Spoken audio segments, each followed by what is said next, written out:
in the East. So hope everybody's doing well tonight. Welcome to the Thursday Night Keystone Big Book Workshop. I am Rob K., recovered alcoholic, sobriety date October 11th, 2013.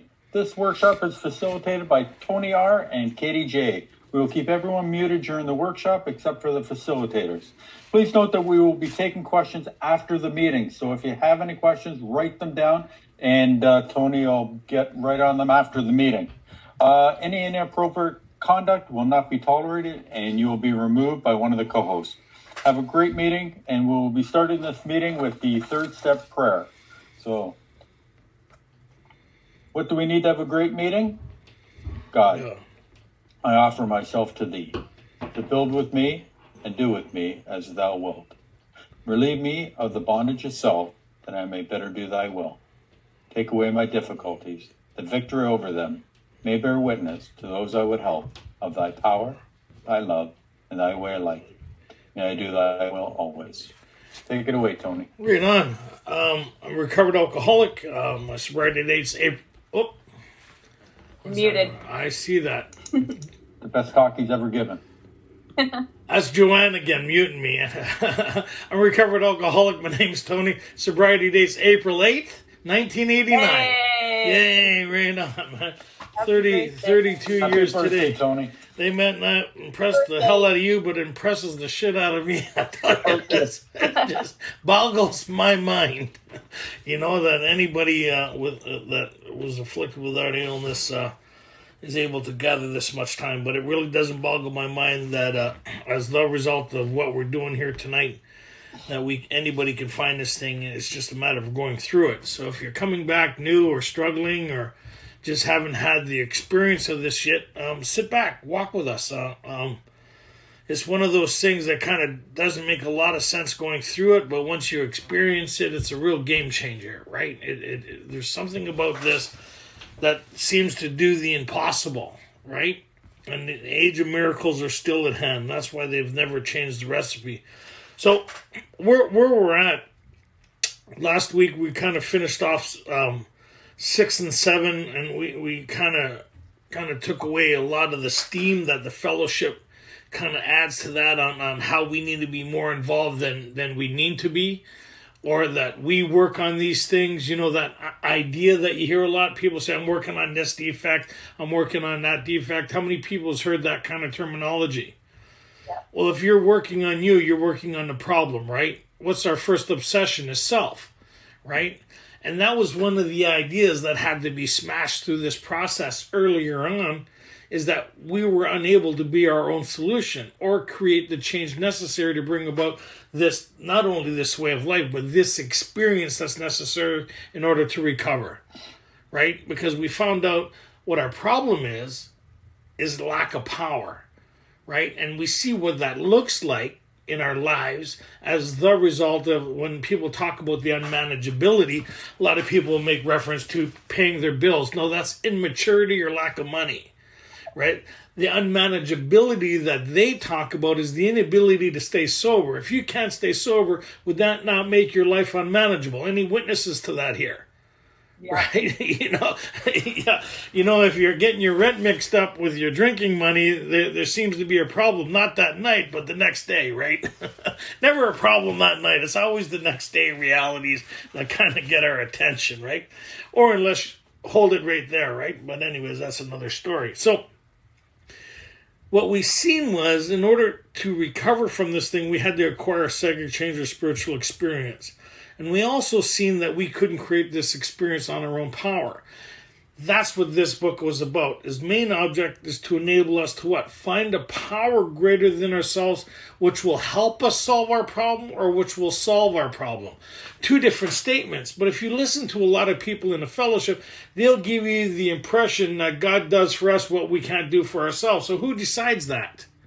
Who makes that distinction? Well, okay, God, I can't take care of these three things, and if you could take care of my wish list over here, but I'll take care of everything else. That's where the three pertinent ideas come from. A, that we were alcoholics and could not manage our own lives. B, probably no human power kind of relieve their alcoholism. C, that God couldn't win if we were sought. So if we were able to self-manage ourselves into better living, I think they talk about that somewhere on page 44, 45. Many of us would have recovered long ago. How many people spent years trying to work on themselves here? Yeah. And the best thing you accomplished was another 24-hour chip. How many people got that? So here they're saying you're going to have, it's possible for you to have an entire different experience, but it's collective, it's not singular. Why is it collective? Because you're doing the same thing we did in order to get what we have. If you want what we have, it doesn't say if you want to continue to have what you have. Right? Because most of our stories is like this, but people mistaken it. This is what Chuck said to me. He says, wait a second, you haven't been through this process. This is your story, Tony. Just to make it clear, you talk about what you used to be like, what you're still like, and what it continues to be like, because you're missing the experience of the process here. And I got really offended by that, right? He says, well, like, if meetings were able to create this change, then they would change how it works, wouldn't they? Yeah. How it works, rarely have we seen a person fail who has thoroughly gone to meetings, found acceptance, surrendered, right? And just didn't pick up no matter what. Because meeting makers make it, and we don't drink under any and all conditions. How many times have they read that and how it works? They don't, because that don't work for people like us. So we understand that. So what they need to fully establish here is, so we see we need to get this spiritual path or this spiritual principles or this course of action that's being presented to us. But first, we have to have a good indication what our lives look like on a non-spiritual basis or left to our own convictions or our own direction. Where would we get that from? 5. The 4-step. That's you on your best behavior. Everything on there made sense to you when you did it. Anybody? Every amend that you have to make now started off with a good idea. Anybody? Exactly. Right. And then at the end of the 5, you got to see one thing that you didn't see before the 4, is that you're the cause to all your problems. How many people were thrilled with that idea? Before we did the 4, everybody else was the cause to all my problems, right? Yeah. And mostly God. Look what God was doing to me. Because nothing happens in God's world by mistake. Anybody? If you haven't done the 4-step, you would think that. But once you do the 4-step, you see that nothing happens in God's world by mistake. Everything happened because of your self-directed life. That you hurt yourself and everybody around you. It wasn't God doing these things to you. It was you doing these things to you because you didn't have the ability to change these things. Right? Mm-hmm. So that takes away the card of that void. Yes, nothing happens just by happening. You get this look back like a detective in your own life. What caused this? How did these people, places, and things come to be the way they are in my life? Who orchestrated this? Right? Was it me or was it God? Because nothing happens in God's world by mistake. That's right. The reason this happened was because of your self-direction. How many people found that thrilling? But we like bastardizing sayings here, don't we? So if it's God doing it to me, then I'm standing there minding my own business. Right? Anybody have that story? All their life just standing there minding their own business.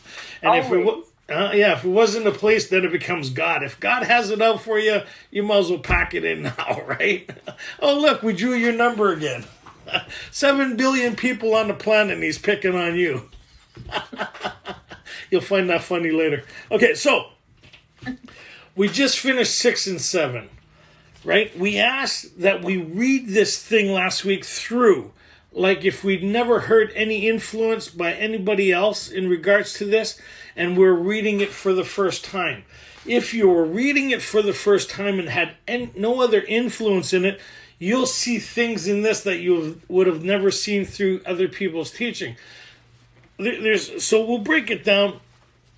Is that let's read this right from the top. If we can answer yes to our satisfaction, meaning I've gone over my 5, I'm not holding nothing back, I've totally divulged everything, I've seen the obstacles that stand in my way, the resentments, the fears, and the harms. Right? A lot of people think it's the inconsideration, selfishness, dishonesty. That's the derivative of my instincts.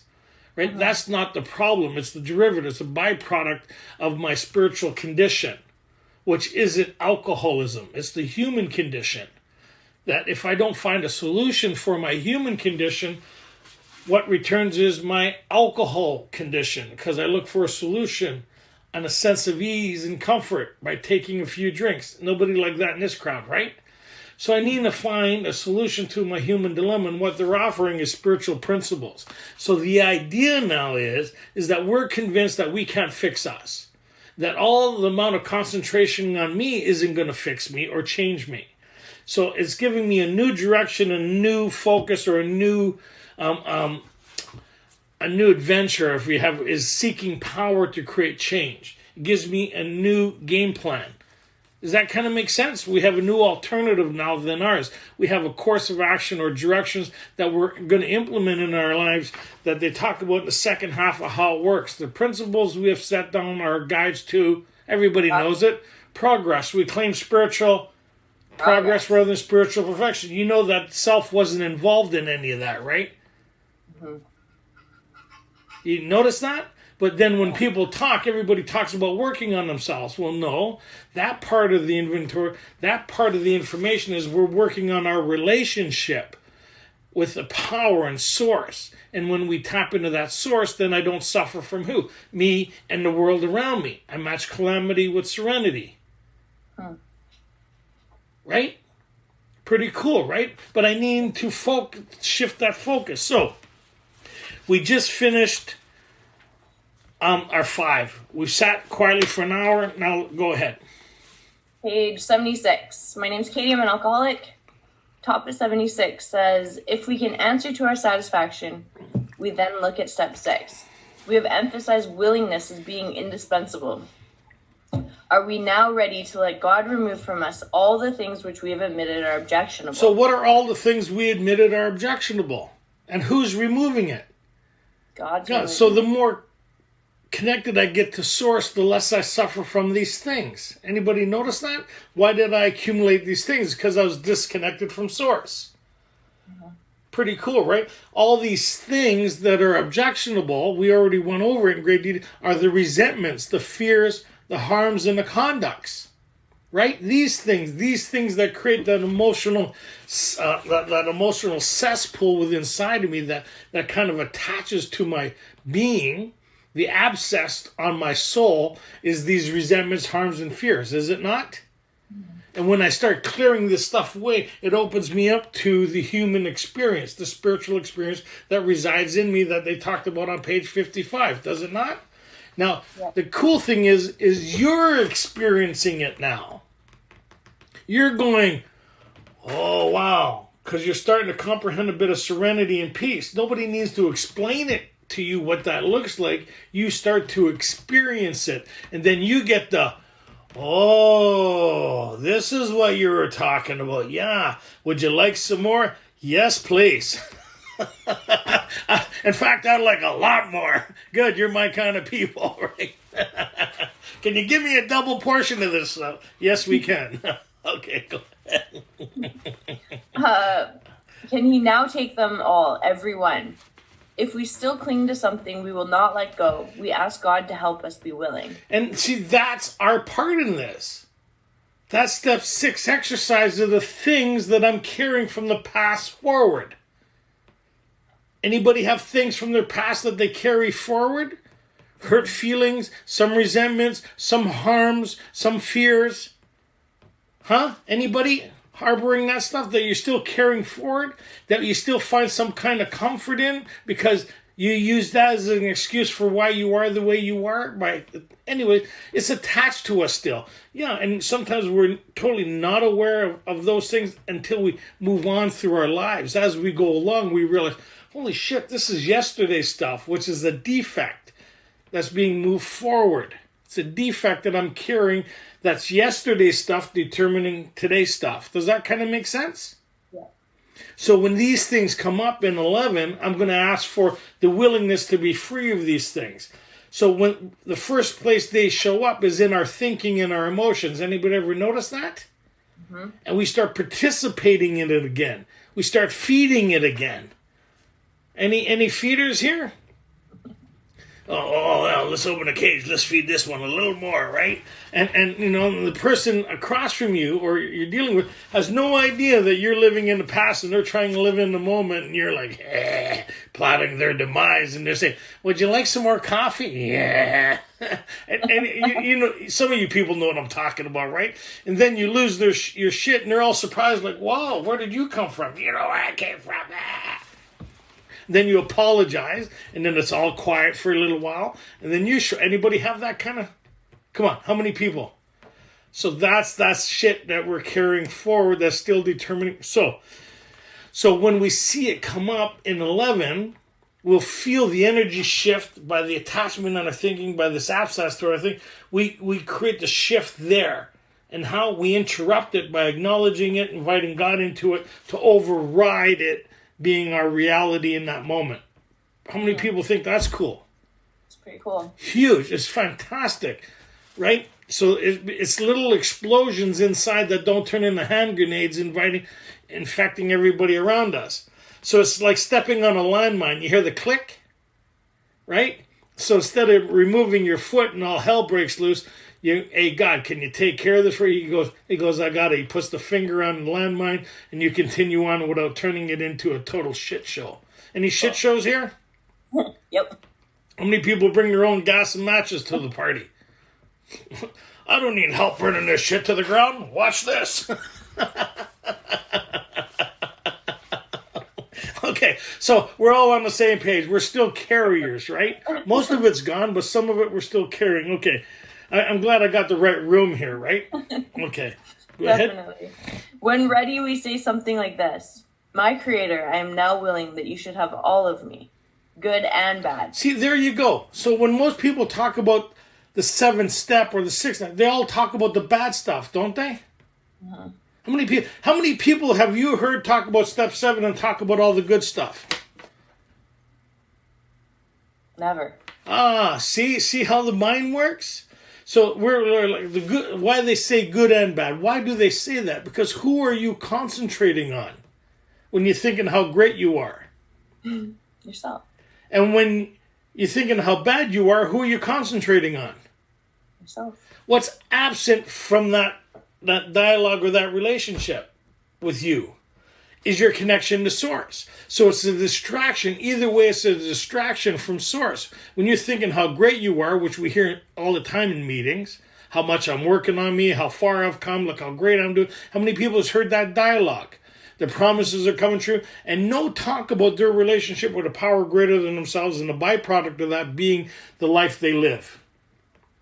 So the promises talk about, follow me on this, you'll suddenly realize that God is doing for you what you could not do for yourself. Right? Do what? Live the life that I was hoping to obtain by those who went before me. So what's the basis of that is my relationship with a power greater than myself. And that goes in, again, right into step 10, the idea. People say, there's 10-step promises. They are not the 10-step promises. They're the idea. It's an idea being presented as the result of this course of action. We got to stop saying shit that isn't true. Because a lot of people read the step 10 and think, oh, this should be happening now. And it doesn't say that. We'll get into that. Right? And it's the same thing as the program recovers in the first 164 pages. Except there's like all this stuff that sounds good, but when you hold it to the light, it doesn't make sense, right? Let's look at what the book says. So, I'm willing that you should have all of me, good and bad, because who am I asking for direction, strength, and guidance? God. Right? So that source, that relationship is what I agreed on in step 3 that I need to obtain.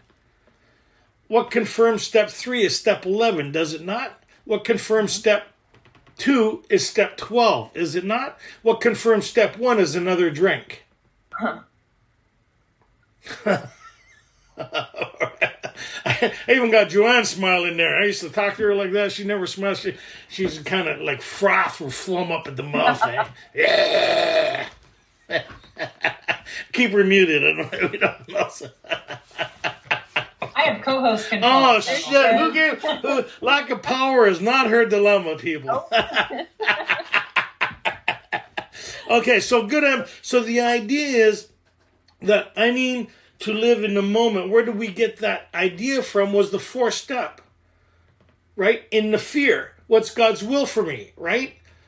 Well, everybody asks that. It's to play the role he assigns. Where's the role being assigned? In the here and now. I don't have to know what that picture is. Sometimes it's like something says, go to the store. You go to the store and wow, you run into somebody. Sometimes it's phone somebody. Sometimes it's go here. Sometimes it's just sit and do the dishes and relax. Right? Sometimes like that, start living by that intuitiveness. Again, that's in 11. Go ahead.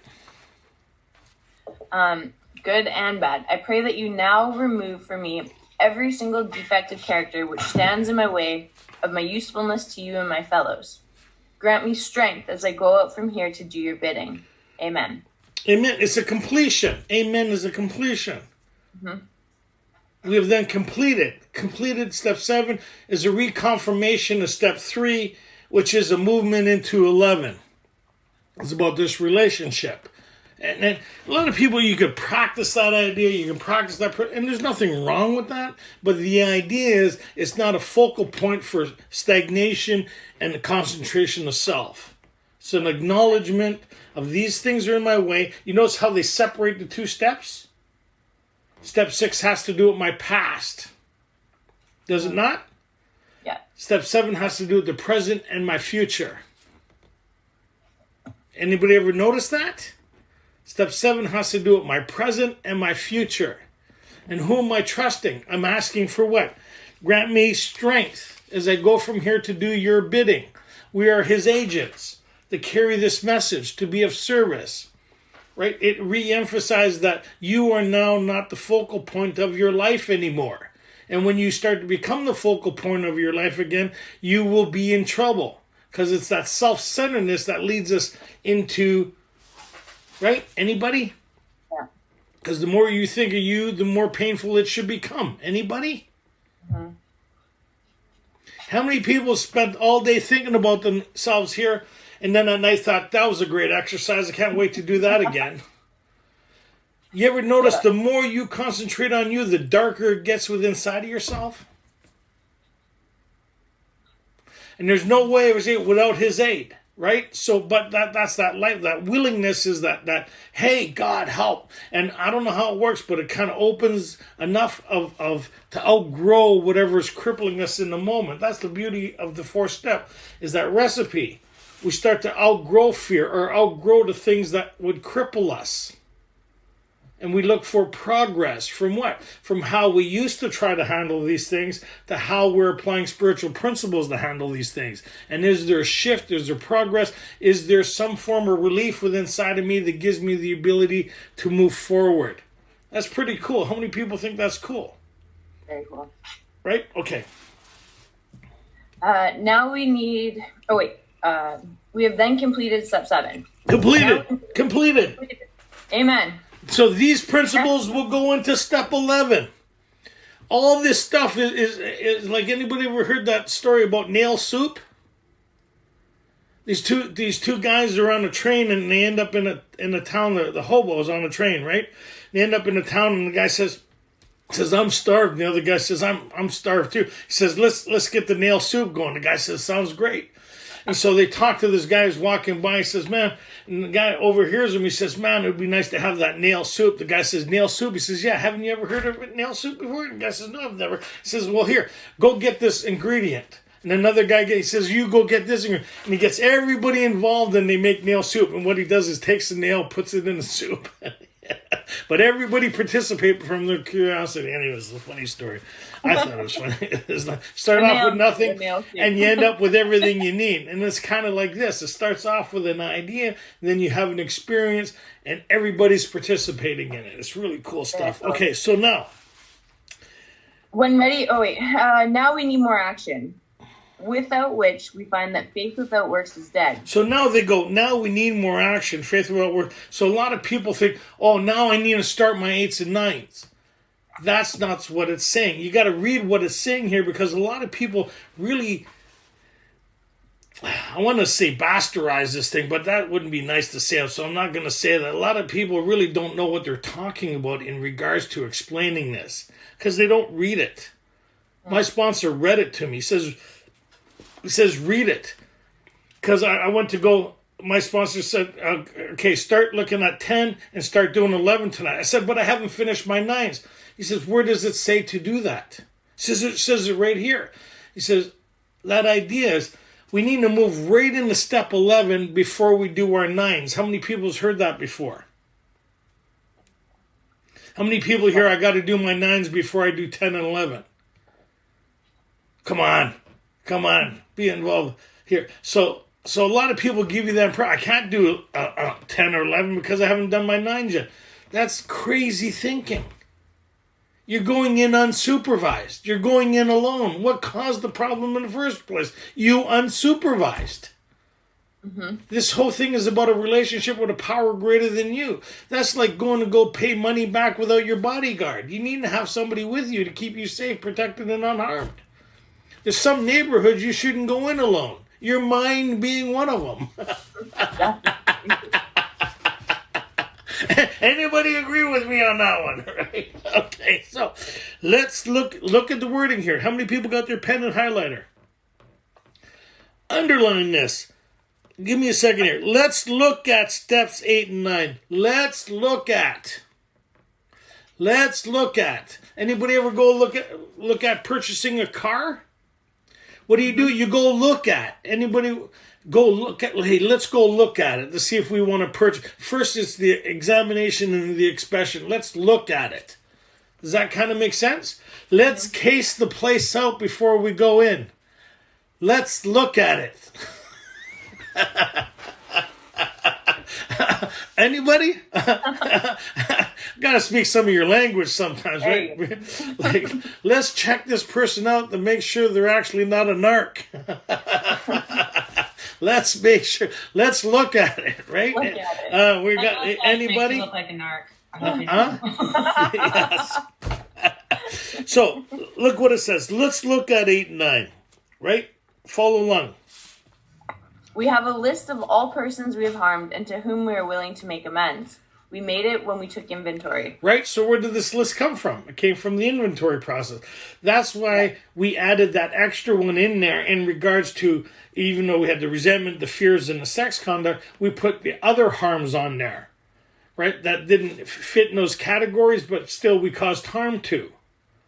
Like if you broke somebody's window or stole some money, even though there's no fear or resentment, there's harm there. Anybody? Right. You have a list of harms that you've done. Your conduct has harmed people, even though there's no resentment and fear there. Nobody in this group, right? So we have a list of these people. Go ahead. We made it when we took inventory. We subjected ourselves to a drastic self-improvement. Drastic, yeah. You're telling on yourself. You're ratting yourself out. It goes against everything you've been ever told. Is like, is there any other witnesses other than me? No, then I'm not saying that. Yes, you need to say it. Why? Because your life depends on it. Okay. I'll tell you. But not everybody, just one person. So I've told me, I've told God, and I've told another human being. Right? Yeah. Drastic. It is drastic. How many people found it drastic? How many people struggled with the idea? Well, how many people thought about their 9-step before they finished their 4-step? Yep. Drastic. I'm not making amends to that mother. Blah, blah, blah, blah, sons of a bitch. Blah, blah, blah. Anybody? Yep. I'll kill myself first. Well, you are doing that, but not doing the process. Oh. And you don't kill them in the meantime. Okay, go ahead. Now we go out to our fellows and repair the damage done in the past. So it says, now we go up. So right away, people, I got to go start my amends. Finish reading what it says. Yeah. Let's look at the next part of the process is to go out and what?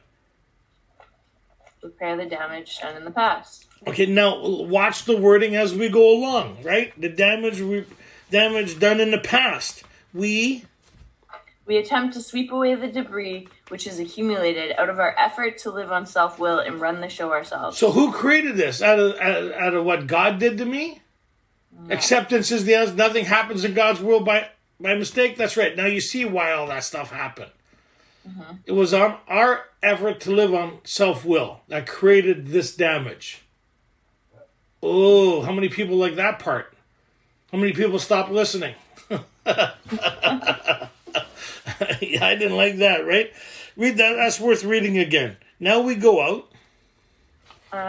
Now we go out to our fellows and repair the damage done in the past. We attempt to sweep away the debris which is accumulated out of our effort to live on self-will and run the show ourselves. So we know what that looks like. It's clear to us. Right? It is. Nobody needs to explain to me now the cause of this. When I read page 62 now, I realize they're talking about me and not the people that I'm around. Before I did the inventory, how many people thought that applied to everybody around them? All right. How many people, when they read page 62 for the first time, went, "Oh my God, that's me"? Never. Never. Right? Okay, go ahead. Biggest word in the book, if. If we haven't the will to do this, we ask until it comes. There's again the block within inside of ourselves that causes our own demise, that we realize this because we're on a life and death errand, are we not? We're still, are we not? Right? Because what then the book's going to qualify that. So I see these things. So what my sponsor got me to do, and it help me, it doesn't say that in the book, but it makes sense, is the nevers would be under that. Never am I making amends to those people, right? The maybes and the nows. I did that list. I didn't... Yeah, you muted. Yeah, somebody didn't like what I was saying. So, Joanne, stop it. So what happens is...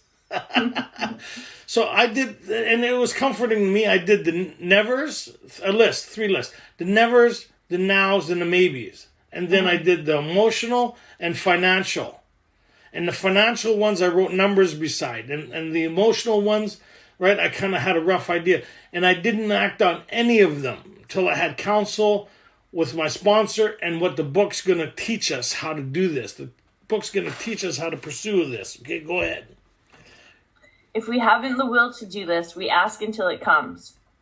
Remember, it was agreed at the beginning that we would go to any lengths for victory over alcohol. It's reminding us of our commitment in 3. Remember, we thought well before taking this step, making sure we could at least abandon ourselves. The contract, right? Our commitment to the participating in the saving of our own lives by uniting with the power greater than ourselves that works toward our betterment instead of our demise. We thought, well, why am I doing this? Because if I don't do it, I'm going to die an alcoholic death. There's no sugarcoating here. If I don't do this, I'll be drinking again. Yeah. Right? If I don't do this, I'm going to have a gun in my mouth. Right? Because I need to find a solution to the human dilemma. In the pursuit of that, the alcohol problem gets removed. Pretty cool, right? So it reminds us. Why is it reminding us? Because we're feeling good now. Because we've done our 5. Life's going fantastic. How many people have been there? Let's coast a bit. No coasting here. Go ahead. Probably there are still some misgivings as we look over the list of business acquaintances. Okay, so again, ready? As we look over the list. Yeah, we look over the list. We're looking at it. Looking at it. We're not doing, we're looking, it's a preparation here. Yeah. It's preparing us. Let's look at it. Let's sort it out. Let's get this right. Let's see where I'm going to involve God in this and my sponsor before I take action on any of this. Let me make sure I'm right with inside of myself before I pursue this thing. Because remember, where the struggle comes is with inside of myself. Because if I'm not right inside of myself about these things, it's not going to turn out right. So I need to make peace with me first, inside of me. And how do I do that? By inviting this relationship with a power greater than myself in these areas where there's resistance. I know where that is, right? It's the resistance, is the abscess that's still stuck to my being that's causing the poisoning of myself. And I need to be free of these things if I'm going to be free at all, because this abscess, it will block me off and I will drink again. Where did it tell us that? In resentments. Did not these feelings cut us off from the sunlight of the Spirit? And for us, these things are poison. So there's warnings all the way through this. Okay, go ahead.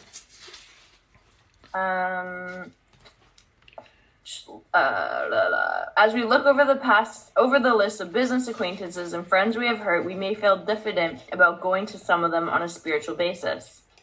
Let us be reassured. To some people, we need not and probably should not emphasize the spiritual feature on our first approach. We might prejudice them. At the moment, we are trying to put our lives in order. At the moment, we're trying to put our lives in order, right? Yeah. But so this is not an end. Yep, go ahead. This is not an end in itself. Our real purpose is to fit ourselves to be of maximum service to God and the people about us. So what becomes a first priority in our lives now? It's not recovery. Recovery is now a byproduct. Mm-hmm. You hear people say, sobriety is the number one priority in my life. Meaning, well, how do you do that? Well, no, sobriety is a byproduct because we already agreed that we can't keep ourselves sober, right? Yeah. So and it's that self-centeredness. Well, I got to put me first, and it's a selfish program, all that bullshit you hear in meetings. That's by people who haven't done this yet, because our real purpose becomes to fit ourselves to be of maximum service to who? To God and the people around us. And in doing so, opens the keys to the kingdom for us, because we're not the primary focus of our lives anymore. That shift of the self-obsessed, directed life shifts, and we start to have a new freedom and new happiness. So what's our real purpose now? Back in step 4, where it said in the fears, it says is to play the role who assigns. He assigns to that relationship. How do I find in the moment? Here it's reiterating again. What is our real purpose? Is to fit ourselves, mean with effort. Yeah. A lot of people will do stuff if it's convenient. That's not what it says, does it? To fit ourselves. That means it's uncomfortable a lot of times. Ask anybody busy in AA. Or do these service positions for 30 plus years. You think it's a real pleasure and joy every weekend, wake up? Yes, 90% of the time. In those times that life has me so shit-kicked that I show up and I fit myself to do this. I find a newcomer. Like Joanne's been plugging away, getting ready for the assembly this weekend. Today, she's not thrilled to death about all the work she has to do, but when she looks back, she'll be thrilled to death as the dividends being paid on this thing. By what? Doing God's work, ensuring a place for those yet to come, right? And those that are here. Mm-hmm. It's a thankless job doing what we do, but doesn't go without reward, the things that we do. Right? So, ready? So now, here we go. I'm going to take you through this. How many people are here? So, pay attention here. This means we're going to look at, so they're going to hit all the different scenarios that we may face in our 8 and 9. We may owe money. There may be, as we go through this here, there may be domestic problems. There may be criminal problems. There may be, so here on page 80, so on page 80, there's a thing that happens here, and it tells us, ask God to help, and a drastic step. So all the way through this, there's different places where it's asking us to seek prayer. Mm-hmm. How many people read through this thing? Yeah. You notice all the way through, there's different places where it's asking us to pause and what? Invite God into it for direction. Is it not? Mm-hmm. Before doing anything. So we see here, before we participate, we're asking God in this thing. And there's a lot of different places I highlighted it, but you could highlight it for yourself. So then they talk about, as we go through here on page 82, 83 is a summary of bringing it back home. Right? So we've gone through all the different areas that we need to face. Did it tell us to go do anything yet? No. So we're reading through this thing. And I'm seeing, yeah, I got this area, is giving me some of their practical experience that they've gone through that I might apply to my own situation. Yes or no?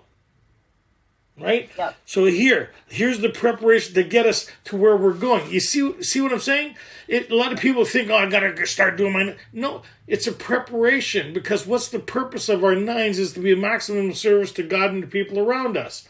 Sometimes your 9 isn't about you anymore. It's about carrying this message and a demonstration of this way of life to the person you're going to see and all the witnesses to see the change in your life that in turn might help somebody else.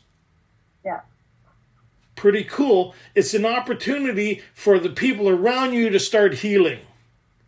But if you're not prepared to hear the backlash from them or the pain from them, then you'll cripple your opportunity to be of service. If you're not bringing God in there with you, then you're going on, you won't be able to handle the situation. You won't. Other people's pain or agony, right? Because anybody who make amends here, notice sometimes that's an opportunity for other people to unleash their pain and their agony. And they're saying, maybe this is a safe place for me to unleash what I've been carrying. And sometimes you need to listen to that so they can heal. That's pretty cool, right? Mm-hmm. So sometimes a lot of this is about allowing other people to heal and find peace and serenity. And it's really wild when you start looking at it that way. It's said to look at it that way. Because what's our real purpose, though? To be a maximum service to God and the people around us. Right? So here we go. So, let's start here, right at the top. Yes. Top of page 83. Yes, there's a long period of reconstruction ahead. We must take the lead. A remorseful mumbling that we are sorry won't fit the bill at all. We ought to sit down with the family and frankly analyze the past as we now see it, being very careful not to criticize them. Their defects may be glaring, but the chances are that our own actions are partly responsible. Their defects, the stuff they're carrying from yesterday, right?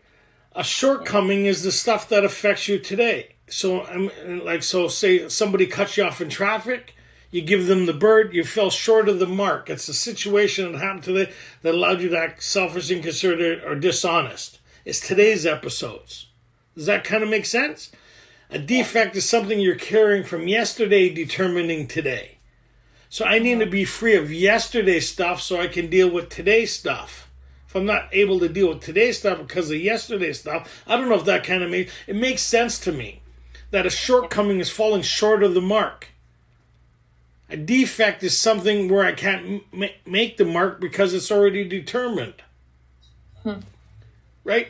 So if I'm battling yesterday's stuff today, then I'm not living in today. I can't handle today's stuff.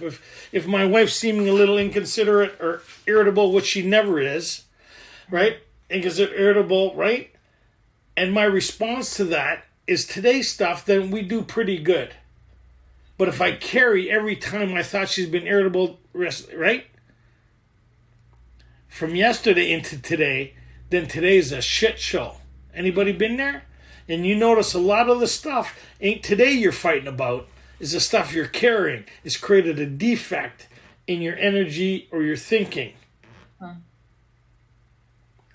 Interesting. When you're free of that, right? When you're free of that, are you able to handle today's little stuff a lot better?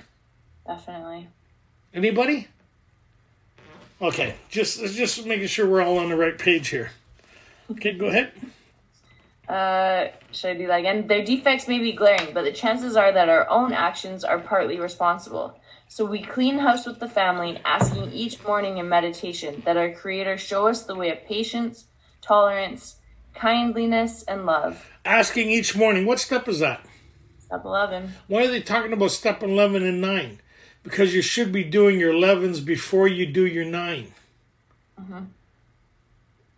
This whole thing is about what? Our relationship with what? A power greater than ourselves. Is it not? Now, we got that idea, right? Each morning, now let's see how this unravels itself. It's pretty cool. Go ahead. The spiritual life is not a theory. We have to live it. Unless one's family expresses a desire to live upon spiritual principles, we think we ought not to urge them.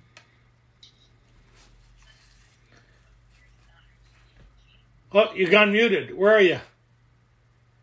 Hello, Katie. That 10 or 20 years of drunkenness would make a skeptic out of anyone. Okay. They will change in time, right? Go ahead. There may be some wrongs we can never fully right. Okay, back up. Don't worry. You blanked out there. They will change in time. Our behavior will convince them more than our words. Yeah. So this is what my sponsor used to say. If I couldn't hear what you were saying, would I be able to see what you were saying? This is where the people around you start to experience the promises. If you're the only one experiencing the promises in your life, guess what? They're not happening.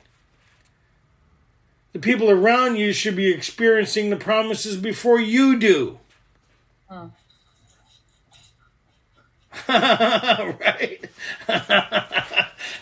Hey, if you're going home, well, I got a new freedom and happiness, and everybody's quiet because they don't know what kind of mood you're in, I don't think they're experiencing new freedom and happiness. If there's anxiety as you put the key in the door to see what kind of mood you're in, or you show up at work and everybody goes quiet, or everywhere you go people know you, there's still apprehension by who may show up. Then maybe you're not doing as great as you think you're doing. But just putting it out there. A demonstration, right? Okay, so go ahead. That again, then they will change in time. Yep. Our behavior will convince them more than our words. We must remember that 10 or 20 years of drunkenness would make a skeptic out of anyone. Hey, wouldn't it? And we lose our shit because people are still treating us the same after 3 weeks of being sober. I got 3 months now. Why are you people still like that? 10 or 15 years of your bullshit. That's why they're still like that. They're neurotic.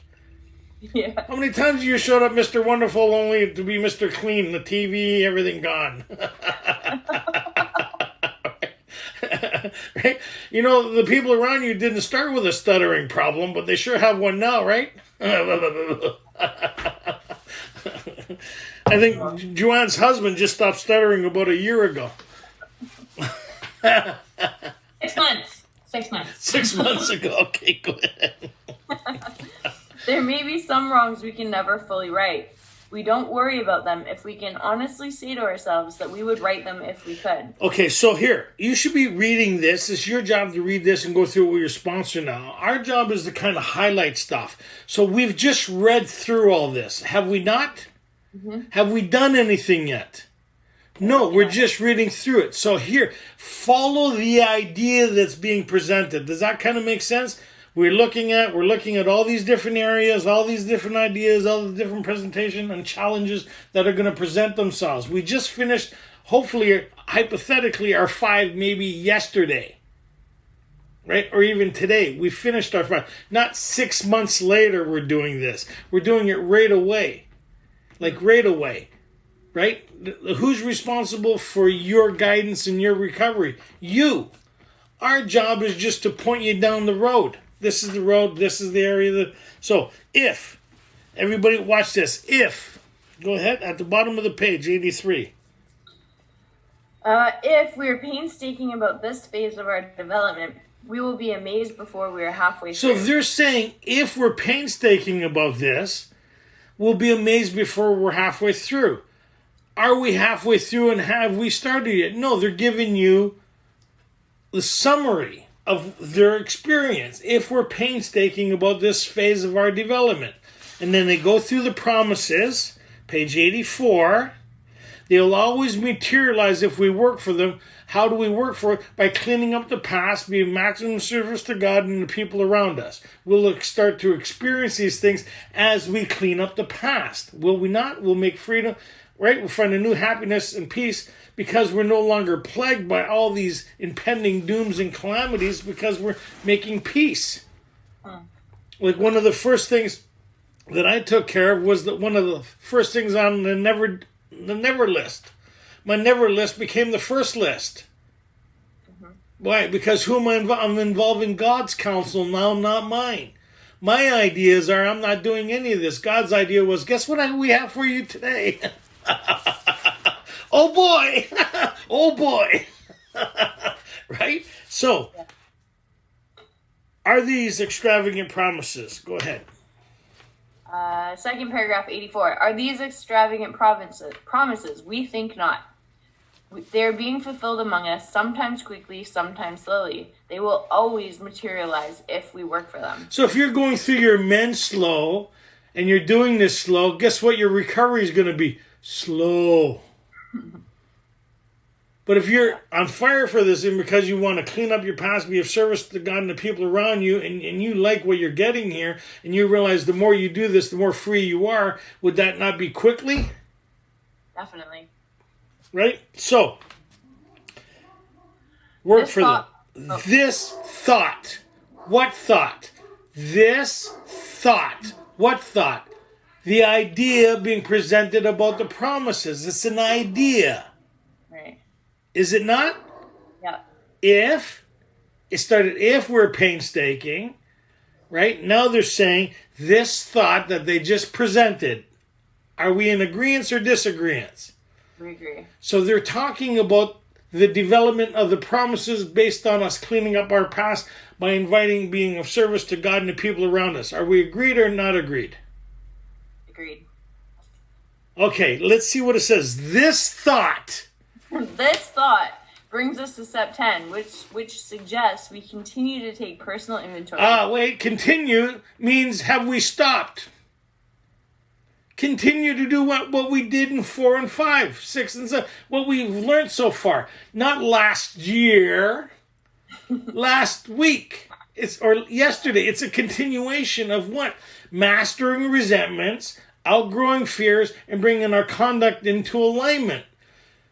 Endorsing the 4-step application of spiritual connection. Yes or no? Yes. So continue to do that. Does it say anywhere to stop? Oh wait, new thought. Put everything away. What are we doing now? It's impossible to do this if you haven't done your 4 and 5. Are we agreed? How can you continue to do something you haven't done? Whoa, now it's getting wild. Okay, continue. Shoot, sorry, I just lost where I was.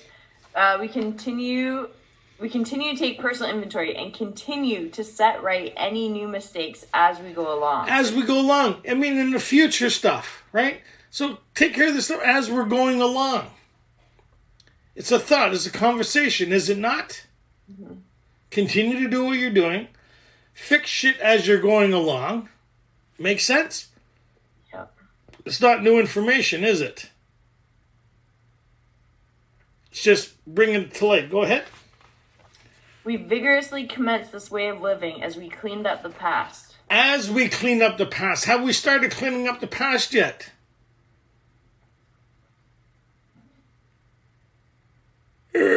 No, we're still reading. This thought is giving us more information here. It's laying out the law. It's putting this whole thing together. It's like doing your driving test, right? You're going to have to put this all together. Your signals, your clutch, everything.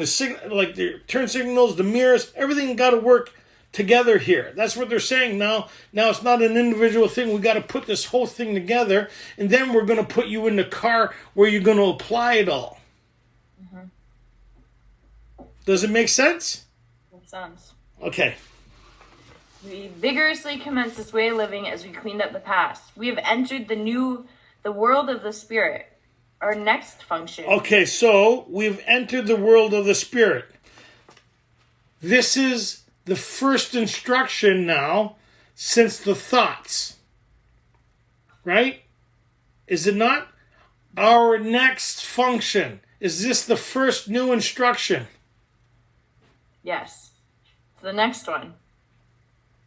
This is the first instruction as we're looking at the past. We're looking at all these years. Now they're telling us what our next function is. And it goes along the lines of lack of power was our dilemma. We've tapped into this power. We hope on page 71 now, we hope you're convinced now that God can remove whatever self-will has blocked you off from him. The 5 was to get this new relationship. 6 and 7 was to reconfirm that relationship. Right? 8 and 9 talk about our real purpose is to fit ourselves to be of maximum service to God and the people around us. Is it not? Now it says here, our next function is to grow in understanding and effectiveness. Of what? Spirit. Yes, the world of the spirit. Not only my spiritual condition, but the world, the fourth dimension. How we're all connected and how God is really present everywhere. You hear people say, let's bring God into this. You ever hear people say, let's bring God into the situation? No, let's acknowledge God's already here. Yeah. Big difference, right? So now this week, read step 10 all the way through. And we see that the step 10 promises is not the step 10 promises. What they are is a summary, what we could expect if we're willing to clean up the past. And now, what's the next instruction here? We're going to jump right over to page 85. So they go through, and we're going to break this down a little bit more next week, but we're going to give you food for thought here. So on the one page, on page 84, it says, we have entered the world of the Spirit. Our next function is growing understanding and effectiveness, right? So, here, we're going to start with page, rate at, rate, it is easy. It is easy. Do you want me to read that? Yep. It is easy to let up on the spiritual program of action and rest on our laurels. We are headed for trouble if we do, for alcohol is a subtle foe. We are not cured of alcoholism. What we really have is a daily reprieve contingent on the maintenance of our spiritual condition. Every day is a day when we must carry the vision of God's will into all of our activities. How can I best serve thee? Thy will, not mine, be done. These are thoughts which must go with us constantly. Well, we lost her again. We can exercise our willpower along these lines. All we wish is the proper use of will. So now we get our will back. Remember we handed it over? Now they're saying, okay, now you need to participate in this relationship. It's no longer just step 3 step. Now you're a willing participant in this relationship. It's the proper use of will. Where do I learn the proper use of will? Right? Isn't that interesting? So see what it says here. Much. Are you back? Can we hear you? Yeah, Okay. Can you hear me? Yep. Much has already been said about receiving strength, inspiration, and direction from Him who has all knowledge and power. Much has already been said about it.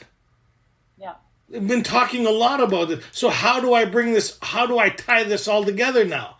They said these thoughts must go with us constantly. They give us a template with this. How do I put this whole thing together now? How do I make this possible, what they're talking about? Where's the template or the instructions on how to do this? Because it's not in 10, because these are all ideas. Right? Yeah. I haven't got the instructions on how to do 10. 10's a summary of the whole thing. Well, how do I do it? Let's find out. Hold the suspense. A couple of seconds here. Go ahead. Okay, go ahead. Much has already been said about receiving strength, inspiration, and direction from Him who has all knowledge and power. All knowledge and power. So that's not we only know a little. We're tapped into the mainframe, buddy. Mainframe. All knowledge, all power. Not some knowledge, some power. All knowledge, all power. We only know little. No, you only know little. We're tapped into the mainframe. Okay, go ahead. I get excited about this stuff.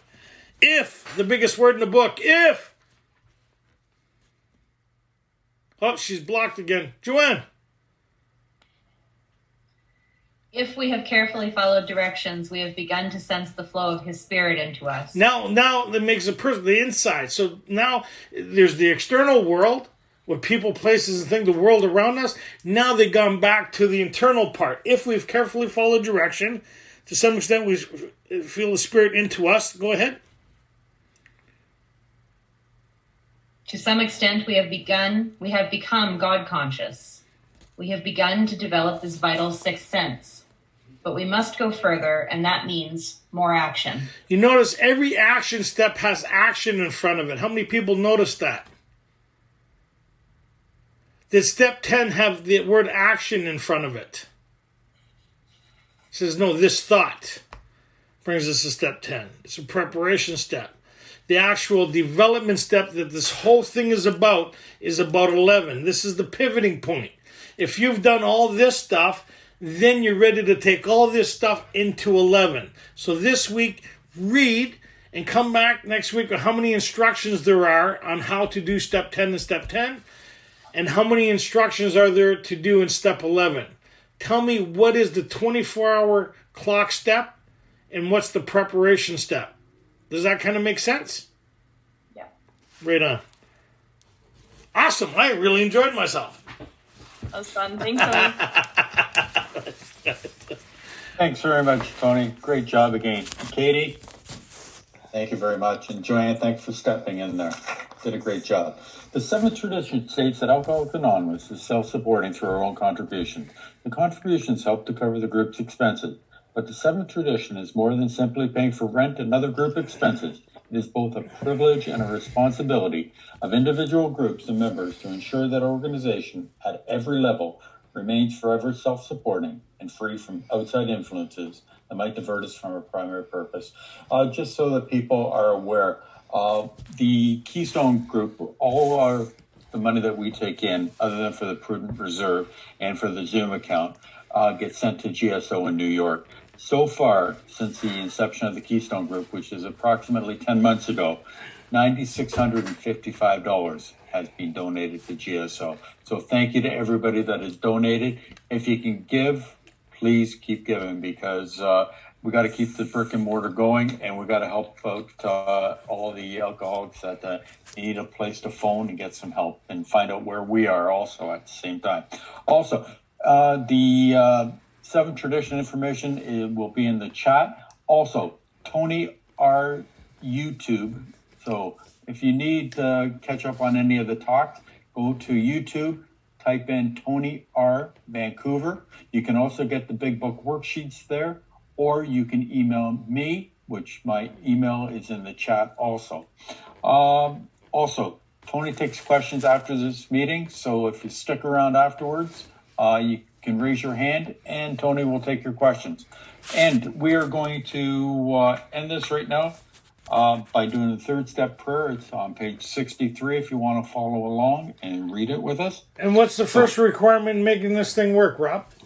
God, I offer myself to thee, to build with me and do with me as thou wilt. Relieve me of the bondage of self, that I may better do thy will. Take away my difficulties, that victory over them may bear witness to those I would help of thy power, thy love, and thy way of life. May I do thy will always. Third step prayer, which is found on page 63 of our Big Book. Who makes it all possible? God. I offer myself to thee, to build with me and do with me as thou wilt. Take away my difficulties, that victory over them may bear witness to those I would help of thy power, thy love, and thy way of life. May I do thy will always.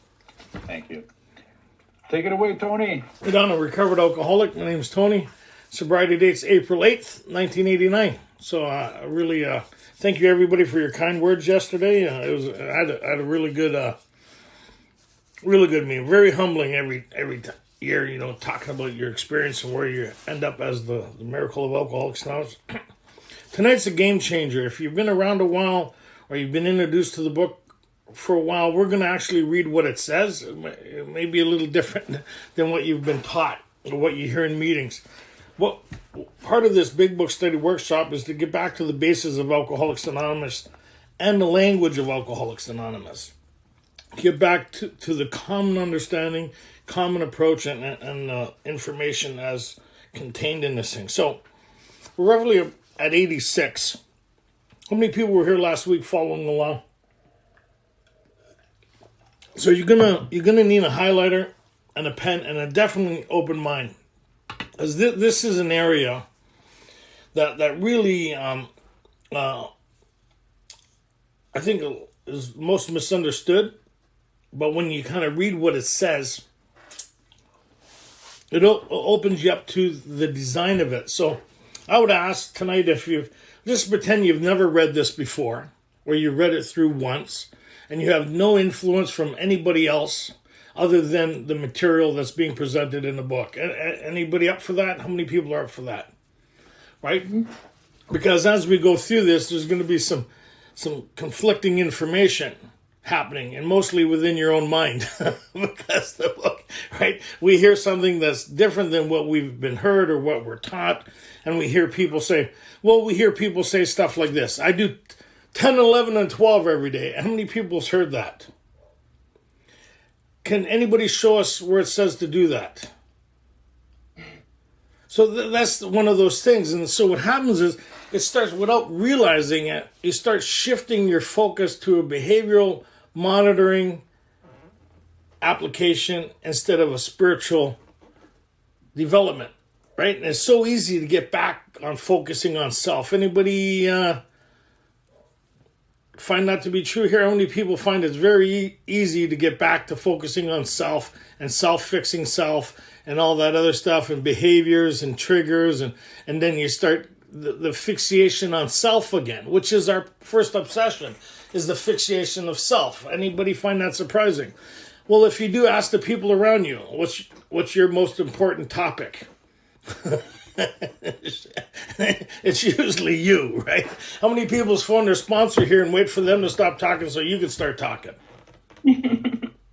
And as your sponsor's talking, how many people are thinking of what they're going to say and not listening? And we're not good listeners, are we? A couple of people. What? How many people are here right now? 5. That's not bad. That's not bad for the group. So we're going to kind of back up and go through this. So if you kind of look at, that's why people ask what page I'm on. I don't know. I meditate and kind of allow God to kind of work through me here. So page 76. And we'll go to where we are, right? So last week we looked at a new way of looking at 6 and 7. How many people found that interesting last week when we revisited what the book said? And you notice nowhere in there it says to work on 6 and 7. How many people's noticed that? But how many people here talk about they're working on 6 and 7? But what they're working on is their defects. How many people hear that? I'm working on my defects. So you're working on the problem, which is you. So that kind of, you'll find that funny later. But if you're concentrating on something that you're creating, how would you be able to change that? It's kind of like one of those things. So we just finished the 5. And step 6 is about the things we still cling on to from the past that we're bringing present. We agreed to that.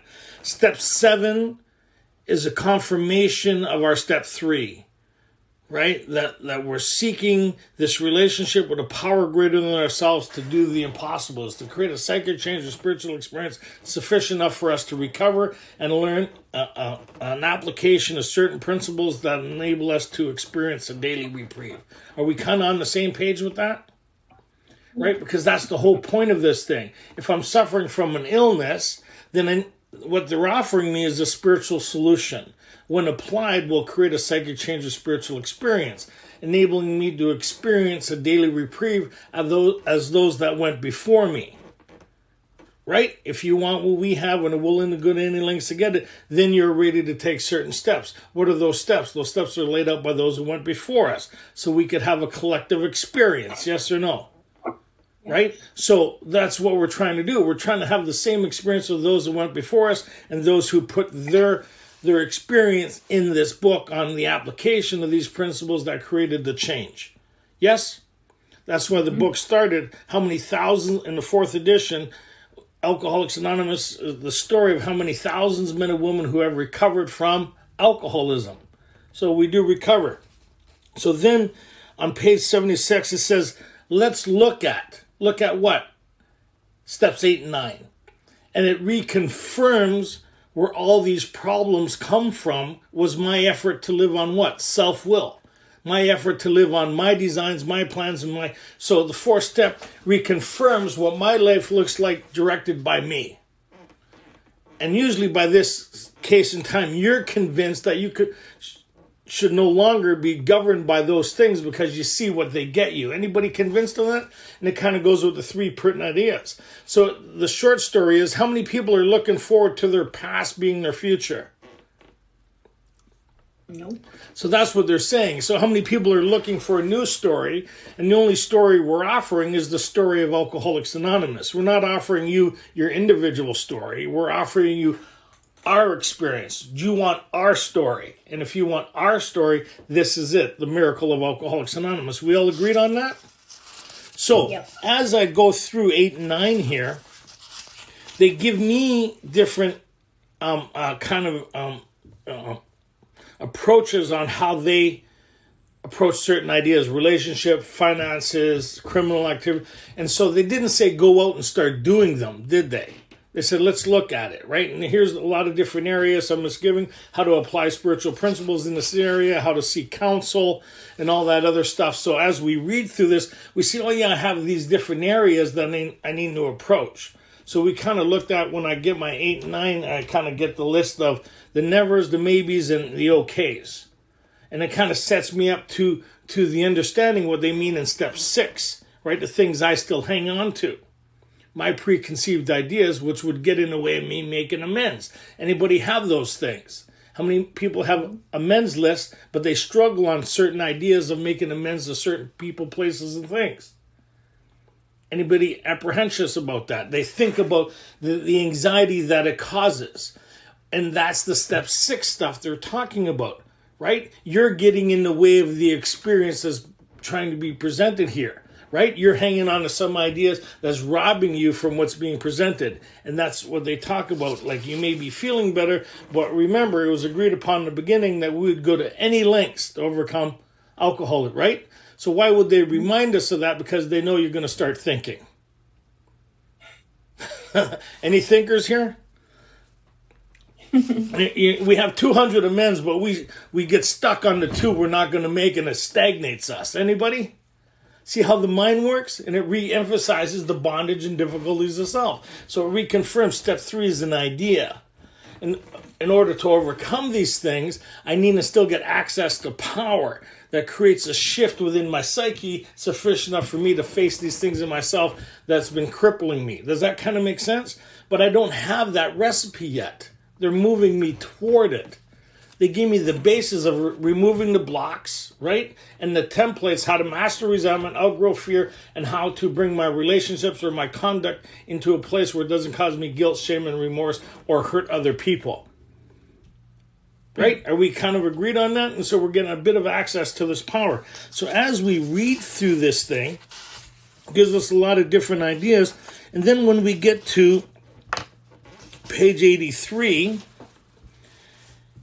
It summarizes by saying the finishes about the idea of the family, and in each morning asking meditation, right?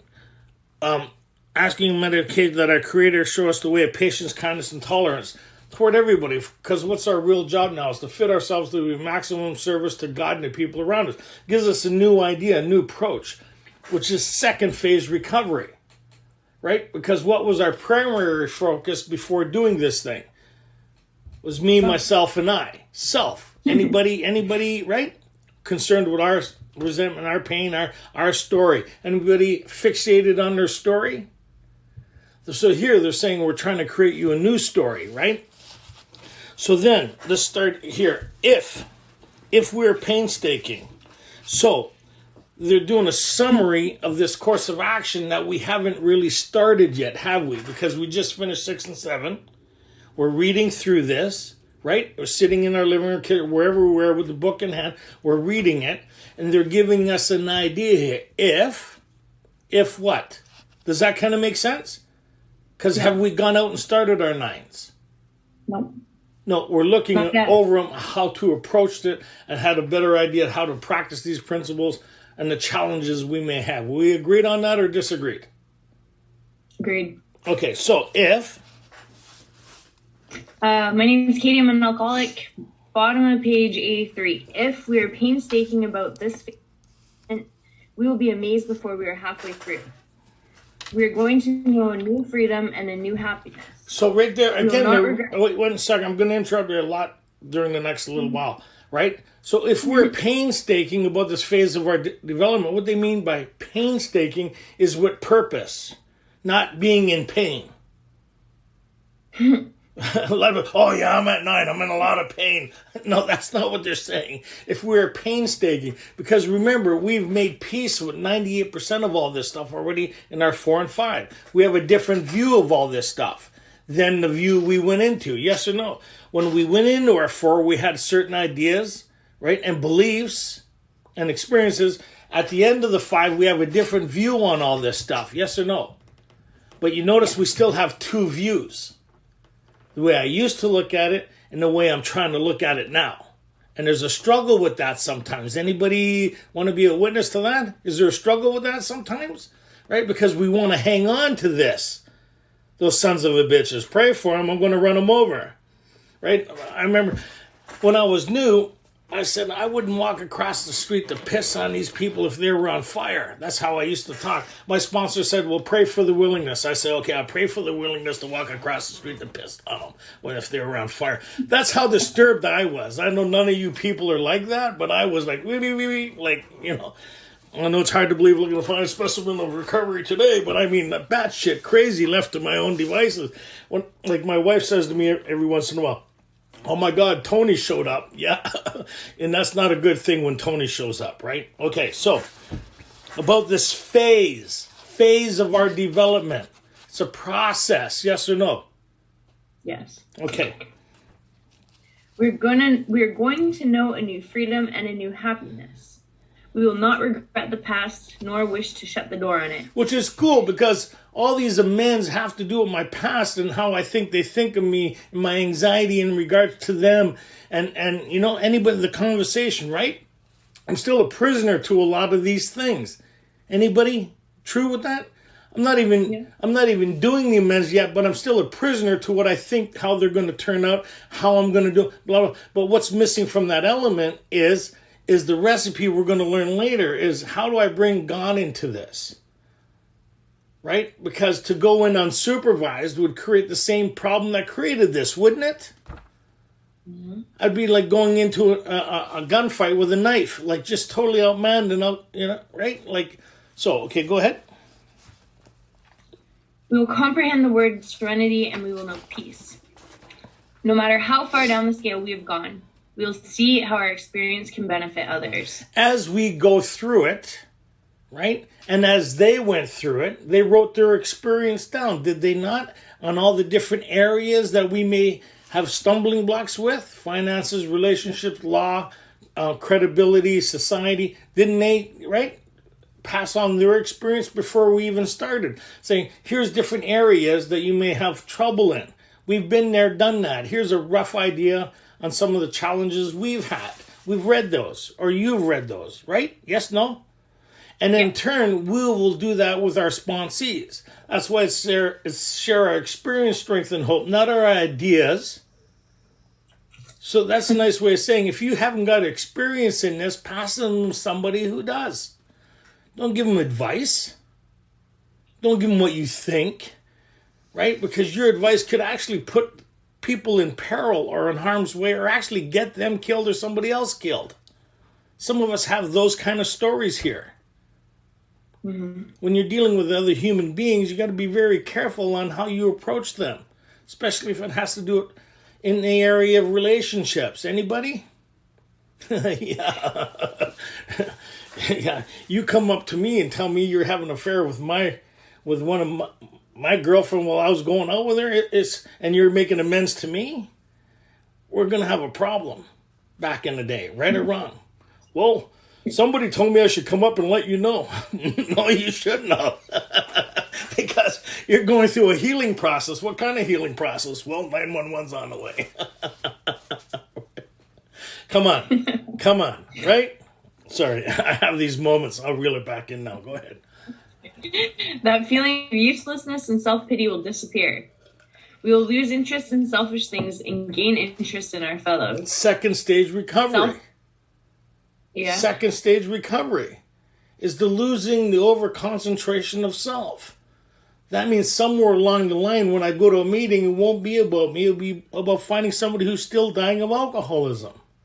It'll be about helping somebody who's worse off than me. That means somewhere along the line, when I went to my brother's funeral and I went to a meeting, I was looking for a newcomer like Bill did.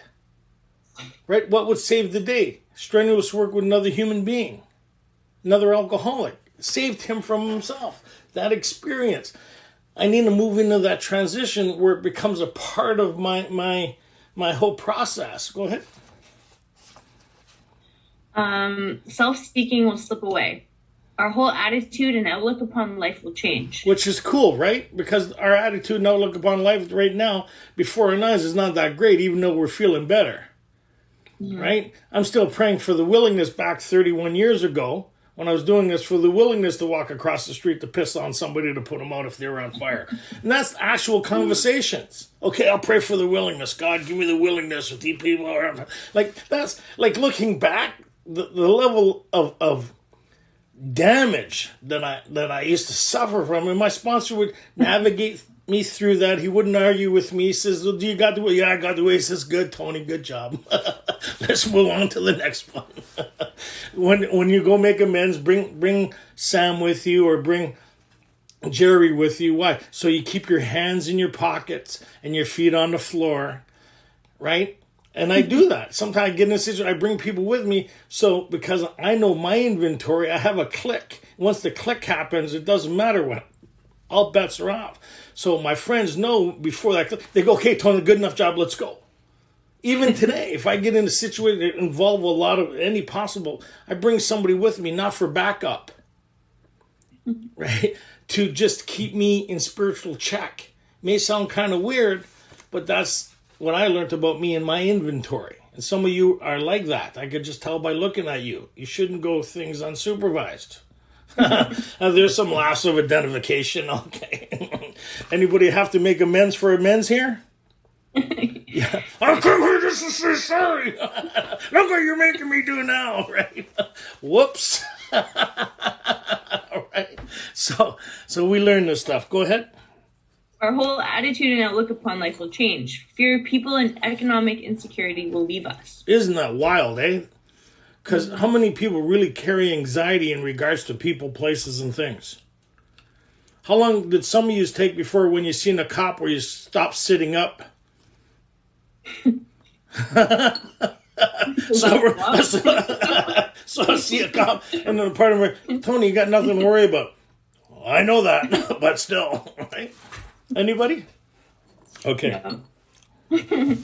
Fear of people, I read that. We will intuitively know how to handle situations which used to baffle us. I used to go, why are we still in those situations?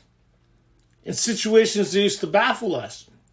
My sponsor said, it's called life. Life used to baffle you. Now these situations aren't baffling you so much. What do you mean by that? Your coworkers, traffic, bills, relatives, exes, present people. Do you know these situations? Setting your alarm clock to go to work and going to sleep. Situations that used to baffle you. Get a bad phone call, break your phone. And right? Those baffling features of you showing up. Anybody? Okay.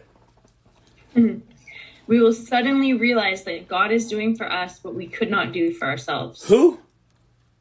What God is doing for us. That relationship, right? They're saying this is what they experienced through this process, through their phase of their development, of taking care of the past. You see what they set up here? Is this idea of template, what you could expect to experience as you go through this. Not by reading it. As you experience, the experience comes as you go through it. And why would you be amazed before you're halfway through? Why would you suddenly realize that God? Because as you bring God into these things with this power, seek counsel with this power, this consciousness, you'll start having answers for things you never had answers for. You start seeing God's fingerprints on things working in a way that's absolutely mind-boggling. And you get to experience that firsthand, as I have experienced firsthand, and those who have been through this and those who are going through this. We see how this power shows up, and it's mind-boggling. It's beyond comprehension how this thing works. It's a phenomena, but it works. I trust it. Go ahead.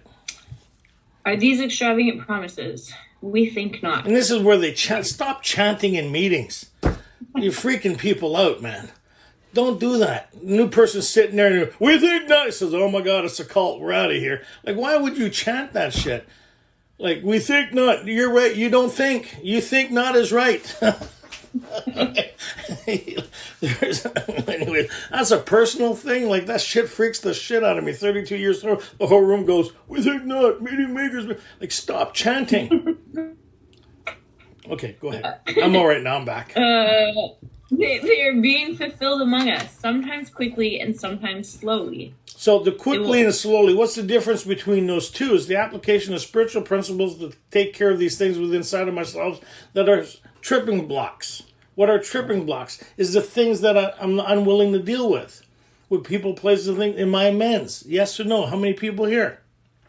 The things I still hang on to with family, friends, and relatives. The story that I won't let go of. So how much progress will I have if I'm still stuck on fighting yesterday's battles? I'm not present. This whole thing is to get me present, free of all those things. To be free is you're dealing with today's battles. Yes or no? So even though you're not saying nothing to nobody, if you're still locked in your mind with yesterday's problems, guess what? You're still a prisoner to yesterday. How can you be free today when you're carrying around the shit from yesterday? Like, compost goes out once a week, right? So, why does it go out? Because the shit stinks, man. And the stuff you're carrying more than a week is compost now. You may not think it stinks, but everybody around you gets a sense of the smell of it. You know what I mean? It's like, oh. Anyways, go ahead. They will always materialize if we work for them. Work means now and how it works. Remember what they talk about. The principles we have set down are guides to progress. We claim spiritual progress rather than spirit. So it's leading us toward a spiritual path, not based on self. Right? Are we agreed or not agreed? So the whole focus now is my relationship with something greater than myself and the pursuit of that. And the byproduct is happy, joyous, and free and amazed. Right? Because the pursuit of self got me miserable, in conflict, and in constant, right? Anybody here? The brainstorm? How many people have the brainstorm? It's not good. If you're in constant assault of yourself in your thinking, how many people talk shit to themselves all day? That's your brain in constant assault of you. You shouldn't tolerate that. But we don't have the recipe to fix that yet, do we? That's a part of the mend process, how you talk to you and what you engage in your thinking.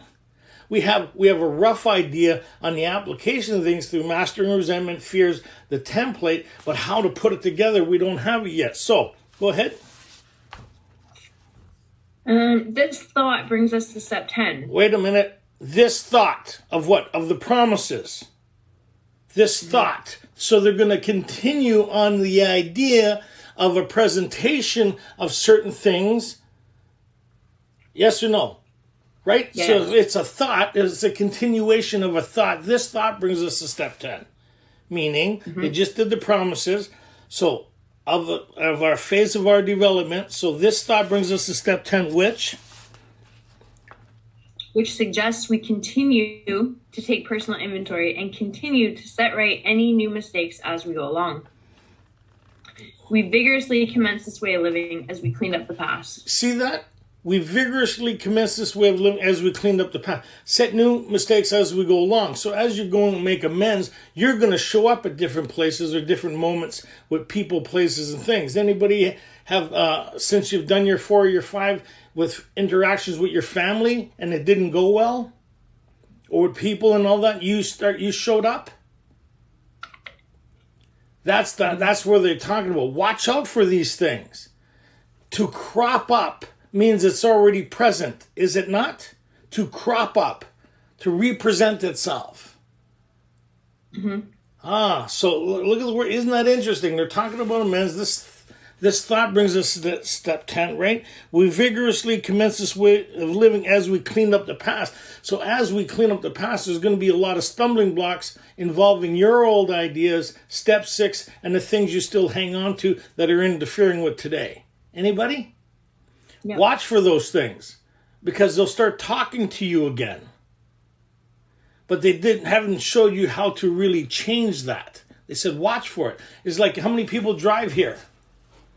When you're driving, you watch out for potholes, right? Watch out for a while. You don't concentrate on it. That would be a shitty day if that's, what are you doing? I'm looking for potholes. I'm looking for wild. Like, you understand, it would change the experience of driving out in the country with your family. Your family is going to stop wanting to do that with you if that's all you're doing. High anxiety. Like, what are you doing? I'm working on my... So that means potholes are pre-existing. Watch out for them. Okay. We vigorously commenced this way of living as we cleaned up the past. We've entered the world of the spirit. Our next function is to grow in Okay, so understanding here and we go. effectiveness. We've entered the world of the spirit. What's the whole purpose of this thing? Is to get a connection with power. But now they've said something different here. We've entered the world of the spirit. We've entered the universal connection. We've tapped into the universal connection. At the end of on page 164, it says that you'll truly meet some of us as you trudge the road to happy destiny. The fellowship of the spirit. We've entered the fellowship of the spirit. We're all connected on a different level now. We're not connected on a Neanderthal, instinct-based approach to life. We're governed by something different. And we all have glimpses of that. Anybody ever think about somebody and they phone you? That's the universal telegraph, right? Like when Bill was having a hard time second time in treatment and he put it out to the universe, Ebby showed up. When you were sitting somewhere in the darkest hour of your life, you put it out to the universe, God heard the memo and he sent one of I nearly said angels, one of his agents. Right? Anybody ever how many people had somebody show up in your life here as an intervention? You didn't realize it at the time, but it redirected you on the path you're on now, or have you sitting in a meeting now. And sometimes a court order is that intervention. That's answered prayers. Maybe not the way you wanted them answered, but they're answered prayers. What you do with that, right? That's a whole different one. We'll leave that alone. We've entered the world of the spirit.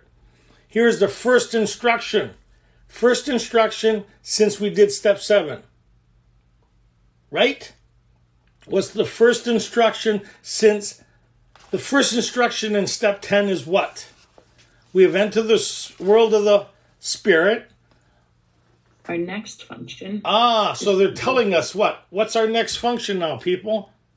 It's to grow in understanding and effectiveness. Of what? The world of the spirit. Right? Mm-hmm. And the things that interfere with that connection. Yes, no? Yes. Interesting. How many people do you hear talk about that in step 10?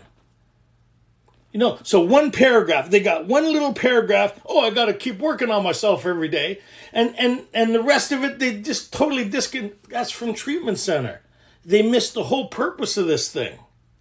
Mm-hmm. One little paragraph talks about continue to watch for these things, and all of a sudden it's a huge exercise of working on self. How many people didn't like what I said there a bit? Nobody getting on is here. We lost 3 people. Okay, go ahead. Damn it, I'm doing 10 every day. Yes, you can do whatever you like. This is just what they did. You don't want to do what they did, then don't complain by what you get, okay? All right. Okay. This is not an overnight matter. It should continue for a lifetime. Continue for a lifetime, right? And they're going to re-emphasize what we learned in step 4. Where did we learn the recipe on self-evaluation? Of the blocks that stand in the way of my relationship. Step 4, right? It should continue for a lifetime. Continue what recipe? The recipe we learned in 4. Yes or no? So 4, 5, 6, and 7 kind of is the recipe here, right? Go ahead. Continue to watch for selfishness, dishonesty, resentment, and fear. When these things crop up, we ask God at once to remove them. Right? And where did we learn that? In the 4, the prayers. In the 4th step. to learn how to master resentment, outgrow fear. So you hear people don't go, oh, I'm doing 4 every day. Because it's taking all this idea and moving it into an experience. It's like how many people drive here? But when you first learned how to drive, you had to learn how the steering wheel worked, did you not? You had to learn how the signals work and how to look through the mirrors. It seems so overwhelming, all these, and they broke it down, how the brake worked, how the gas worked, if you had the clutch. Like all this is a lot of things, right? But they're all steps to what? To get you to go do your license. And if you put them all together, right, then you effectively what we would call is a psychic change or spiritual experience, sufficient enough to allow you to get a license to go amongst the people around you, because you all have the same understanding and collective. Does that kind of make sense? It's all put together. And so how many people have their license here? How many people have beside them on the seat the driving manual? Okay, I would get a little freaked out if someone went, wait, I'm coming up to a stop sign. Wait, I got to do a step 10. Look at the book again. just let me out over here. Just let me out over here. What? I get in the car. Wow, what do? I do brakes, gas, and checks every day. 10, 11, 12. You do what? It's okay. I'll get an Uber from here. Thanks. Right? Wouldn't that person sound a little, what do you mean? Like, right? Yeah. So they're saying, watch out, continue to watch for these things. It didn't say concentrate on them. You notice that? And if these are happening every day, then you're missing something. Because the promises say you have a new freedom and happiness. Right? You'll comprehend the word serenity and no peace. If you not comprehending the word serenity and no peace and amazed about your life, and you're in still conflict with you and the world around you, and you're working on you, which is the problem. You're concentrated on the problem. You're the problem. Yeah, read that again. Go ahead. When these crop up, we ask God at once to remove them. We discuss them with someone immediately, and we make amends quickly if we have harmed anyone. Then we resolutely turn our thoughts to someone we can help. So they just talked about the whole process here. The idea, the presentation of where they're moving us to, of growing in the world of the spirit. This is the whole summary of the whole process. But in order to do this, because it needs to continue for a lifetime, I need to do the rest of the process in order to be able to do this. They haven't given me the instructions on how to do this yet, have they? Because have we gone through working with others? Have we gone through step 11 yet? No. So it's a preparation moving me. So this is kind of like the itinerary. Right? When you get to this hotel, when you do all these things, you'll get to your destination, and then you can enjoy your all-inclusive package, right? Your holiday. And you don't have to worry about bringing you with you. You could actually be there and have fun. Anybody ever be on holiday here and bring you with you? You're not on the beach. You're still at home. You're still arguing with people. Anybody go somewhere to enjoy themselves and they're still arguing with people who are not even there? You can't be there? Interesting, right? So this is a summary of what we're going. This thought, this idea, they're expanding on it. Continue for a lifetime. Okay, now what? Love and tolerance of others is our code, and we have ceased fighting anything or anyone, even alcohol. For by this time, sanity will have returned. Stop. For by this time. Reading it? By reading it, sanity? No, through going through the rest of the process of working with others, seeking counsel with a power greater than myself, cleaning up my past. I'll be amazed before somewhere along that process, in the spiritual appendix in the back of the book, how many people's read it? It says what usually takes place in a few months can seldom have been brought about by years of discipline. So there's a process here that I need to get busy. Right? And within that few months period, somewhere along the line, I will experience a psychic change or spiritual experience. Remember, the fifth step, that feeling of the drink problem has disappeared, will often come strong. We will feel that we're on the broad highway, right? Hand in hand with the creator of the universe. We'll have that feeling that Bill talked about, like, whew, but it's not enough. We must go further. Does that kind of make sense here? Is this how many people seeing this kind of interesting for the first time, how they're laying it out? Right? Very cool. But the way they would lay it out is like step 10 is a singular thing. It is not, nothing in this process is a singular thing. Like driving.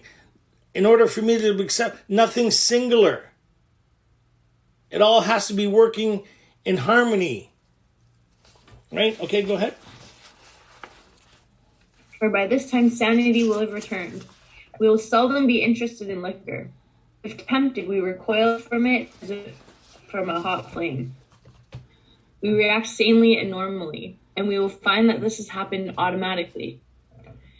We will see that our new attitude towards liquor has been given us without any thought or effort on our part. It just comes. That doesn't mean you have a choice anymore. You still don't have a choice. You hear people say, oh, no, we got to have a choice whether I drink or not. Well, then you're contradicting step 1.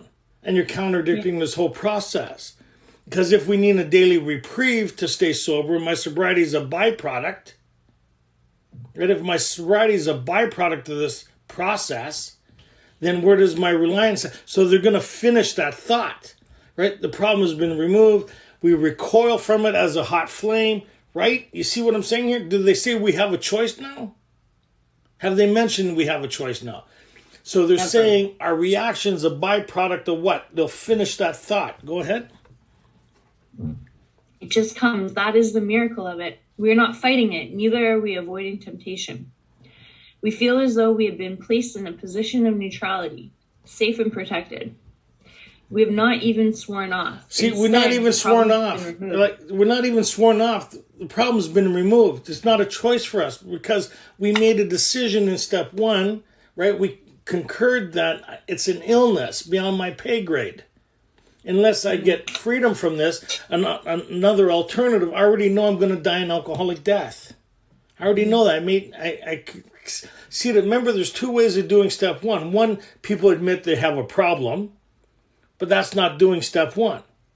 Then there's conceding that you have an illness and that it's going to see you dead. Unless there's some form of intervention on a spiritual level, as a psychic change or spiritual experience, your fate is you're going to drink again. That's the promise of step 1. But that's not everybody's step 1. Remember that guy we read on Tuesday? Right? He felt his good standing that he would never drink again. So yes, he admitted he had a problem, but he didn't do step 1. Most people in the fellowship have not done step 1. Yes, they've admitted they have a problem, but they haven't conceded to their innermost selves.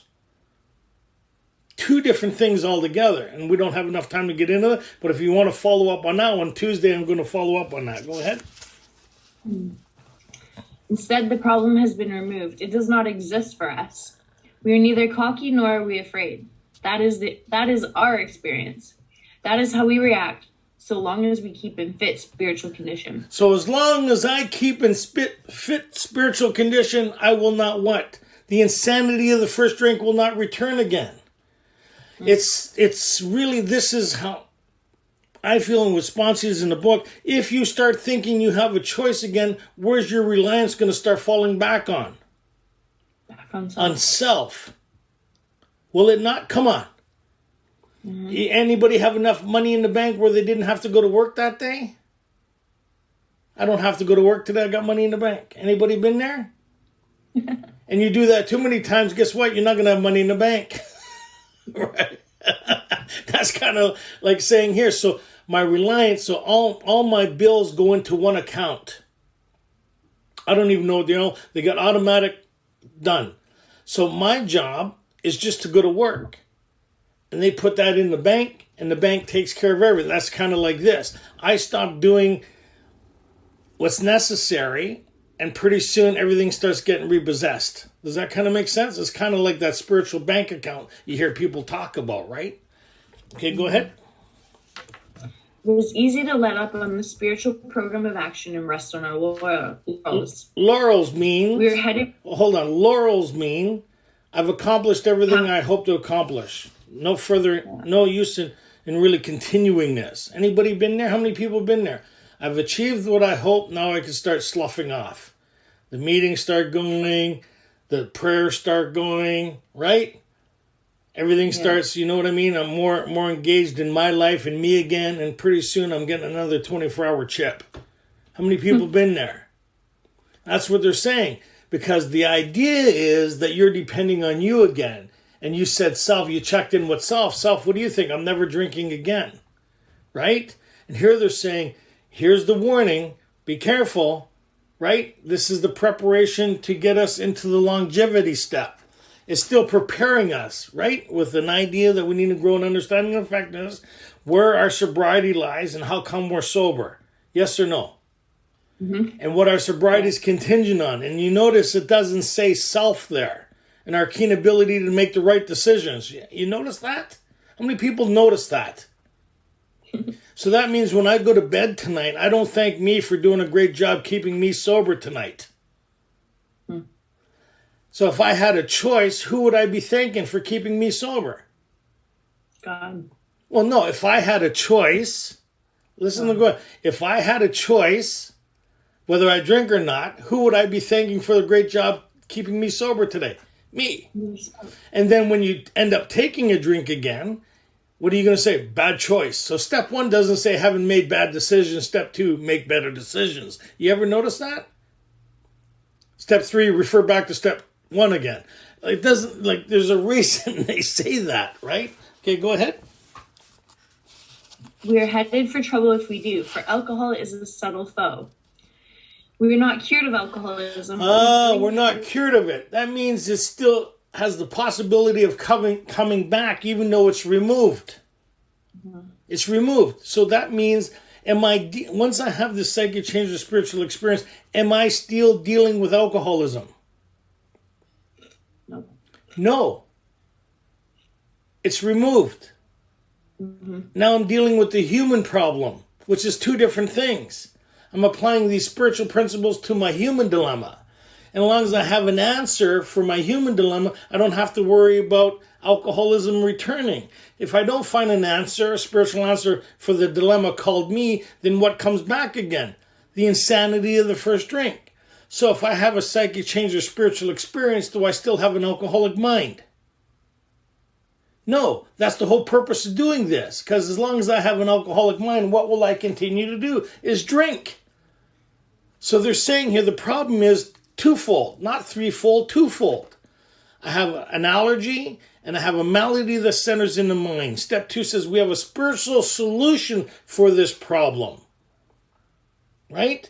And as I go through here, the 4th step is the first time they talked about the spiritual malady in association with my resentments. My resentments are making me sick. Why are my resentments making me sick? Because my alcoholism won't let me deal with life. Life piles up on me and I can't solve it because I'm drinking. And people want more accountability from me and I start getting resentful at them. Anybody? Am I alone in this? Right? But I can't deal with these people, places, things because I keep drinking. That's the unmanageability. So the first component needs to be removed. Alcoholism needs to be removed from the scenario so I can start dealing with the stuff we're talking about here. Yeah. Right? So it says, does it not say the problem's removed? It does. But we hear, I'm working on my alcoholism. My disease is talking to me every day. Then do the steps. Recover.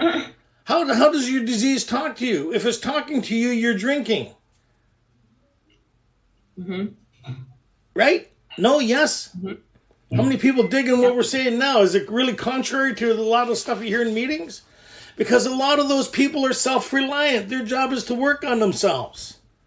And thank themselves at the end of the day for what a great job they do. And when they get a chip, they do Academy Award. I'd like to thank me, and I'd like to thank me, and I'd like to thank me. Oh, yeah, thank you guys.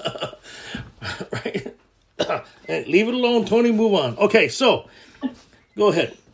What we really have is a daily reprieve contingent on the maintenance of our spiritual condition. Every day is a daily Look that word up, reprieve. Every day, it doesn't say, what we really have every day is a choice whether we drink or not based on our spiritual condition. It says if my spiritual condition slides, I'm drinking. And if my spiritual condition's intact, the problem's removed. Yeah. I'm not here to argue with anybody. If your experience is different and you have a choice, God bless you. But they're saying alcoholics of our type, the people that put this thing together in the 4th edition, since the beginning of Alcoholics Anonymous, is saying we're sober because of the reprieve, not based on self. Very important. How many people are looking for longevity here?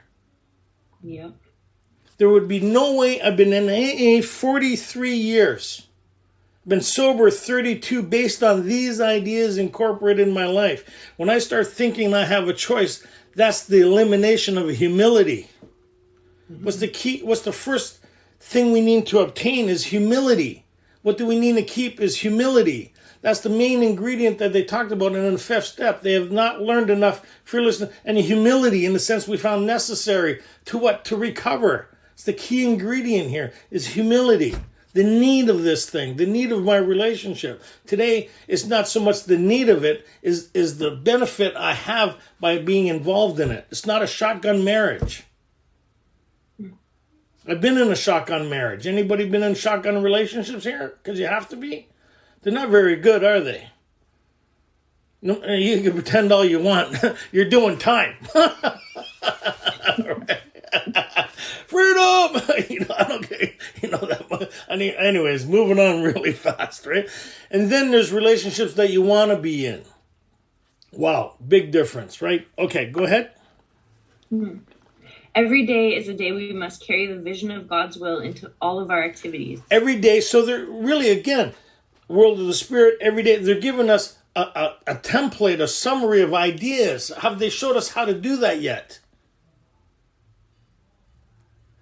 They haven't explained how to incorporate this idea in my life. You think the idea of it and the incorporation of it is two different things. The experiencing of what they're talking about, they haven't given me how to formulate that in my life yet. Because you know what? I'm prone to thinking about me and not thinking about this stuff. I'm not alone there, am I? I'm prone to praying less and thinking about me more during the week. I'm prone to praying only when I have a problem. Or I'm prone to praying when God is my Christmas list.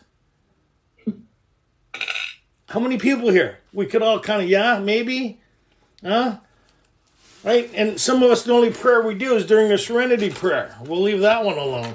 And we're not even really doing that. We're mouthing it off, right? So I haven't got the instructions on how to formulate this idea based on their experience yet. They're getting me ready. It's a transition to getting me ready for the road test. Okay, go ahead. How can I best serve thee? Thy will, not mine, be done. These are thoughts which must go with us constantly. We can exercise our willpower along this line all we wish. It is the proper use of the will. So now they're saying in step 3, we turned it over, right, to the care of God. Now they're saying here you can have it back. Right? Is the proper use of will. Have they showed us how to properly use our will yet? They give us ideas on it, and how to do it is two different things. It's like somebody talking about driving their car. Anybody remember, you thinking about driving a car is a lot different than actually driving a car, right? Looks pretty easy when you see somebody else do it. Then you get behind the wheel, the shit show starts, especially if it's a standard. Anybody? Mm-hmm. And then it's like, oh man, this is not as easy as I thought, or how people are explaining. So then they break it down. So this is how you do it. Somebody's sitting beside you, teaching you how to do it. Yes or no? Yeah. So now they're getting ready to teach us how to do these ideas, this presentation, their experience. Right? So they're saying every day, right? Go ahead. Back up. Every day is a day we must carry the vision of God's will into all of our activities. Do you want me to read that whole thing again? Yeah. What? Okay. half the people weren't listening anyways. They were thinking. How can I best serve thee? Thy will, not mine, be done. These are thoughts which must go with us constantly. We can exercise our willpower along this line all we wish. It is the proper use of the will. Now, underline this. This paragraph is the pivoting point. Everybody know the pivoting point? How many people can see the screen? This is a pivoting point. My sponsor explained to me. The steps got me this far to here. and then now it's going to be free flowing. Once something gets to a certain, then it starts to flow, move on its own. Does that kind of make sense? It takes effort to get it to a certain height, and then after the pivoting point happens, then it takes its own direction. Does that kind of make sense? So everything has brought us to this pivoting point. This whole thing is based on this paragraph. How many people has heard this in step 10? You don't hear people talking about it because they don't teach it, because they don't understand it, because they've never really read the book. They're doing treatment centers ideas that have infiltrated AA, and we go with more their ideas than what the book's saying. Let's see what the book says. Much has already been said about receiving strength, inspiration, and direction from Him who has all knowledge and power. Yes or no? True. All knowledge and power. So that bullshit, you hear people diminishing this thing by saying, oh, we only know little. No, you only know little. Sit in the back, be quiet, let somebody share that's been through this thing. You crotchety old timer, we only know little. Shut up. Sorry, did I say that out loud? So you're supposed to tell me my inside voice got out, right? If, the biggest word in the book, if. If we have carefully followed directions, we have begun to... Oh, wait. If we've carefully followed directions, where are the directions? Before this. Before this. There's everything, if we've carefully followed directions, this is the summary of those directions, or that course of action, or our application. Are we agreed or disagreed with what the book's saying? We agreed? So if you've done this, okay, right. If we've carefully followed directions, whose directions? Not mine, theirs. Book. Mm-hmm. So it's not my program, it's theirs. It's ours now. It's our program. If you have, now you're moving into the collective experience. Mm-hmm. If we have carefully followed directions, we have begun to sense the flow of His Spirit into us. You notice it's talking in we now? Yeah. Before it was talking in you? Remember the book was talking you? Statements? How many people remember that? Mm-hmm. Now it's talking we. Because we all have the same collective experience. This book is so... the way they put it together, and it's so subtle you'd miss it. So cool. Right? Remember page 30? We hope you are convinced now. Remember? Page 70, we hope you are convinced. You. Mm-hmm. Now it's saying we, collective, because if you've done what we've done, then we're all in this together now. You're feeling exactly what we're feeling. You've tapped into this power, which is the whole purpose of this process. What was the purpose of the process? To get access to this power that creates a change. Where's the process? Where's this power? Deep down within. Yes or no? See, the book's getting us ready for a really, really crucial point here. It's getting us ready for something. Because they're saying, if you've done all this, right, our next function, growing understanding and effectiveness, we're going to get you ready for an experience that's going to revolutionize your whole life and your whole experience and your whole recovery. It's going to be the game changer. You will be amazed, not somewhat thrilled and somewhat happy and somewhat confused. You're going to get ready to be amazed. How many people want, I'm amazed sobriety? How many people want, I got to be sober another day sobriety? If you want what we have. No, okay. So, do that again. If we have carefully followed directions, we have begun to sense the flow of His Spirit into us. Begin to sense it. This consciousness, this thing deep down within that they talked about on page 55. Right? Their understanding of where this power is in each man, woman, and child. It's collective as we understand it, not as I understand it. It's a collective experience that we all have to tap into this power. Where? Deep down within. We all have access. What you call it is secondary.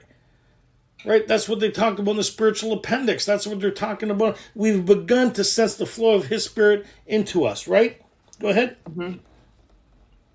To some extent, we become God conscious. We've begun to develop this vital sixth sense, but we must go further, and that means more action. Ready? We have begun to develop this vital sixth sense, but we must go further than what? Than here. The warning was resting on our laurels, doing step 10 every day. checking on itself, me fixing me. And when I think there's a problem, bringing God into it afterwards. That's not the purpose of the process. Is it? Is that what we read here? It's saying, so what it's saying is, but we must go further. Why? Because my life and my sobriety is in peril. Yes? No? Anybody read it like that? Mm-hmm. Because if I stay here, I'm in trouble. And if I start focusing on me, I'm in trouble. Because my sobriety is a byproduct of my relationship with something greater than myself.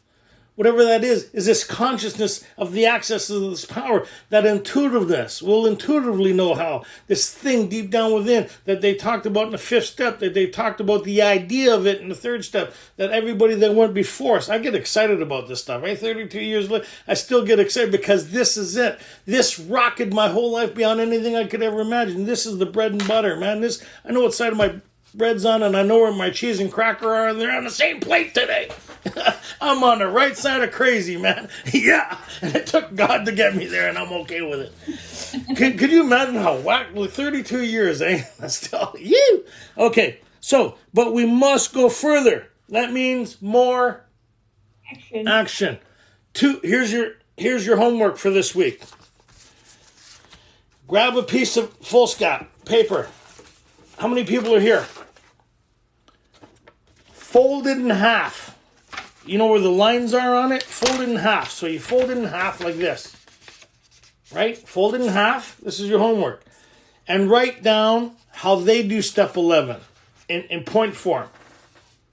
Remember, like when you read the steps on the wall, step 1, step 2, it's in point form.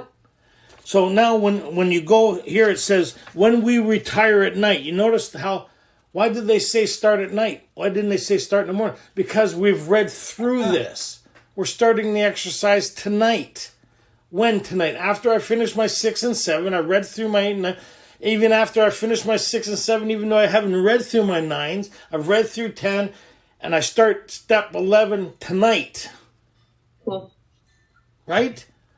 And this is broken down into a 24-hour period. This is the instructions on how to do 10. Right? And a lot of people go, well, no, I do a spot check in. Well, if you understood step 11, you'd understand you're actually doing step 11. We paused when agitated or doubtful. If you paused before the accident happened, my friend's driving a truck there. If he paused before other people, right, he's seen something coming and he paused, he wouldn't cause an accident, would he? Is if he's paying attention. If you're not paying attention, then it would be an act, right? And that's kind of like our lives. Anybody notice when you're not paying attention, you're in a collision course with something or someone? How many people notice that? Definitely. So as we go through this, write down on one side of the page how they do step 11. Right? And on page 88, next week we're going to break this really down into really cool stuff. And what I was going to say was, when they talked about here is when we retire at night, right? So what they're saying is I'm going to be proactive in my recovery instead of reactive. Do you notice here this thing when they talk about instead, watch out for these things, right? Because if these things are happening, you're not being proactive, you're being reactive. You're not paying attention. You're not you're spiritually becoming I want to say numb again, but you're becoming more instinct-based. You're in conflict with people again. And when the symptom of that happens, you go back to, right? So continue to watch for selfishness, dishonesty, resentment, and fear. These are not the problems. Those are symptoms of the problem. They're a derivative of a self-willed person.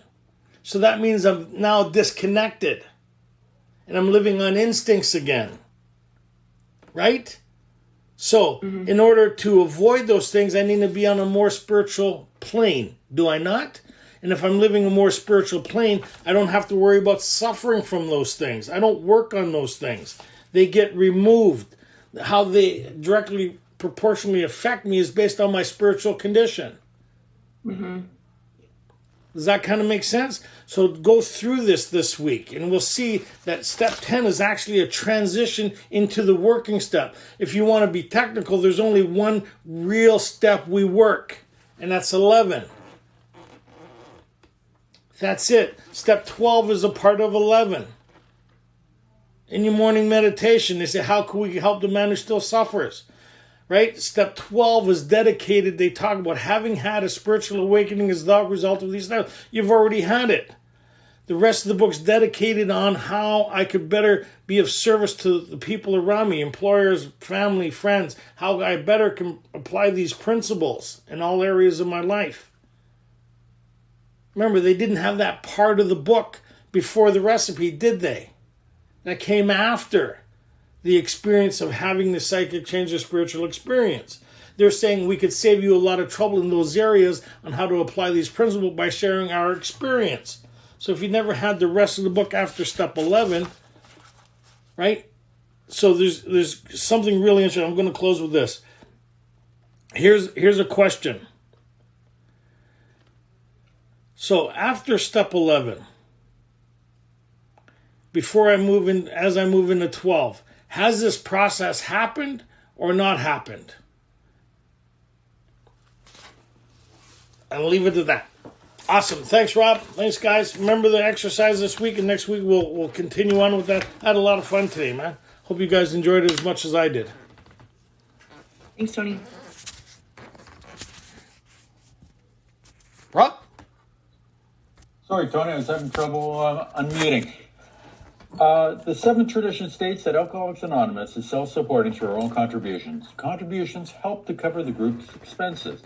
But the seventh tradition is more than simply paying for rent and other group expenses. It is both a privilege and a responsibility of individual groups and members to ensure that our organization, at every level, remains forever self-supporting and free from outside influences that might divert us from our primary purpose.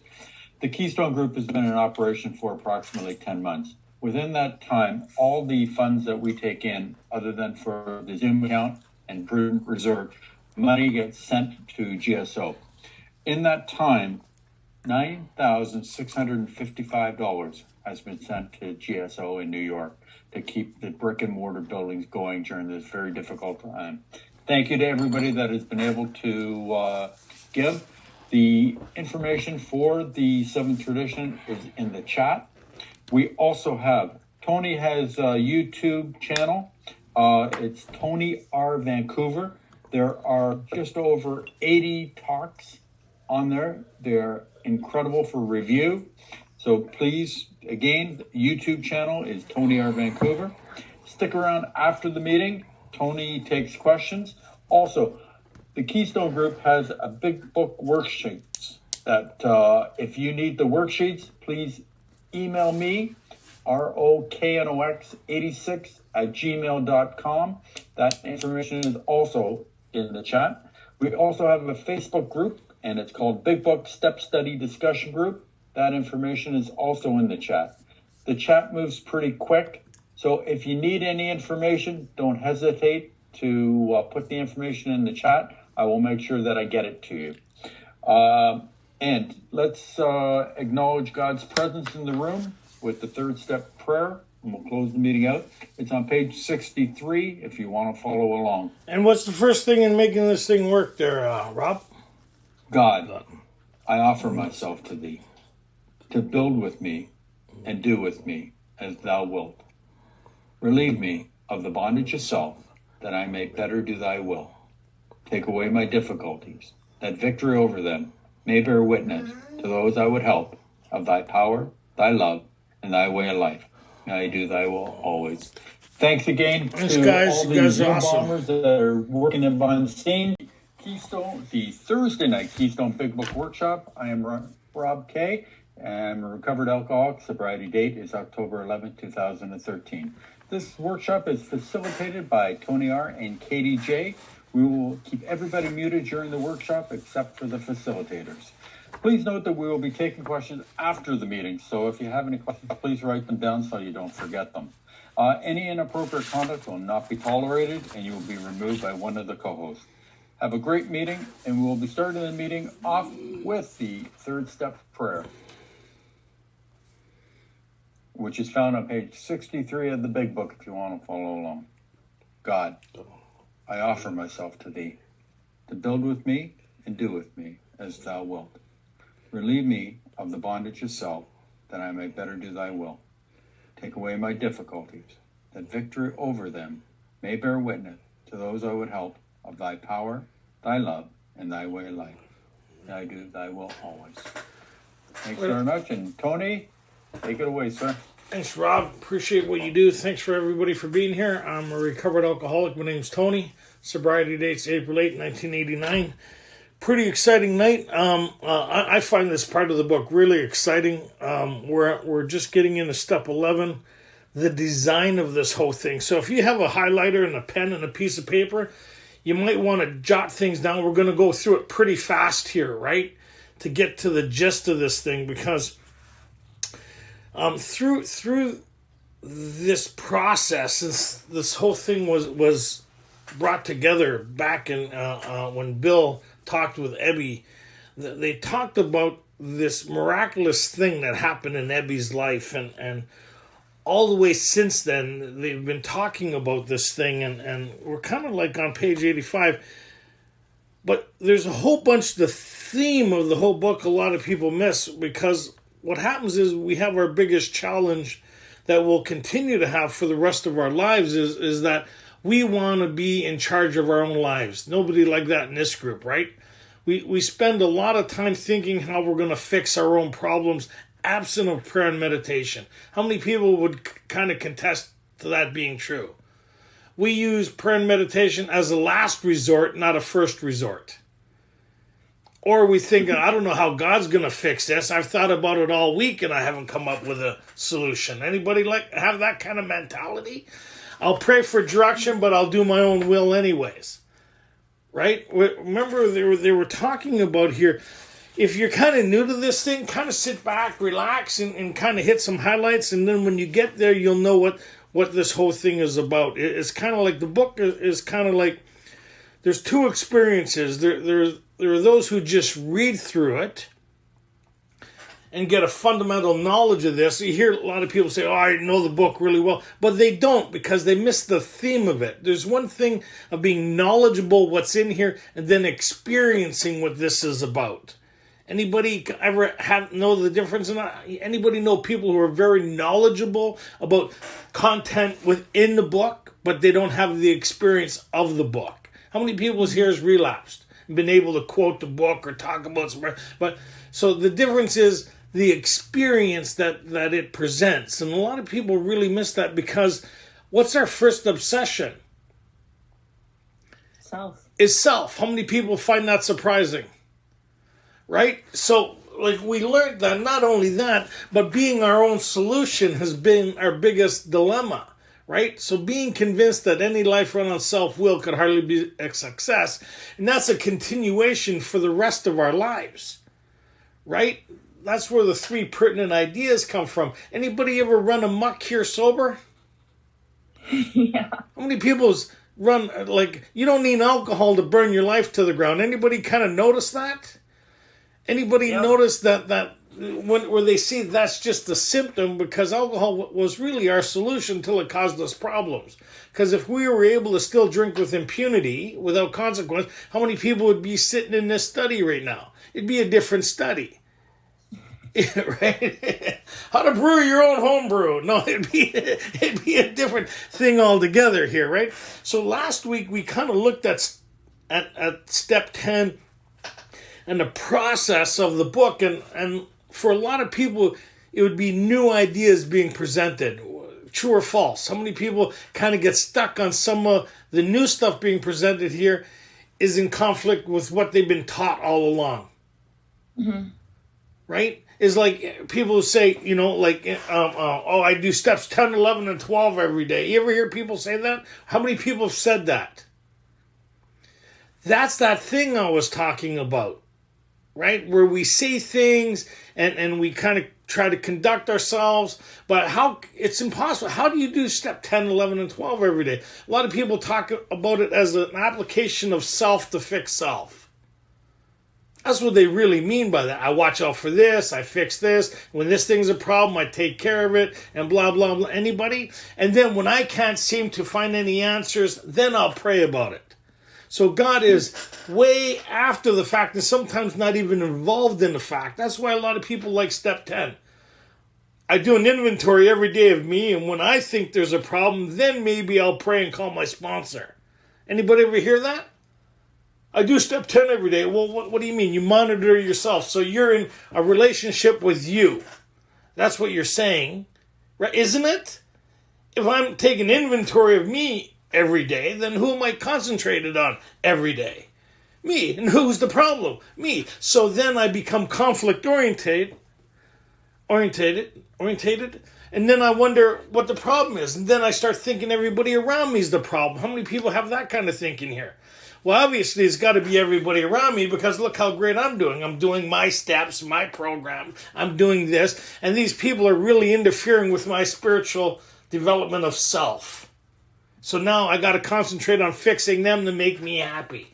Anybody have that kind of line of thinking here?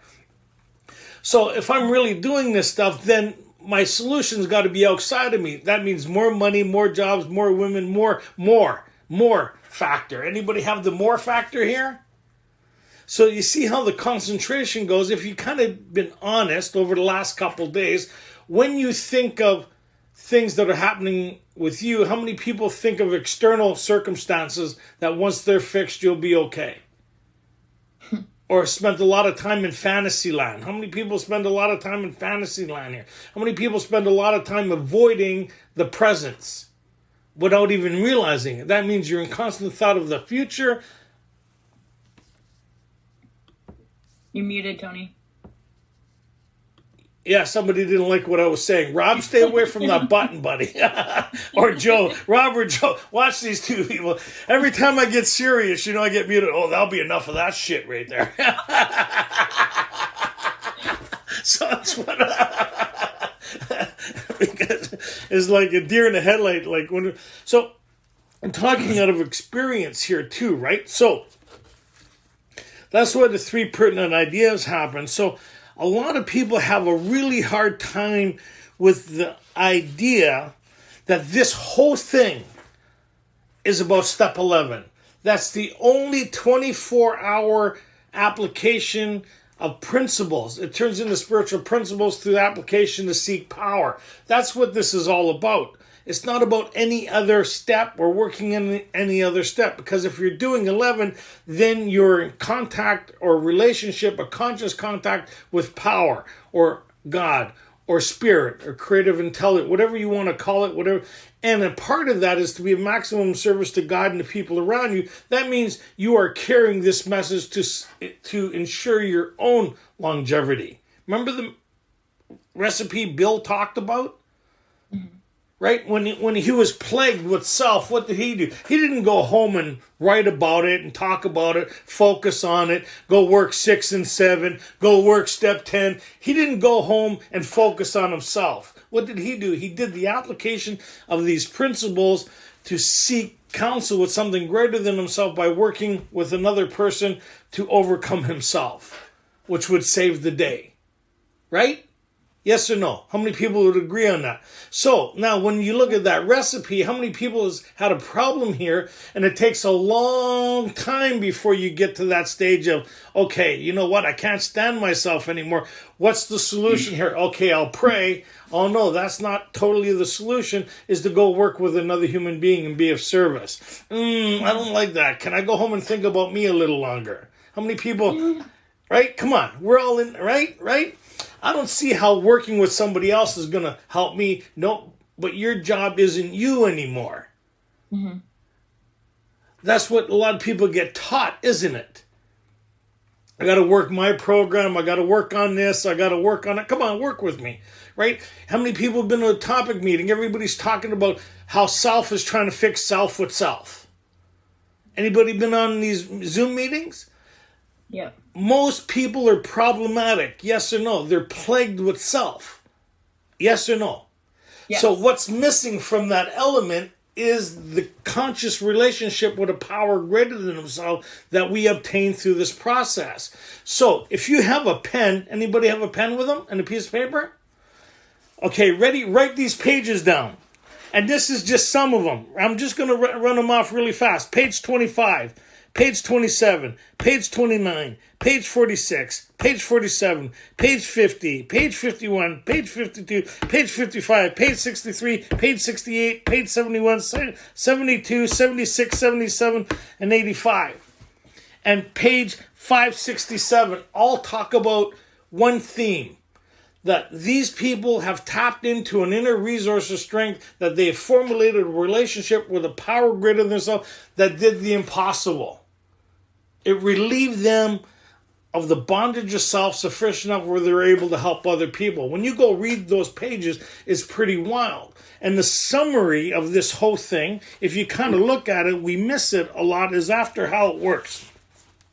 It talks about here is that when we finish how it works, they talk about on page 60 what this whole thing is about. But a lot of people would miss that, right? Because they miss the theme of this thing. And remember, why do we continuously miss this thing? Because what's our biggest problem is self, isn't it? Mm-hmm. And self takes over really subtly. How do you say that? Quietly, right? You go back into counsel with self. Anybody start that here? Okay, how many people has prayed here for direction and finished talking to themselves? Yeah. Dear God, I really need your help. And then, oh yeah, I gotta go to the store and I gotta go.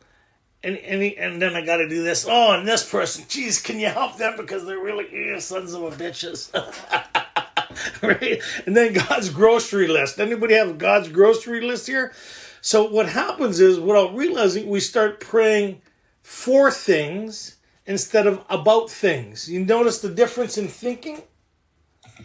Right? So how many people spend a lot of time praying for things and not about things? Big difference, isn't there? But you wouldn't know that unless you're kind of given that. So on page 60 here, if you look at it, and this will be where we're going with this, is having had. Go ahead, Katie. Your voice sounds way better than mine. My name's Katie. I'm an alcoholic. Top of page 60. Having had a spiritual awakening as the result of these steps. So one purpose. How many purposes are there for the steps? One. So if you change having had a spiritual awakening as a result, that implies there's a whole bunch of different purposes for the steps, right? If you change the to an A, does it change the meaning of the whole sentence or the whole summary of that statement? Does it change the statement? Mm-hmm. So they're very clear what the whole purpose of this whole thing is what? Having had a spiritual awakening as the result of what? These steps. That's the only purpose of the steps. It doesn't say having known yourself better and worked on yourself better, that you're able to concentrate on self better, right? And that you could go work on yourself now. You notice it doesn't say that? But how many people hear that in meetings? I'm working on my alcoholism. Oh boy, aren't you in trouble?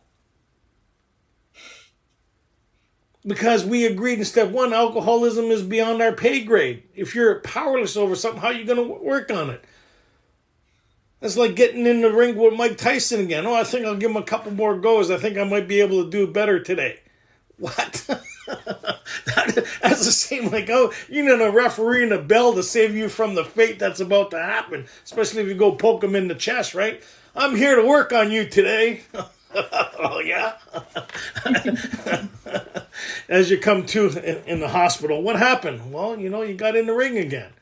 So, staying out of the ring, we tried to what? We tried to carry this message to alcoholics and to practice these principles in all of our affairs. Practice these principles in all our affairs. And we understand what they mean by that is all the areas of my mind which translate to all the areas of my life. Yes or no? Yes.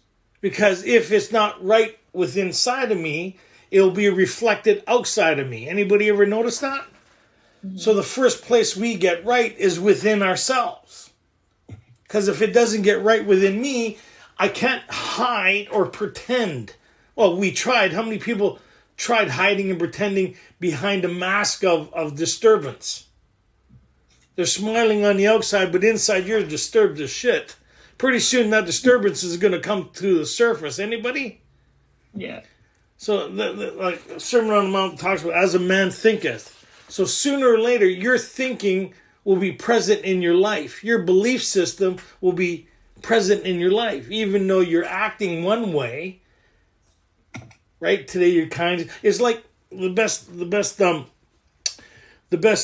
I've ever heard was along these lines is, if you hear people say, I went into a store today and I didn't steal anything. You ever hear people and they congratulate themselves on, I didn't do this, I didn't, but you're still a thief. It's just a matter of time before you do it.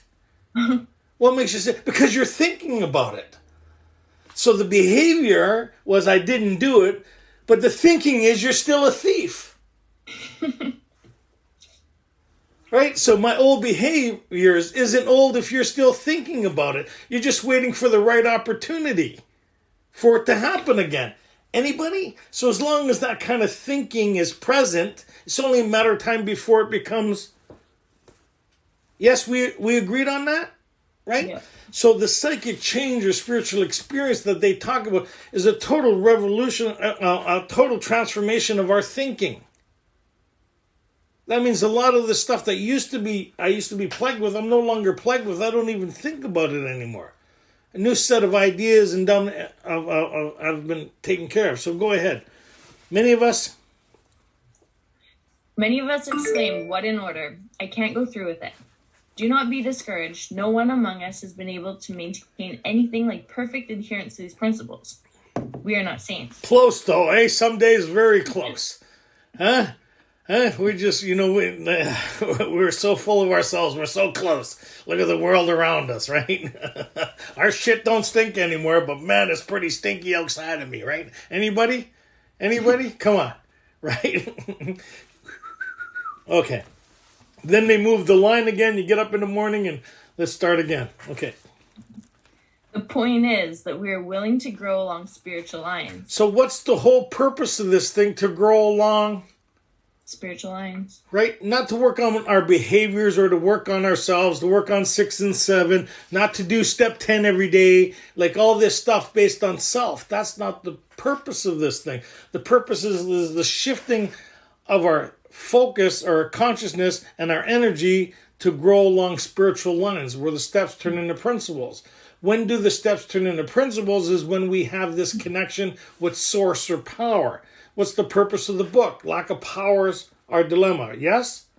Yes. So where and how do we find this power? That's what the book is about. The whole thing comes about my access and my relationship with power and developing that. Yes or no? That's what it's saying, right? So where's the growth part comes from is after I do my step 5. Because I see how I used to be on a non-spiritual basis. That's the purpose of step 4 and 5. I get to see how my life ran amok based on self, right? Mm-hmm. Yes? Yes. And then the rest of it's how do I apply these spiritual principles to get a different response or a different experience in life. So before I used to, this is how I'd react in this situation, but now I seem to be responding, not reacting, responding in this manner. There's huge growth here. What a difference. And now where there used to be problems in this area, now there isn't the same problems anymore because I'm living and governed by a different set of principles. Does that kind of make sense? Mm-hmm. So then the problem is you'll suddenly realize that God is doing for us what we couldn't do for ourselves. Right? We have a way of life that answers all our problems. This is hard to get your head wrapped around, but the more all these pages that I talked about have one theme in common, that since these people have tapped into an inner resource of strength, the impossible became possible. So that was the whole motivation of doing this thing. Is it not to have the experience of those that went before us? Yes or no? Yes. To be free of my story so I can experience a new story. How many people want a new story? But how many people still drag the old story with them? Yeah, I know I got a new story, but look, I got this, and these key factors that have me the way I am. No, the way you are is because you're still hanging on to that part of your story. You won't allow a new experience to happen, which is what step 6, right? And a lot of us get, okay, so go ahead. The point is that we are willing to grow along spiritual lines. The principles we have set down are guides to progress. We claim spiritual progress rather than spiritual perfection. Good. So then when we go over to page 63, we see here that the third step prayer is a lot of people don't realize it's an idea. How many people, first time I said that, kind of had some conflict within their own thinking? That step 3 was only an idea. Come on, be honest here. Because we get taught step 3 is something we could accomplish, isn't it? How many people get taught that? I do step 3 every day. Well, step 3 is an idea. Right? Where does it say that? Down here. The wording, of course, was quite optional so long as we express the idea. What idea? Of the possibility of experiencing this relationship to give me freedom from the bondage of self and overcome my difficulties. Right? So we see that step 3 is a summary of the whole process. How many people's brain just steel on steel there a bit? Right? So if you go with what the book says, because if I was able to achieve step 3 and step 3, I wouldn't need to do the rest of the work, would I? Think about it. If I was able to have that relationship in step 3, as I read here, then what problem would I have from here on out? None. But I'm still plagued with me. Right? It's like, right? Oh, that sucked, eh? That kind of sucked, right? How many people would like the idea of just doing step 3, you're good to go now? Wouldn't that be nice, eh? Wouldn't that? Oh. But then you notice there's a whole book still ahead of it. So 64 talks about an idea. We go through this process. 66 talks about certain ideas here, right?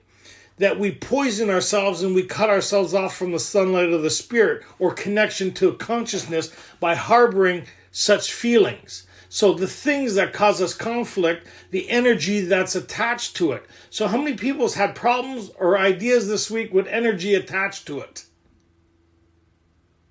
And you notice it changes your whole perspective where in the moment, even though it's not happening in the moment, you've carried it or you've allowed it to take place in the moment.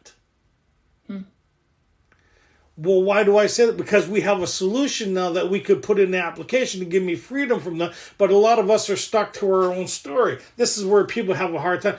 Believe me, if you knew my whole story, you'd be a little perplexed right now by the freedom that I have. Right? Where I come from and where I am today, a lot of it was my inability to let these things go. Right? Because these things made excuses for who I was and how I was today. I was attached to the story. Anybody attached to their story here? Yeah. Come on. We all are. Right? So, then we talk about here, we're able to have freedom from it, and we learn a recipe. Then on page 68, they talk about here this shift in thinking, right? Perhaps there's a better way. Go ahead. Middle of the page, page 68. Perhaps there's a better way, we think so. For we are now on a different basis. When? Right now. Now remember earlier it says the reason we feel the way we feel on certain things is because we permit them. I didn't like that either when I read it. But when I think of the things that I think about, who's putting energy into those things? You are. Who's focusing on those things? Who's dragging those things into today? Who's relishing in that story?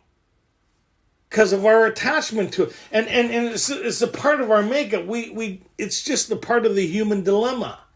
Right? Because we can't overcome these things because lack of power is our dilemma.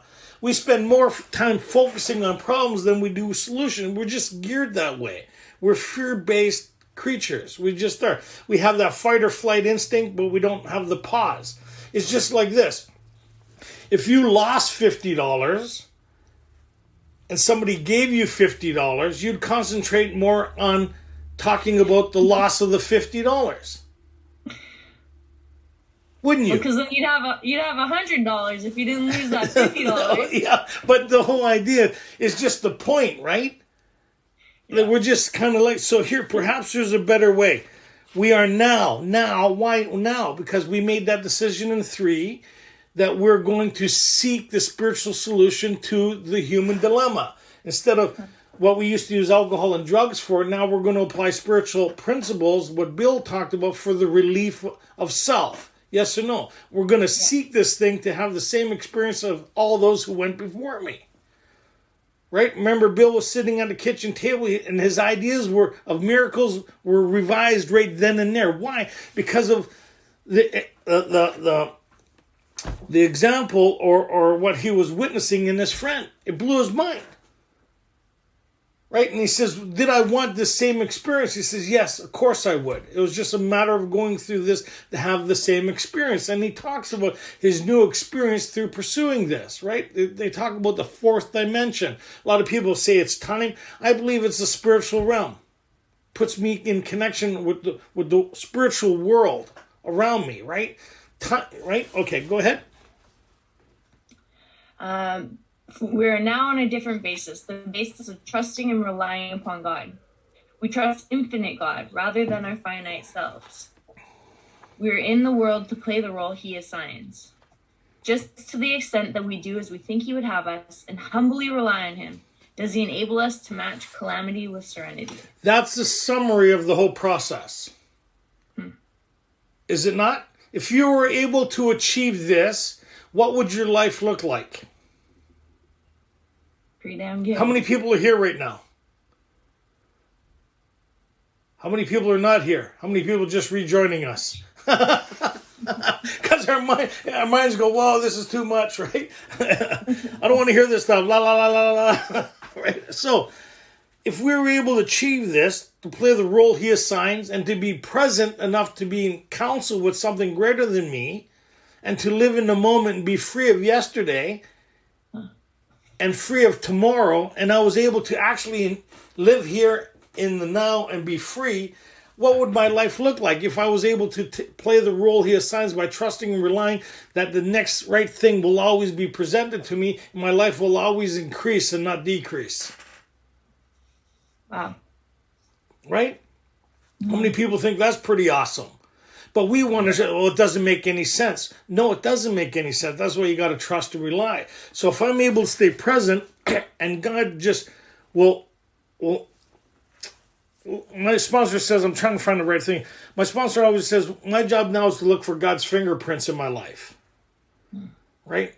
And the more I do my 9s as I go through here and 11, the more I'll see God working. And that's the whole idea here. So the more I see that the presence of God is in the moment, is in the now, the more I'll be able to experience the freedom. And the less my plans and designs will have. I still have plans, and I still have hopes, but my designs are not all focused on that, because I trust and rely on God. I know everything that my whole life is planned out from here, and everything will be presented to me. It will be presented to me in the most weirdest way. Like in early sobriety, real fast, they'll say this real fast, is that like God works like this. I don't know how it works, but it's weird. I was praying for a job once. I really needed a job. My brother said, can you return these videos for me? Back 8-track, like the big one, the square ones. And that's how long ago it was, like 31 and a half years ago. I knew 6 months over. I'm nuts. Been through this thing. He says, can you return this for me? I don't want to return. I said, okay, I'll return it for you. Be of service to God and the people around me. So I went to his place, went in his house, and as I was going in to grab the videos, the phone rang. I answered the phone, and it was somebody looking for him that gave me a job. Right? It just and my whole life's been like that, one thing after another. So I need to learn this recipe that enable us to match calamity with serenity. It doesn't mean I'll be without problems, but I'll find peace within the havoc or life around me. How many people would like some of that? How many people have one problem here and they seem crippled by it? And it doesn't even have to happen to them. Could be Could be on the other end of the world. You hear people say, why is this always happening to me? It's not happening to you. It's happening to somebody else.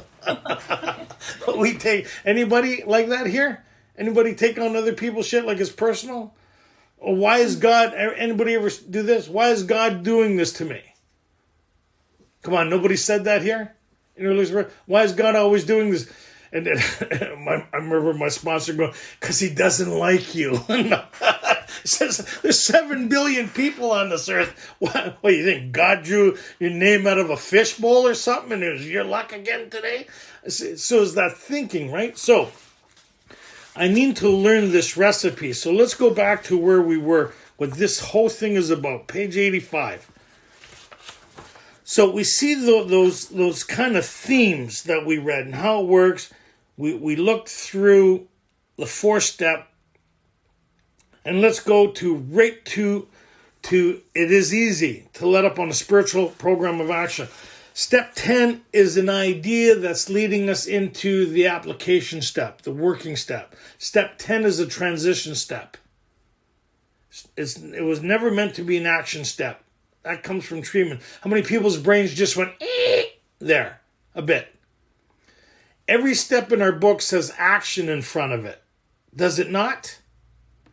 You go through the book, every step that requires action says action in front of it. Every other step is a preparation step. It prepares us for the next step. Steps 1, 2, and 3 are preparation steps. A lot of people say, action is in prayer. Well, not unless you follow it up with action, it's not. The first step in recovery, step 4, is the action step. Step 5 is an action step. 6 and 7 is a preparation step. 8 and 9 is getting ready for action again.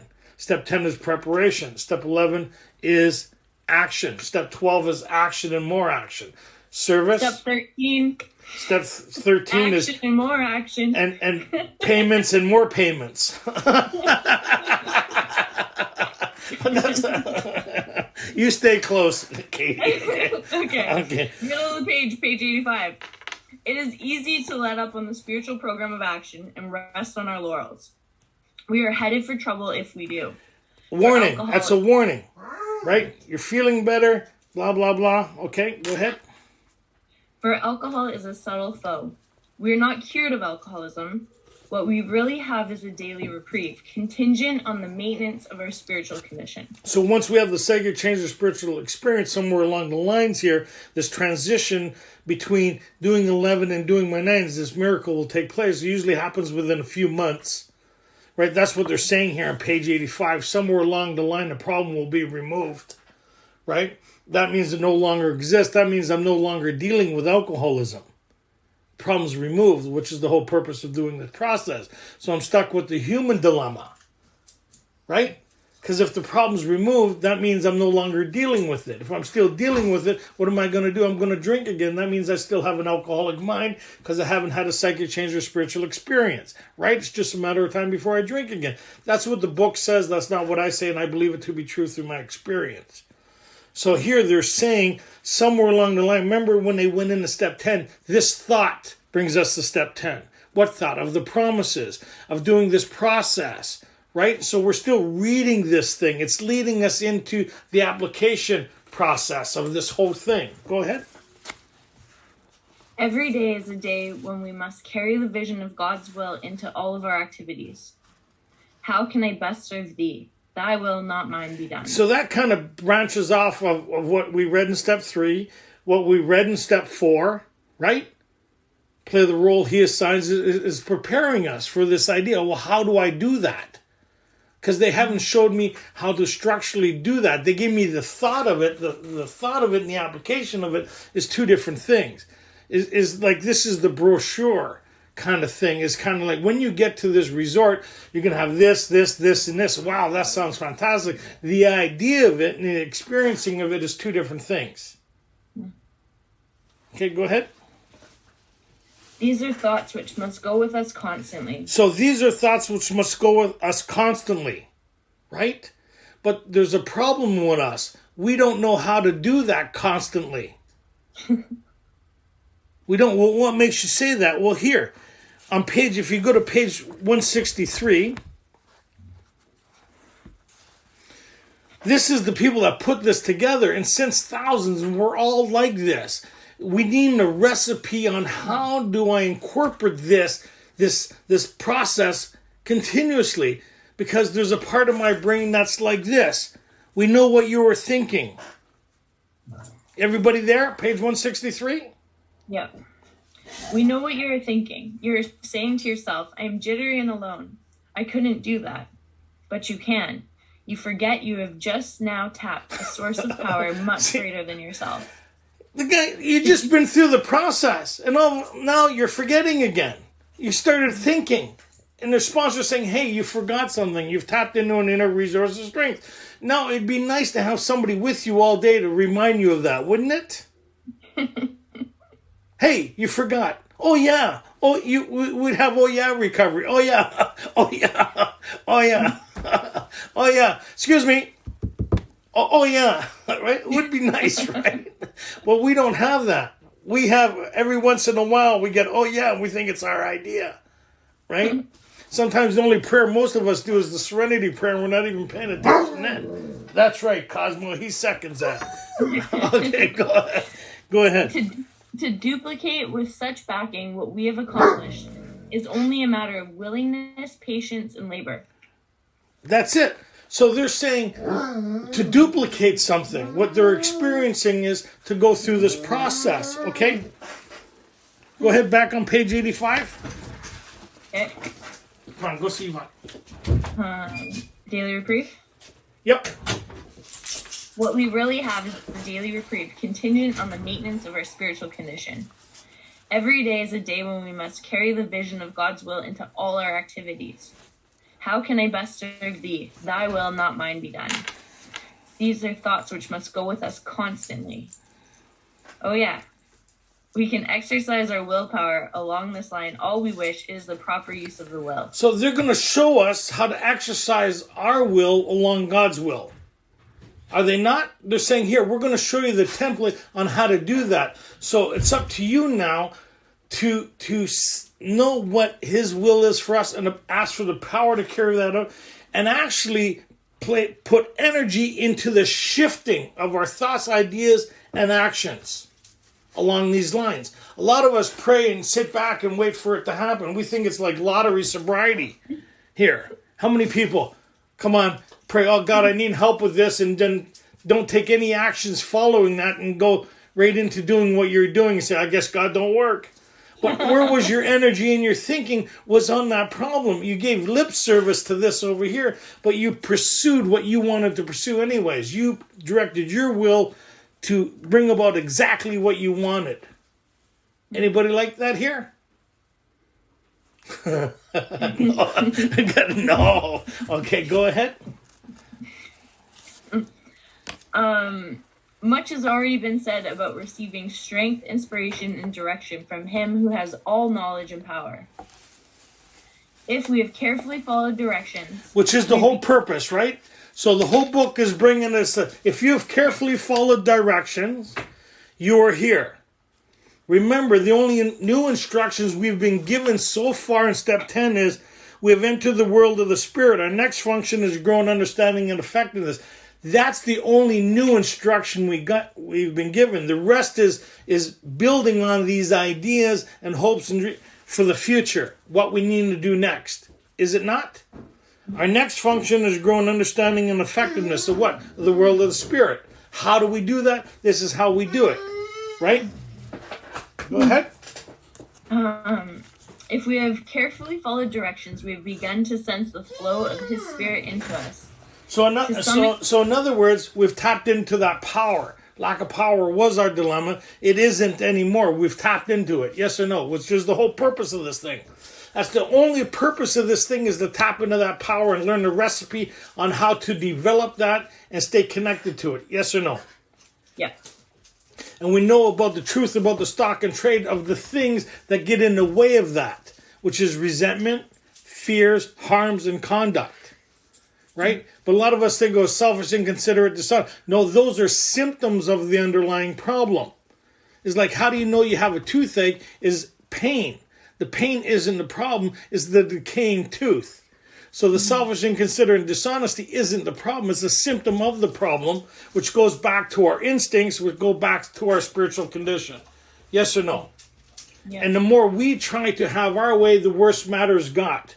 Because lack of power. It's not lack of thinking. Anybody ever notice that? It's not lack of thinking is our dilemma. It's lack of power to bring about our hopes, dreams, and aspirations for our own lives. But then we end up in conflict because self isn't strong enough to overcome self. How many people would agree on that? Yep. Okay. We've begun to develop this vital sixth sense, but we must go further. We must go further. That means if we stay where we are in 10, what's going to happen? We're not going to make it. The insanity of alcohol is going to return, right? Because we're resting on our laurels. But when you hear people in meetings, you hear 98% of people all talk about step 10 and working on themselves. And if you look at step 10, that inventory is a half a paragraph. It's a half a paragraph, this inventory taking process. And it's not a daily thing. It's to watch out for these things. Not concentrate on them and work on them. Mm-hmm. Oh, but that's not how I read step 10. No, that's how somebody taught you to read step 10, and that's what you think it says. It doesn't say that, does it? So now it says we must go further. So here, we got everything with us. We're ready to move into the next phase of our development, which is the amazement, the fourth dimension. This is the game changer, which most people haven't really experienced because we don't get taught it. Why don't we get taught it? Because the people that went before us sitting in meetings haven't experienced this. You can't talk about something you haven't experienced. That's why most people are problematic in our fellowship, because they haven't experienced the solution. If you experience the solution, then you're solution-oriented. Are you not? If you're still problem-oriented, that means you haven't experienced the solution sufficient enough to believe the pursuit of this is the answer to all your problems. Whoa, now we're getting heavy. We just lost 4 people. Okay, one person just fell off their chair. Give them a second to get back up again. Okay, go ahead. Go ahead. But we must go further, and that means more action. Step 11 suggests prayer meditation. We shouldn't be shy on this matter of prayer. Better men than we are using it constantly. It works if we have the proper attitude and work at it. It would be easy to be vague about this matter, yet we believe we can make some definite and valuable suggestions. When we retire at night, we constructively review our day. You notice it didn't start in the morning. You're finished. You just read, you did your 6 and 7, you did your 5, you read through 8 and 9, you read through 10, and now they're preparing you for the application of the development of this thing. When we retire at night, what night? The night you finished reading that other stuff. Right? Mm-hmm. Not a month from now, not a year from now. When we retire at night, what night? That night you did your 6 and 7. That night, because you can't afford to go unsupervised. Mm-hmm. How many people here could afford to go unsupervised? Exactly. Being convinced that any life run on self, right? We know what self gets us. How many people want to relive their 4th step again? Old behaviors aren't old behavior. That's you unsupervised. Okay, when we retire at night, we constructively review our day. Were we resentful, selfish, dishonest, or afraid? Do we owe an apology? Have we kept something to ourselves which should have been discussed with another person at once? Were we kind and loving towards all? Well, that's heavy, eh? When you kind of look at that, you look at how you conducted yourself. See how you look at that day. You notice it doesn't say that month or that year. Yeah. That day. You're dealing with today's stuff. Today, because you've made peace 98% with the past. Right? And you have instructions for the future. Right, your mends and how you're going to cut, but you need an 11 in order to do that, right? So go ahead. Sorry. Were we kind and loving towards all? What could we have done better? Oh, isn't that nice to know? What could we have done better? Anybody have that on the list? You know, step 10, you notice is a reoccurring problem. Watch out for these things. It doesn't tell you how to correct them. You ever notice that? Yeah. Do you want to watch out for those things for the rest of your life, or do you want to find a way in order to correct them where they become livable and none, where there's no collateral damage anymore? How many people would like that story? Because a lot of our story has a lot of collateral damage, meaning a lot of people are involved in our inability to control our emotional natures, yes or no? Right? Oh, right. So now when we look at, what could I have done instead? Oh my God, like today, gave 2 people the finger. What could I have done instead? Be more patient driving my car. That's my big challenge today. That's not a bad thing. Now, when I first done this, I shouldn't have grabbed that person by the throat. I shouldn't have spit on that person. I shouldn't have fucking kicked in that door. I shouldn't have threw the chairs in the meeting. Right? Progress. That's after. So 32 years later, biggest challenge, should have gave that person the finger. Yeah, that's pretty awesome stuff, right? Okay. What could we have done better? Were we thinking of ourselves most of the time? That's why people don't like step 11. Because step 10 is thinking about you all the time. That's the problem. They're saying that's the problem. If you're thinking about you all the time, that's part of the characteristic of the problem. You're creating all your own problems by the pursuit of self. Yes or no? So how many people don't like that too much? We may not be much, but we're all we think about. Like if you took later on tonight, if you took a 24-hour clock and you marked down how many hours in that day you thought about you in regards to your past, your future, me, I, and your job, your place, your problems, your money, you. How many times you spent thinking about you? And how many times did you just be at freedom? Okay, go ahead. Or were we thinking of what we could do for others? Of what we could pack into the stream of life? But we must be careful not to drift into worry, remorse, or morbid reflection.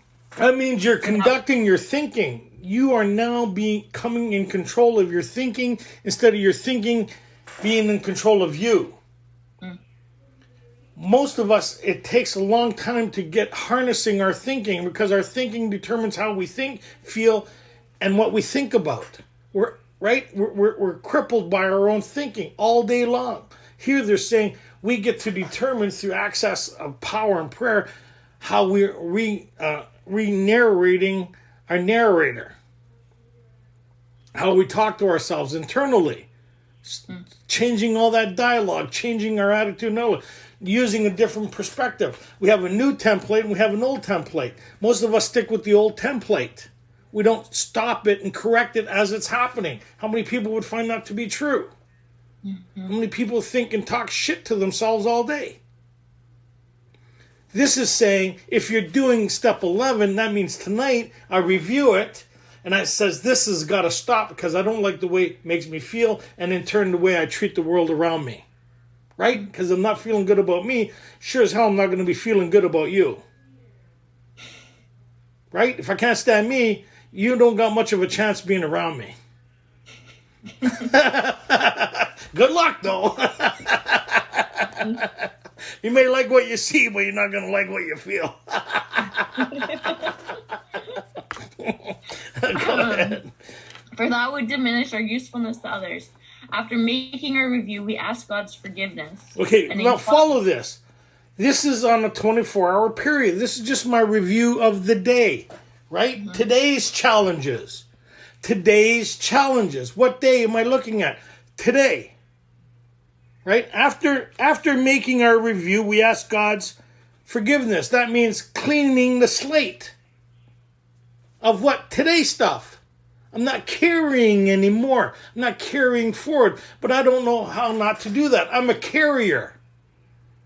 I wake up with the same problem I was having yesterday. I'll have tomorrow because I need to finish it off. Anybody? Where did we leave off? Oh yeah, asshole, come here. Right? Let's continue the beating. First with self, and then we'll project outwards. Anybody? Come on. Okay. After making our review, we ask God's forgiveness and inquire what corrective measures should be taken. Stop. When I seen that, I was like, man, to be honest, 20 years sober. What corrective measures should be taken? That's not me fixing me. What corrective measures? That means I don't carry this into tomorrow, and then when this thing reoccurs, that I have a better way of handling it. Does that make sense? Because now I'm aware of it. I'm on this side of it. This is like real fast. I never understood what that really meant until I started really looking at 11, because most of us in the fellowship don't talk about step 11 as a development step. We think it's just a prayer meditation step, but it's the whole meat and potato step. So what that means is this real fast, is that we used to have a hard time talking finances, my wife and I, right? Because it hit every instinct that I have, and I'd get anxiety, and I'd blow up sometimes, right? So I noticed one day that this was happening. So I was doing my step 11, I was reoccurring, like this seems to happen. It didn't happen every day, so I never really looked at it. But when it reoccurred, 3 months, at the conversation of 6 months, it'd give my wife anxiety to talk to me about finances, right, in the home and all that, and responsibilities. And so she would come into the conversation with anxiety, which would cause more reaction from me, and the outcome was, oh, I can't talk about this. Anybody have those reoccurring conversations with people, places, and things? Yeah. So even though it's a final, it's a reoccurring theme in my life, right? So when I looked at this, I kind of went, okay, so what happens when this was happening? As we sat down, I realized the energy inside of me started to change, the buildup. Anybody know the buildup? Mm-hmm. And then I stayed. I ignored it, and I tried to override it, and then it became evident. It became so much energy that I had to direct it at the person that I was involved with. Anybody have that overload of energy, and they and then afterwards it's kind of like, I'm sorry, I didn't mean to do it. But anyways, you didn't correct it at the main source. So that meant, what could I have done instead? What corrective measures should be taken? So next time I sat down with my wife and I said, listen, next time we're going to talk about finances, can we make an appointment with each other? Can we let each other know what's going on? And can we take a break when I feel myself getting anxiety? Can we just take a break, and could you help me work through this area of my life? I haven't never been successful in this area. Can you just be patient with me and help me work through this? Right? And so I feel the energy. That's the corrective measures. And I'd stop and I'd say, hey, can we pray here? Can we just take a minute out and revisit this in a couple minutes? Right? Now we talk about finances and all that, like no problem whatsoever. Big difference, because I'm taking the corrective measures on things as they happen. That's step 11. Pretty cool. And I'm seeking counsel. And then now I have foresight because of the after sight, like because I learned how to do 4 and 5. I learned how to assess things based on my instincts and the reaction that I bring to the table when God's not involved in it, or when I'm on my own resources of the Neanderthal, I call it. I'm absent of the spiritual thing because I'm being reactive. I'm being instinctual, right? Because that's part of the human process. So if I go over to the spiritual, right, step through the keystone, right, and involve where I'm sitting with inside, I was like, okay, God, can you just be, and I'm having these conversations with myself, can I just be different here? Can you allow me the peace and right to do this thing? And what happens is I shift the energy within inside of me. Pretty cool, right? So I'm adding the pressure cooker here, like shh. And so I'm getting a different response than I've always got. So imagine if I did this every day. What would my life start looking like? How many people can say honestly they only do this when they have to? Come on, I know some of you.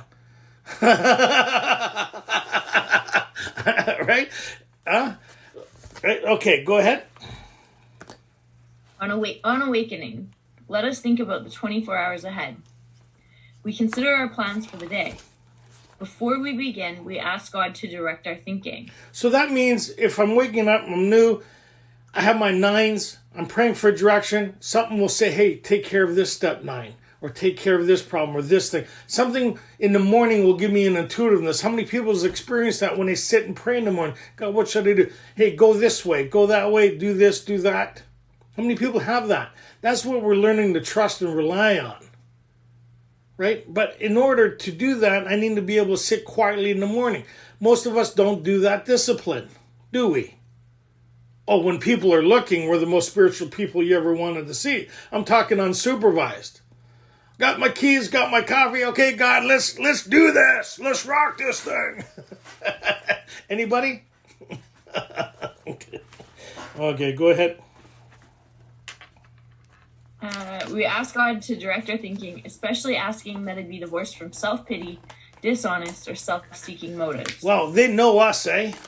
Because we spend a lot of times in those areas unsupervised, don't we? Not in check.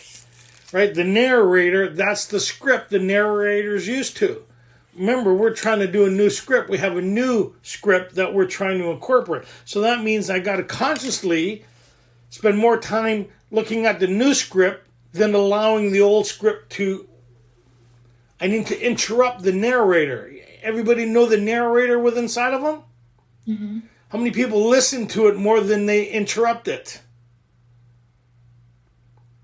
So here, they're saying interrupt it. You have a new script. Pretty cool, right? So if you started interrupting that, how long would it be before you made peace with yourself? How many people like to make peace with themselves? Because once you make peace with you and God, right? Because then you make peace with the world around you. Pretty cool, right? Go ahead. Under these conditions, we can employ our mental faculties with assurance, for after all, God gave us brains to use. Our thought life will be placed on a much higher plane when our thinking is clear of wrong motives. A much higher plane, on a spiritual plane, than in Neanderthal. Because you notice when you're fear-based, you have anxiety. Anybody, you hear the new thing, everybody has an anxiety disorder. Why? Because you have a thinking disorder. Why? Because you have an instinct disorder. But they don't know how to break that down and look at it. Boy, I've been in therapy since junior kindergarten, man. I've had more I spend the whole next 3 weeks talking about, oh yeah, I could outdo your diagnosis with 3 of mine, right? And I've had people with more letters behind their names giving me more labels than you ever wanted to think. I've even had one guy say I should be in the condition I'm in. He's amazed that I'm not eating pablum dead or doing life in a penitentiary or in a rubber room saying my own name somewhere, right? He's just baffled at the idea, right? So, I know where I come from, but I also know where I'm at with this loving presence of this creator that I did through this process. What the whole world tried to do with me, this process was able to do with me. With outside help. Believe me, I did some outside help with these spiritual principles on how to enhance these things. Go ahead. In thinking about our day, we may face indecision. We may not be able to determine which course to take. That means during the day, too, if you're out doing something, we stop and ask for direction when in that moment. That's the recipe for the day. We may face indecision. When does that happen? You have to be living it. So something happens here that we pause.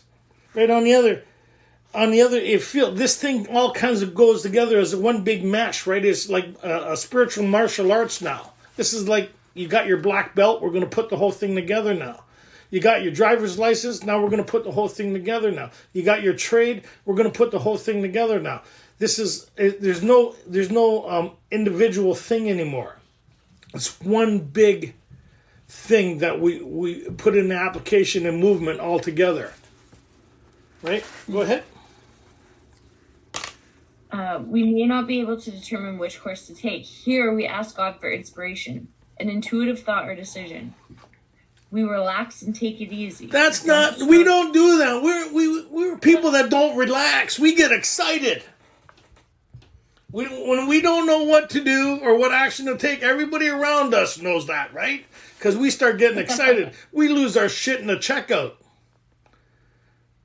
8 items. It says 6. 8 items. Right? We're the most spiritual people unless you start doing shit that interferes with me. You ever been in a meeting and watch a phone go off? Holy shit, hang on, like we lose our shit. Hey, aren't we? We relax and we take it easy. Yeah. We don't struggle. We are often surprised how the right answers come after we have tried this for a while. For a while. For a while. Yeah. Remember, what usually takes place in a few months, that means I need this recipe. The more I learn to incorporate this recipe, the more I'll experience what they're talking about. Sometimes quickly, sometimes slowly. Always materialize if we work for them. We claim spiritual progress rather than spiritual progress. But if I'm not incorporating this recipe, then how am I going to claim that? I'll be claiming one accident after another. I'll be in constant conflict with people, places, and things still. Because, why? I'm undisciplined. That they talk about. I'm not incorporating this 24-hour clock. Am I? That relax and take it easy part is like, a lot of us miss that for a long time, don't we? Don't tell me to relax and take it easy. Right? Okay, go ahead. Being still in experience and having just made conscious contact with God, it is not probable that we are going to be inspired at all times. Still inexperienced about what? Incorporating this recipe. What recipe? This 24-hour application.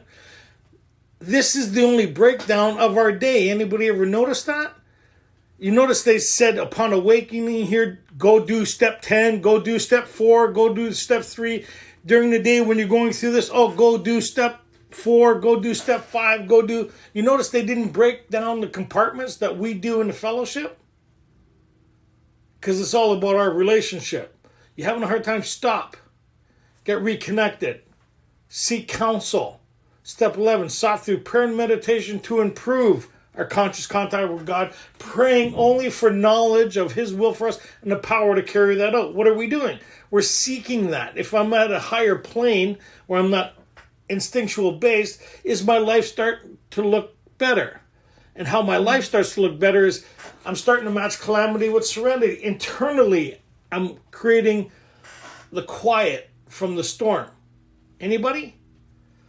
So this... Continue to read this week and see what it says here about the recipe. Keep reading it this week. And it's interesting.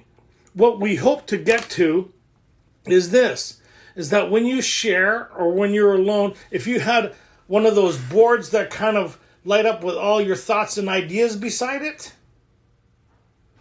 right? You know there's how we share in a meeting, right? And then there's how we think and are. Anybody have that? Those two different... What our hopes and dreams is that these two mesh together. That what's actually is in the inside, I can honestly say is happening on the outside with a bit of disturbance. Now it's mostly disturbance with a bit of... It's the other way around. So if we were to take your thinking and put it on the screen here, based on the last 3 days, how many people would feel really good about their process? All right. Now, if you took this and this was incorporated in your thinking and then you put it on the screen, how many people would feel way better about this design than what you're experiencing? For sure. So, continuously read now. Remember, they just said, we've just tapped into this thing, right? We've just tapped it. We're just learning it. Finish off what we're learning. And next week, we're going to get really into the application of this thing. And if you're really excited about it, it will rocket your whole recovery into a whole new existence. It's the game changer. Thanks, Rob. Appreciate it, brother. Thank you, Katie. Thank you, everybody. I had a good time. Hopefully, you guys enjoyed it as much as I did. We only lost 10 people today. That's not bad. It's getting a little late out east. The seventh tradition states that Alcoholics Anonymous is self-supporting for our own contributions. The contributions help to cover the group's expenses, but the seventh tradition is more than simply paying for rent and other group expenses. It is both a privilege and a responsibility of individual groups and members to ensure that our organization, at every level, remains forever self-supporting and free from outside influences that might divert us from our primary purpose. The Keystone Group has been in operation for approximately 10 months. Within that time, we have sent $9,655 to GSO in New York to keep the brick and mortar going at this very difficult time. They've had to dip into their prudent reserve. So anything that you have done, can do, will be greatly appreciated. The information on our PayPal account is in the chat. Also, Tony has a YouTube channel. It's Tony.R Vancouver. There are over 80 talks on there, so it's a great review. If you are just need a refresher, or you're looking for just some ease and comfort, listen to Tony. Okay. Also, after that's meeting, scary. It's more in depth. It's a more in depth review of the book, right? So you could follow along at your own pace. That's awesome, man. No chimes, no burning incense. Honest. Also, after this meeting, Tony will take any questions that you may have. Also, a lot of times in the chat, we will put up that we have big book worksheets. If you need big book worksheets, please don't hesitate to send me an email. I will make sure I get them to you. Now, Art, one of our members, he has a worksheet workshop. He has it on Mondays and Saturdays. Now, he will be starting on page 1 in 2 weeks. So right now he's on the the step 4 worksheets that he's going. Once he's through with that, he'll be starting back on page 1. So it's a good time to check that out. Tony, anything to add, my friend? Yeah, so this week just finished reading from page 87 to 88 and see how many different places it talks about the application and the transformation of our thinking through this process. And next week, I'll show you how to break it down through the application of this, and it's a game changer. This whole thing is based on what we're about to read next. The whole thing is based on that, right? And it's pretty well. A lot of people miss it because they get taught other ideas or treatment center stuff. Nothing wrong with that stuff, but that's not our process in this process here, right? There's one specific reason for this whole thing is to tap into power and get that relationship, the ability to overcome self, to have a new experience. Isn't it? Yes or no? Yes. Right? Right 100%. on. So what we usually close with the third step prayer. What makes this all possible there, Rob? God, I offer myself to thee, to build with me and to do with me as thou wilt. Relieve me of the bondage of self, that I may better do thy will. Take away my difficulties, that victory over them may bear witness to those I would help of thy power, thy love, and thy way of life. May I do thy will always. Awesome. Good evening, everybody, and welcome to the Thursday Night Keystone Big Book Workshop. My name is Rob K. I'm a recovered alcoholic and a member of the Keystone Group. My sobriety date is October 11th, 2013. This workshop is facilitated by Tony.R and Katie J. We will keep everybody muted during the workshop, except for the facilitators. Please note that we will be taking questions after the meeting, so if you have any, please write them down, and Tony will answer them after the meeting.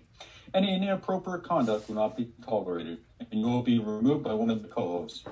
Have a great meeting, and we will start the meeting with the third step prayer. God, I offer myself to thee, to build with me and do with me as thou wilt. Take away my difficulties, that victory over them may bear witness to those I would help of thy power, thy love, and thy way of life. May I do thy will always. Right on. Gonna have to revisit that. Relieve me of the bondage of self. Yeah. I'm a recovered alcoholic. My name's Tony.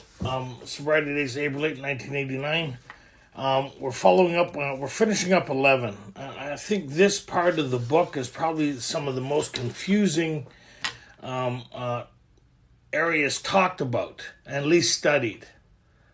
right? A lot of people talk about it, but most people really focus on the sound bites. You know, sound bite recovery. Anybody familiar with that?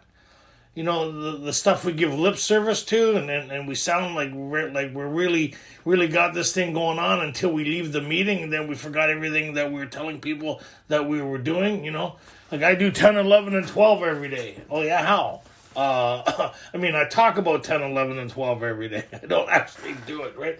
So we've kind of made this thing like it's a checklist, right? It's kind of like one of those things that it becomes more of a mechanical thing than an experience. And when people talk about, I'm doing the steps, I'm doing this, I'm doing that, it kind of misses the essence of this thing.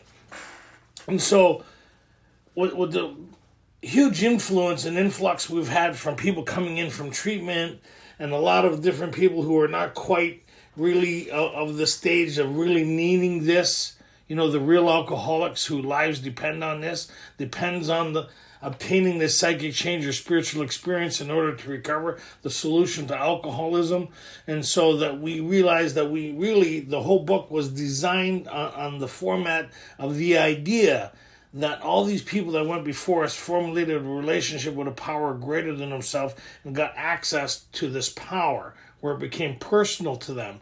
And that became the primary focus not only of their lives, but of their working moments in the day. It became a part of them, and it became the most important part of them when they talked about that in the spiritual appendix in the back of the book, right? And so when a lot of people talk about the mechanics of the steps, they really don't talk about the relationship obtained through doing it. They more talk about how they're applying self to self or how they're doing all these things. And it's really, you got to really listen for it. But when you get an ear for it, you'll be amazed how many people talk about the steps who never talk about their relationship with a power greater than themselves. Anybody used to be like that here? All of us did, right? Because that was really our first obsession, was how self was fixing self based on self, right? We come up with our own design. I'm working on my program. I'm working my steps. You ever hear that or say that? Right away, that's a misconception that it's yours. Your steps and your program is what have you looking for a new one. Right? Because if yours worked, then we'd be reading your book. Right? But we're not. Most of us get here because we're pretty mangled. That we kind of sense, even though we have that catchphrase, that sound bites, and we have our talk down, and it sounds great when we get asked to share and we spew all this stuff out. But when we're alone, and the lights are off and our head hits the pillow, or our inner reactions with people, places, and things away from the meetings, our inner reactions with loved ones, and our inner reactions with ourselves would maybe say a different thing, wouldn't it? Right? And it's kind of, so that's where the conflict, and that's where they say we're misery to depression, right? Anybody? They talk about the bedevilments and we agnostics, right? Which is the human condition. It's not alcoholism. We find out it's the human condition. It's the human perplexities that we suffer from. And not only us, everybody, right? All of mankind. If you're able to reason and kind of and involved in life and thinking and breathing, you're going to have some form of conflict or not. Anybody watch? We see this is happening all over the place. So we see that this type of thinking is really the condition of humanity. But the problem with us is if we don't find a solution for that on a constant basis, what happens is the insanity of alcohol returns. Right? So if we'll kind of hit a couple places, but if we kind of go to 85, and it kind of re-emphasizes the importance of this thing, right? So we went through 10 in great detail, right? Now that talk's going to be on YouTube later if you want to get caught up. So we see step 10 is a transition of an idea of a process, right? And that this idea comes as the result of this course of action, not the result of step 10. You hear people say, these are the step 10 promises. No, they're not the step 10 promises. They're the conclusions that we agreed upon in step 2. Are they not? This was the idea in step 2, why I pursued this solution, so I could have this possibility of this psychic change or spiritual experience, which was the solution to step 1. And not only that, it enabled me to find a way of life which would answer all my problems.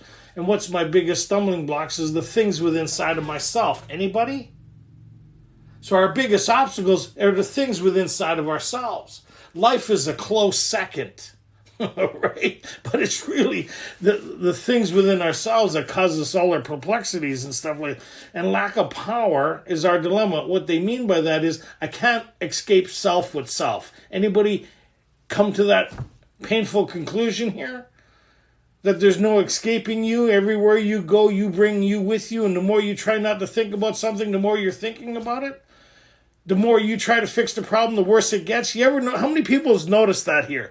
The more you try to fix something, the worse it gets. Because we're concentrated on the problem. We're still problematic. So when we agnostics, and we covered this already, that's where the sheets and the studies are so good. It's pretty hard if you're just, parachuting in for a couple meetings and you just dropped in here and we're talking about, you kind of go, holy shit, this is a lot of stuff. But it's not really if you did the building blocks, right? Because the building blocks have it in such a way by the time you get here, it makes sense on what they're presenting here as the solution. And you're building on the principles that you've learned through this course of action. So step 12 says what? Having had a spiritual awakening as the result, not a result, the result was the main purpose of this thing, right? So we see step 12 is a confirmation of step 2, right? And step 3 says it's possible to have this relationship. It's an idea. So we see now in step 11 that it's a confirmation of step 3, that I could have this relationship, which was an idea being presented to me in what step? Step 3, right? Because if I could have had that relationship in step 3, would have I needed to do the rest of the course of action, right? So we see the purpose of step 3 is to make it to do and engage in this course of action, so I could access to this power where I could have this experience, not only the knowledge, right, and of going through this is one part, but the experience it produces is the fundamental basis to this whole thing. Because how many people that or including that's had some form of knowledge of this stuff, but really escape the experience of it that they talk about? Yep. Right? And so the presentation is one thing. The experiencing of it is another. Right? Like admitting, like when we looked at step 1, and it's kind of like that. Like admitting you have a problem and conceding to the problem is two different things. A lot of people come into AA and admit they have a problem, but they've never done step 1. It's two different things. And we had an example of that guy in More About Alcoholism. Remember, he admitted he had a problem, but he was far from believing he couldn't do nothing about it himself, which is most of us, right? Most of us think our experience will save us from having that experience again. Until we learned about step 1 and realizing it's a reoccurring thing. So we kind of go, isn't that interesting? The two different views. And this is kind of like where I'm getting with step 11. There's the reading of it, and then there's the experience of it. And what's the whole purpose of the steps is to get us this experience. And then once we've done the steps, how many people got a pen and paper beside them? So here's a question. How many times does one need to do the steps? Write down the first thing that came to your mind.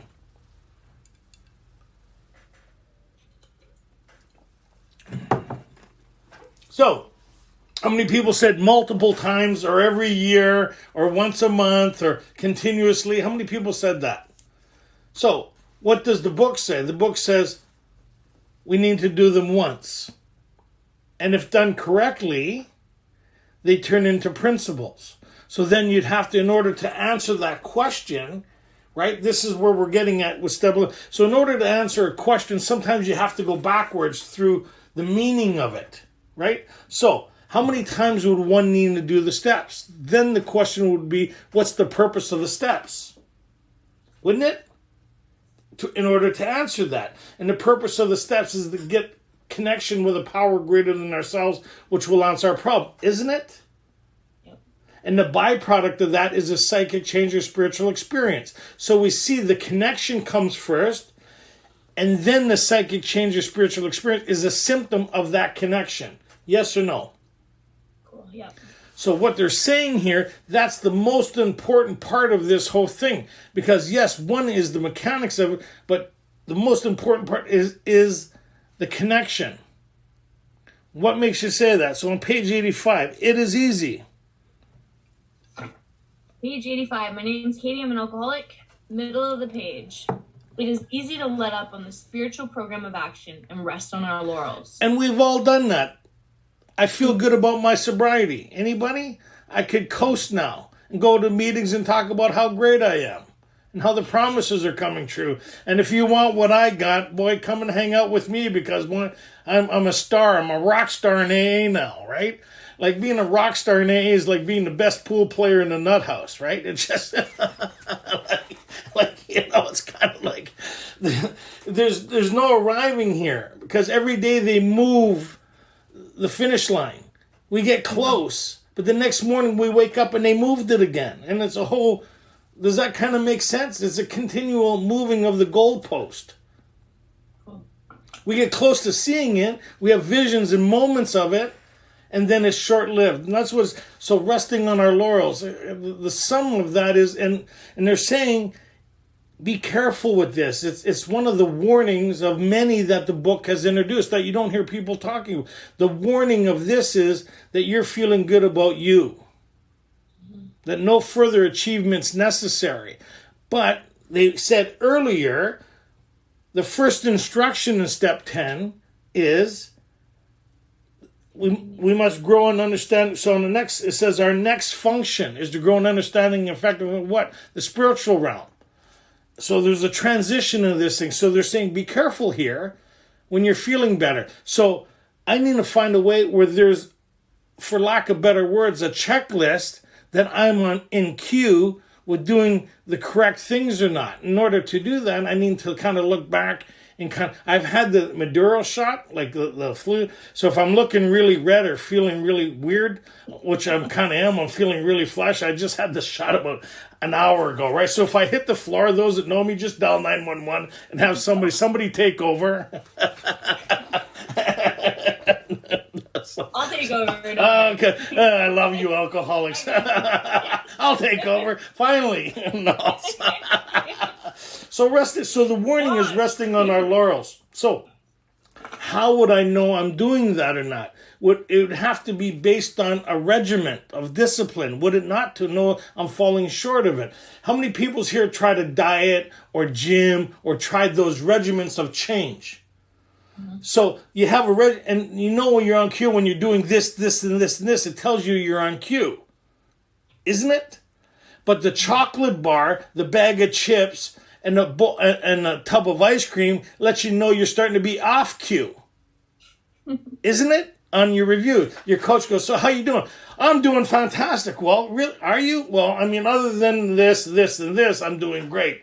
Does that kind of make sense? So you need something to be able to monitor your progress. Does that kind of make sense? So here it didn't say leave it to yourself to monitor yourself. Have you noticed it hasn't said that in here yet? Glad you're feeling good. You take it from here. Right? So, go ahead. We are headed for trouble if we do, for alcohol is a subtle foe. We are not cured of alcoholism. What we really have is a daily reprieve contingent on the maintenance of our spiritual condition. So that's it. So we have a daily reprieve. They haven't gave us the recipe for it, but they gave us all the ingredients for it. You notice the difference? They've given us all the ingredients, but they haven't given us the recipe on how to do that. They're doing a presentation here. They're leading us into this regime that they're talking about, where we could grow an understanding of effectiveness and maintain and develop this daily reprieve. They're moving us into second phase recovery. Because first stage recovery is the overconcentration of who? Self. Anybody been to a meeting where there's people who haven't done this work yet or newcomers? They're fixated on self. They get a 24-hour chip and they're telling us how they're going to stay sober this time. And not only that, how they're going to... Anyways, yeah, we've all been there, haven't we? Anybody get a 3-month chip, give Academy Award, followed up by sitting in the bar wondering how they got there? So we need something to regiment our lives with along spiritual lines. They talk about that in the second half of how it works. The principles we have set down are guides to progress. We claim spiritual progress rather than spirit. So I need a way to monitor that, wouldn't I? Mm-hmm. And if I really had to depend on me to let me know, when I'm off track, I'd be in trouble every time. That's what step 10 really says. Right? Step 10 is monitoring after the accident, not before the accident. You ever notice that? When these things happen, you're in trouble because these things are happening and you haven't been able to see it, correct it, or stop it. So step 10 is a warning, kind of like, when you're this side of it again, by these things, continue to watch for selfishness, dishonesty, resentment, and fear.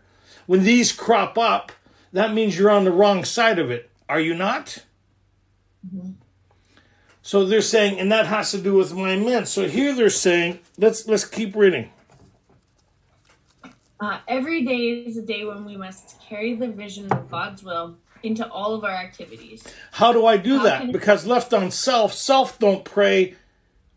Really, we don't think about God's spiritual principle that much unless we think it's important enough to invite God into it. Really, maybe once in the morning, once at night, and mostly after the serenity prayer. That's the most we concentrate on prayer, unless we get asked to share, and then we're the most spiritual people on the mountaintop. Come on, anybody?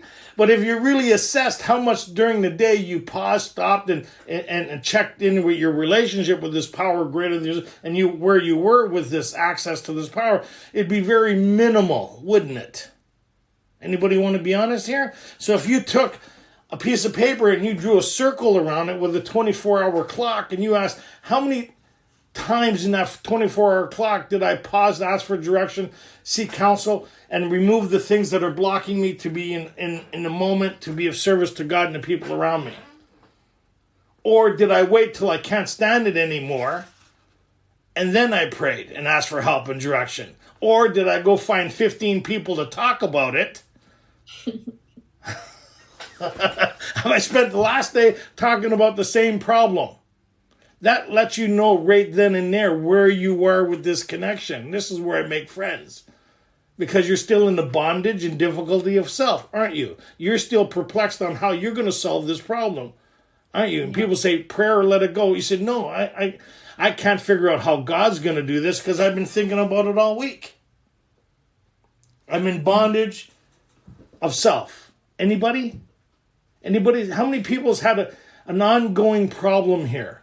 I mean, a consistent thought with a lot of energy tied to it.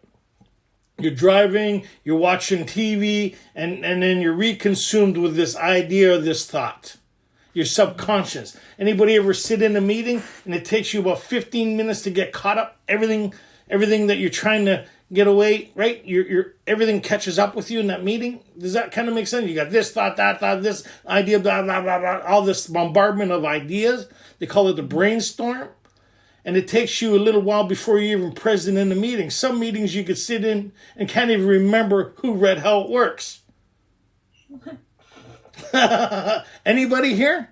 So we see that this perplexity within our own thinking is I need to be able to step back and be an observer of it because I'm comfortable with it. I don't know it's a problem. The only time I see it's a problem when it involves or where there's a characteristic of something bringing it to my attention, mostly somebody else. Most of us, by the time we become aware there's a matter with us, is 4 people has already brought it to our attention. Come on, how many people here, right? And we think they're the asshole. Why? Because they're telling us something about us that we really don't want to know, do we? What do you mean you want to borrow another $20? You still owe me $20. Sorry. Anyways, moving on. Go ahead. Every day is a day we must carry the vision of God's will into all of our activities. How can I best serve thee? Thy will, not mine, be done. These are thoughts which must go with us constantly. Underline that, right? We're going to show you how to do that in step 11. Okay, go ahead.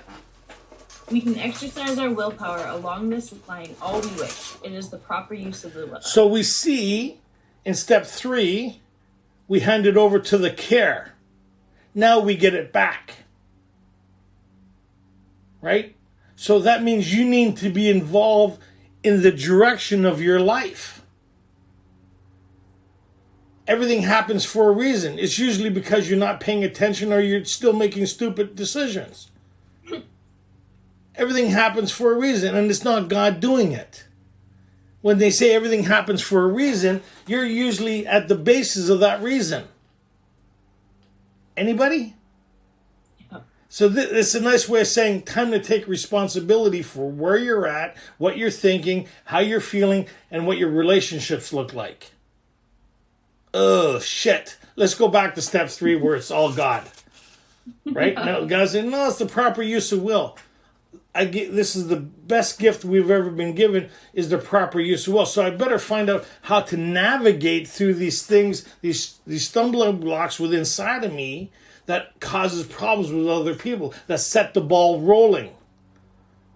These things that arise out of myself that involve other people and they retaliate, and I wonder what their problem is. Anybody still have moments like that? And we get indignant because of them.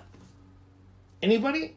How many people spend a lot of time thinking about somebody they're still indignant about, that they can't believe the way they are? How many people went to great lengths to find those people?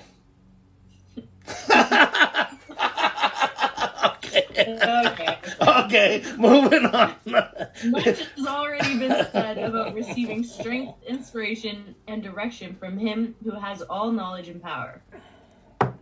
If we have carefully followed directions, we have begun to sense the flow of His Spirit into us. To some extent, we've become God conscious. So that's the whole point of this thing. To get access to the power, to become God conscious. So to move from the peanut gallery into our consciousness.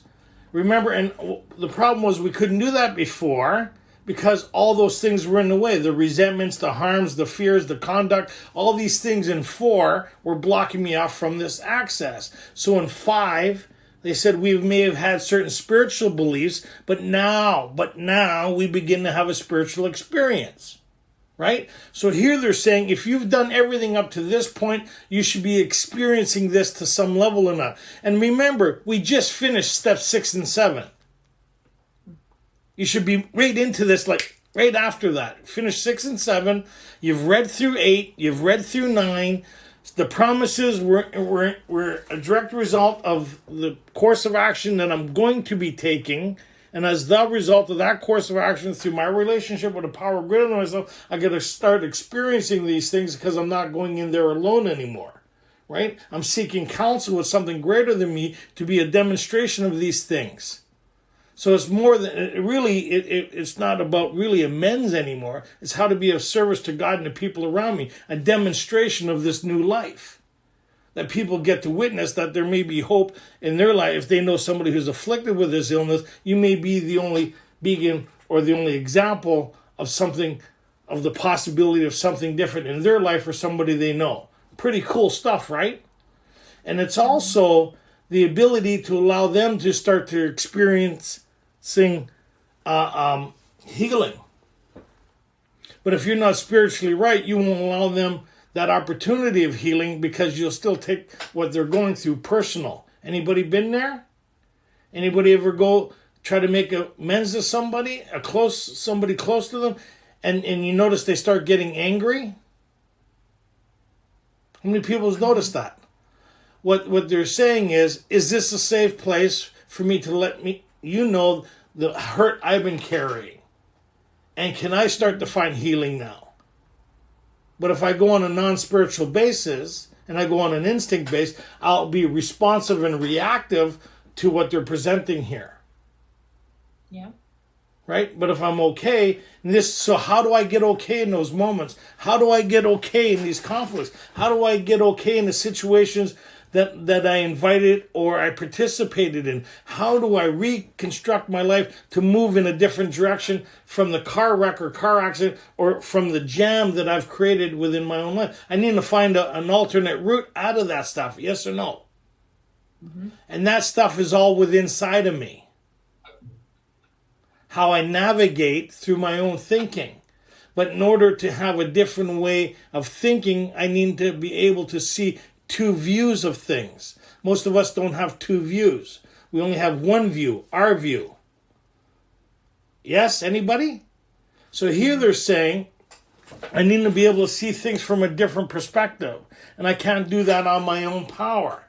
Right? So now I got the recipe on how to do that. So if we kind of look, and I'm going to go real fast here, on page 86, we've covered this last week, so I'm just going to kind of talk. They ask us to do a review.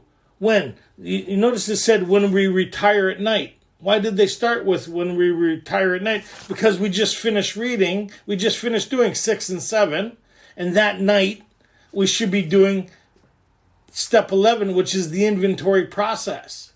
We should be doing a review of what? Our life or our day?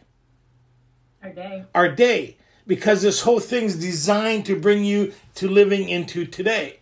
But there's still some problems with living in today because a lot of us are still carrying things from the past, which is step 6, yes or no.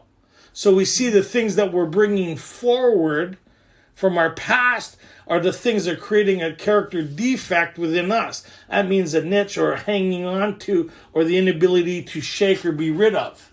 I'm still some form of way attached to this thing. Anybody have that stuff? So that's not today's stuff, is it? So I need to find, that's why in step 6 it says, am I willing to have God remove these things? So here, when I retire at night, I do a review of that day. Was today stuff today's? Or was it stuff I'm still carrying? Interesting. And that's including stuff that happened last week. Am I still carrying? Because I can't afford to carry, can I? Any carriers here? Mm-hmm. So because we justify the shit we carry, right? But if somebody else is carrying it, maybe they should do the steps.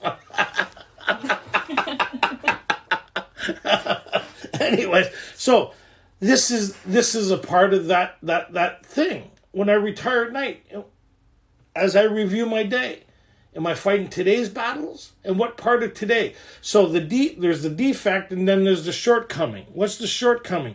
Is where I was selfish, inconsiderate, and dishonest in matters happening pertaining to today. So then it asks, what could I have done differently? Meaning, what can I have done differently? Well, they're going to give us how to do that, right? So in order to do something different from yesterday, I will need to learn how to apply spiritual principles today that I didn't have access to yesterday to have a different result. Yes or no? Yes. How many people are here right now?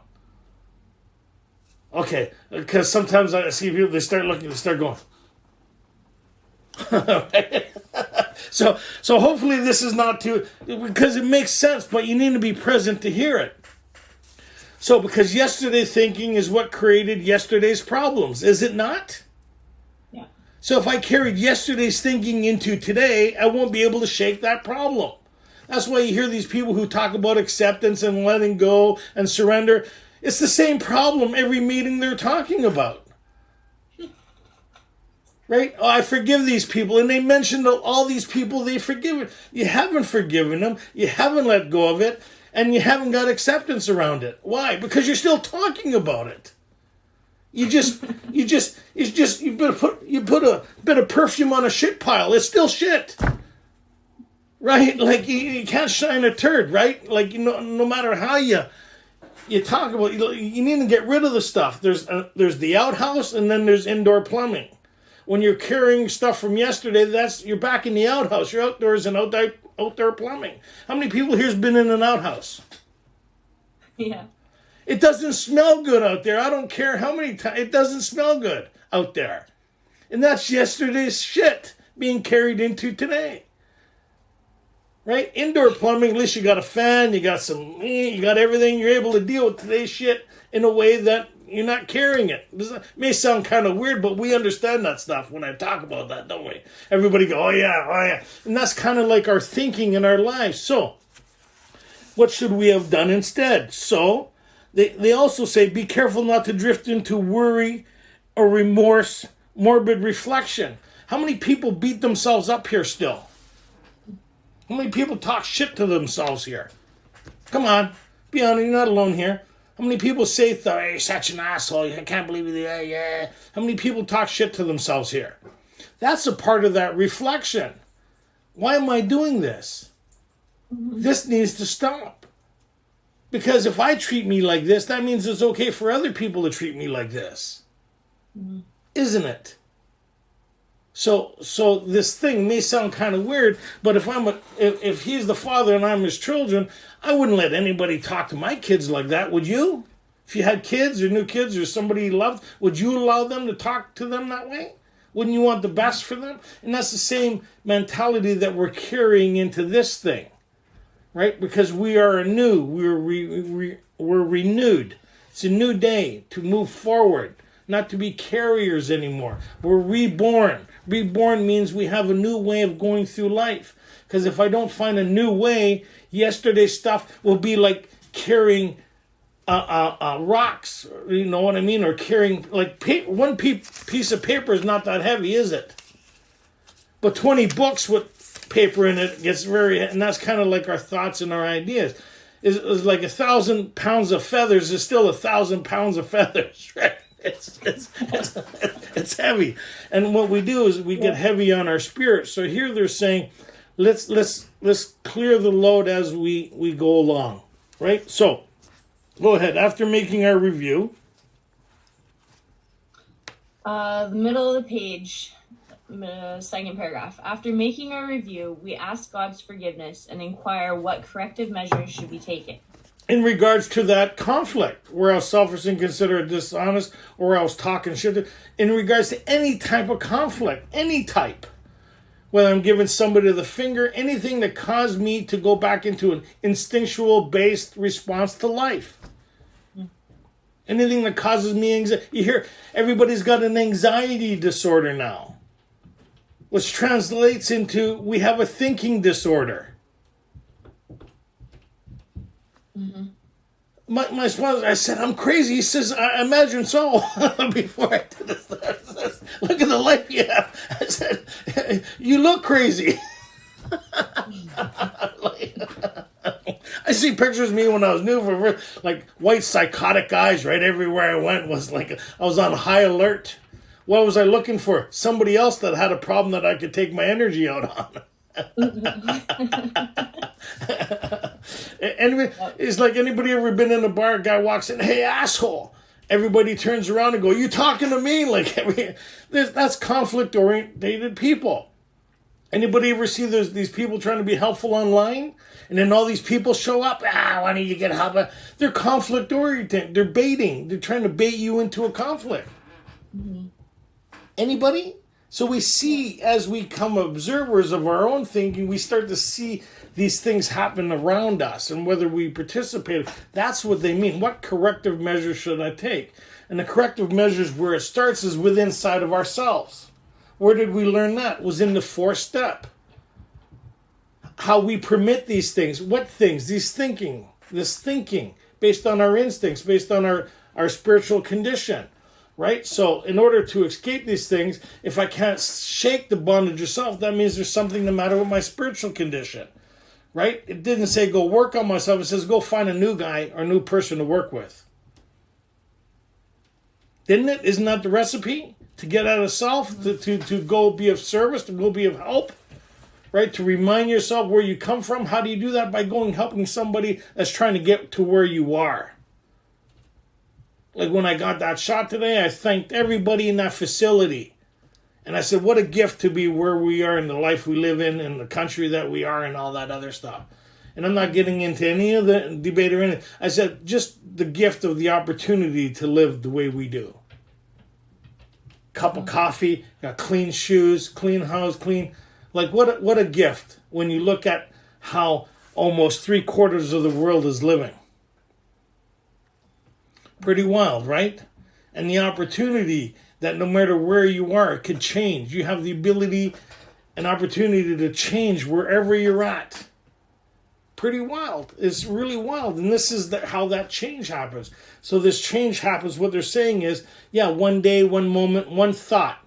So what got you to where you ended up here? Not only under the lash of alcoholism, but all your thinking got you to where you were.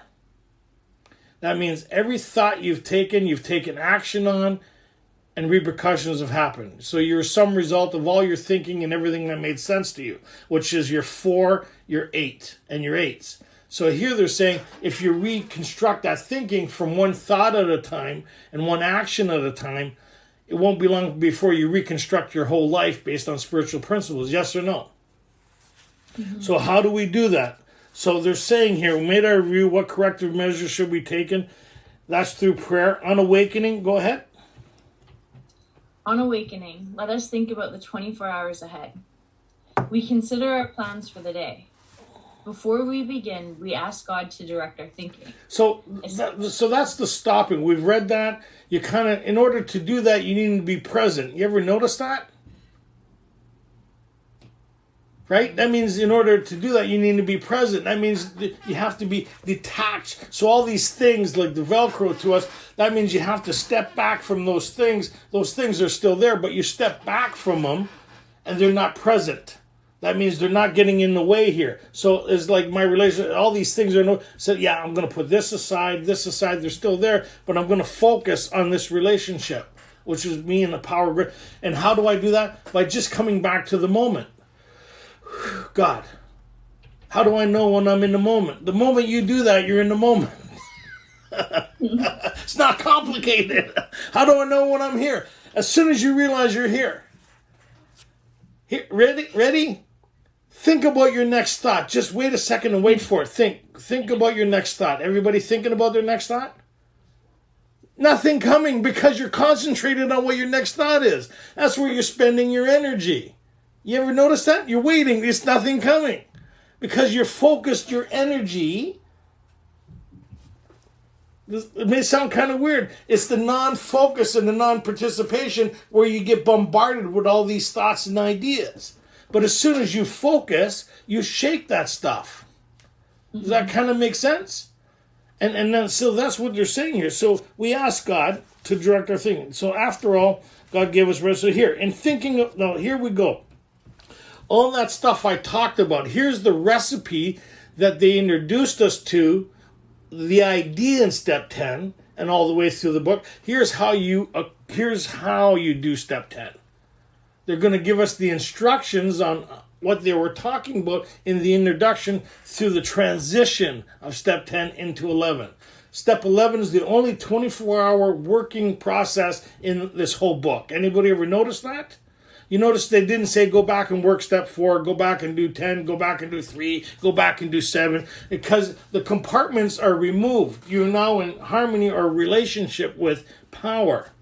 That was this thing. If you've carefully followed directions, you know what it feels like to be connected, or to be back in the moment, or to be free of self because you're connected to this consciousness, the thing that they talked about in the spiritual appendix in the back of the book. You have experience with it.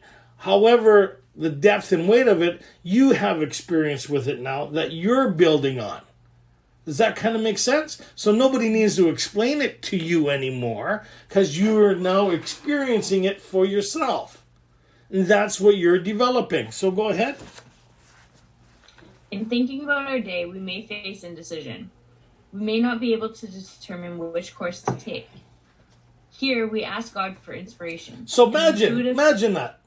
If you're having a problem in your day, if you were to stop, pause, and ask for direction, would your life and day look a lot different? Yeah. Doesn't this sound way better than after the accident, we pause, reflect, and ask God for help and talk to others. How many people want foresight or hindsight recovery? Mm-hmm.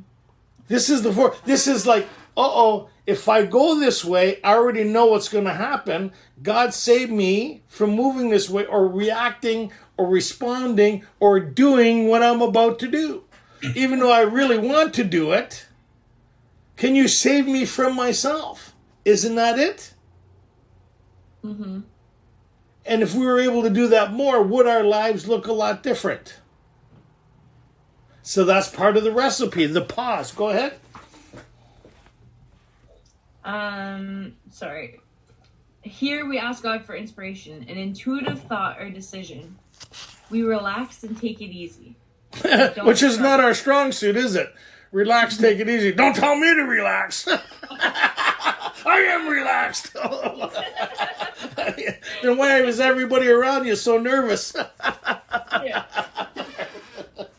Okay. It's amazing. The more sober we get, the less anxiety everybody around us seems to be experiencing. Okay, go ahead. We are often surprised how the right answers come after we have tried this for a while. What used to be the hunch or occasional inspiration gradually becomes a working part of the mind. Gradually becomes a working part of the mind. How cool is that? What used to be a hunch, or becomes a working part of this thing, becomes a part of our mechanism, right? So that means this new template, this new thinking, this new apparatus, this new these principles that create change through access to the power gradually because it's like driving. How many people drive here? Is the more you do it, the more comfortable you are in it. It just becomes second nature. Anybody ever see a new driver with the ends on them? How many people try to stay away from those cars? Because that's like new recovery. Like that's the way we hand out chips so the rest of us know you're still in your end. Proceed with caution. Sorry, did I say that out loud? First 5 years, right? Okay, go ahead. Go on, buddy. Being still inexperienced and having just made conscious contact with God. Hold on. Wait a minute. Yeah. Still being inexperienced. Still being inexperienced. How do then we get experience is doing this recipe. What recipe? When we retire at night, upon awakening, when we go through the day, we see where our connection is.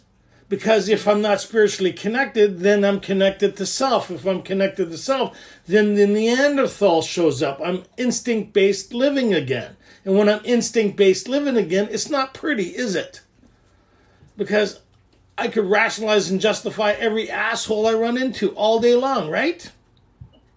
Come on, listen, we're getting real here. I'm not on the mountaintop. I'm walking around with the rest of you people, right? When we think someone's an asshole, it's justifiable because we have a spiritual way of life now.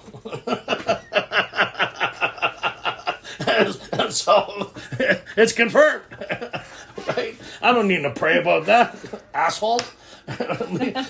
me and the wife, we joke sometimes. We have this saying when people act a certain way, we go, douchebag! Right? Anyway, but we try to have fun with it and not react to it. Anyway, go ahead. Still being inexperienced, right? Yeah. Being still inexperienced and having just made conscious contact with God. Right? So you see what they're getting at here? So if you're kind of new at this thing, and you're kind of all over the place, and you're a little whacked out, we know. Right? You still got the N on the car, right? But you're moving from the L to the N. That's what we have here in British Columbia, right? Is new drivers, right? So we know that, and you should know that. That means you give yourself a break. But you need to incorporate this recipe in order to develop it. Because what's our next is to grow an understanding of effect. That's our next function. Where's the recipe to do that? Here's the recipe to do that. Where did we learn how to do this recipe? That's what the rest of the book was about. Cool, right? How many people kind of find that cool? Mm-hmm. How many people hear everybody talk about step 10, this daily inventory? It's one paragraph. in 2 pages, they talk about this little paragraph, and it says continue to watch for it. It didn't say work on it. This is the only step where it says to develop and work on. This is the only part of the book where it says, hey, you know what? You need to develop and work on this thing, and we're going to show you how to do it. Because when I'm getting up in the morning, and I'm working with my sponsor, and I have my step 8 list, and I'm praying for direction, and certain names or people, places, and things come up, I ask for direction on how to handle that, wouldn't I? So now I'm not in counsel with myself. I'm in counsel with a power greater than myself, how I'm going to approach and do these things. Mm-hmm. So my list is not categorized. It's there. And I see what it is, and I ask God for direction on these things. And the right answer will come. So what that kind of... Come on, Cosmo. What that kind of meant was the ones that I said I'd never do were the first ones I ended up doing. Kind of wild, eh? Okay, go ahead. It is not probable that we are going to be inspired at all times. We might pay for this presumption in all sorts of absurd actions. And have we? Huh? Mostly in relationships. We've all been there. Oh, this must be right from God. Oh, thank you, God. Oh, anybody been there? Oh, yeah. And then after a while, it's, oh, God, can you take it back? So some of the shit, how many people found sometimes it takes twice as many prayers to get rid of something that we used to pray for? That's what they're saying there. That great idea. Hey, that new car, I know God, it was right from God. It just fell in my lap, right? Well, you don't even have a job. Oh, you have to be a downer, right? Like that kind of thinking, right? Okay, go ahead. Sorry. Nevertheless, we find that our thinking will, as time passes, be more and more on the plane of inspiration. Again, as time passes, we get to distinguish between the two, and it becomes more focused and more clear. But in order to do that, you need to develop. So it becomes second nature. Like, I don't know if anybody's ever cooked or done martial arts or whatever. It becomes second nature. Hockey, reactions and stuff. It just becomes second nature. The more you do something, the more it becomes second nature. And that's what they're saying here. You're able to see this thing. Go ahead. Come to rely upon it. We usually conclude the period of meditation with a prayer that we be shown all through the day what our next step is to be. All through the day, what our next step is going to be. That means if you're indecisive during the day, what would you do? You'd apply this application, wouldn't you? That they talked about earlier. So here, how many times has it said all through the day, pause, relax, ask for inspiration, pray? Why are you praying? Because you're shifting your energy from you to seeking counsel with something greater than you. It's like when you're looking over to one side of the screen, right, and having a conversation with all these people, and it's too noisy, is kind of putting a mute on and looking over to this way. It's like sometimes if nothing is looking right, time to start looking left. So if nothing's looking right in your life, time to start looking left. Does that kind of make sense? Because if you're saying nothing looks right, but you see that mantra, that reconfirming of the problem and all that. Some of us are really really attached to our pain. I was one of them. I spent all that time thinking about it. People, places, and things and all that, because I didn't want to, but I was stuck with it. So at least when I finished my 4 and 5, it gave me the opportunity to realize I'm in this. I don't want to be in it. Step back from it, pray, and ask for the right thought or direction. And that sometimes if I'm at work, what am I supposed to be doing, Katie, if I'm at work? Supposed to be at work. Supposed to be at work. God, allow me to concentrate on where I am. If I'm at home and I'm being consumed by a problem and I'm sitting on the couch and I can't shake it, God, give me the strength to do. Like I've had guys phone me and say, man, I just can't shake this thing. I said, where are you? They said, at home. I said, stand up. They said, for what? I said, stand up. I said, are your dishes done? They said, no. I said, your laundry done? They said, no. I said, go do your dishes. How's that going to help? I don't know. Phone me when you're done. Right? It's like cleaning your shower. Anybody cleaning your bathroom, what's the first thing you want to do when you clean your shower is have a shower. Anybody ever? And that's kind of like our mind, like clean, the renewing. But in order to do that, you got to realize what I'm experiencing, I don't want to experience anymore. I want to be free of this. But in order to be free of it, you need to step back from it and to be an observer of it and refocus your energy towards something else, because this is where you're spending your energy. Remember on page 55, it talked about worship and belief system? We see this used to be our worship. What's the worship? The thinking of problems. What's your belief system? Problematic, that these things are going to come true. So we see your worship is not working for you. So they're saying, here, let's take all that energy, step back and apply these principles to change your belief system, to change the things you worship and concentrate on.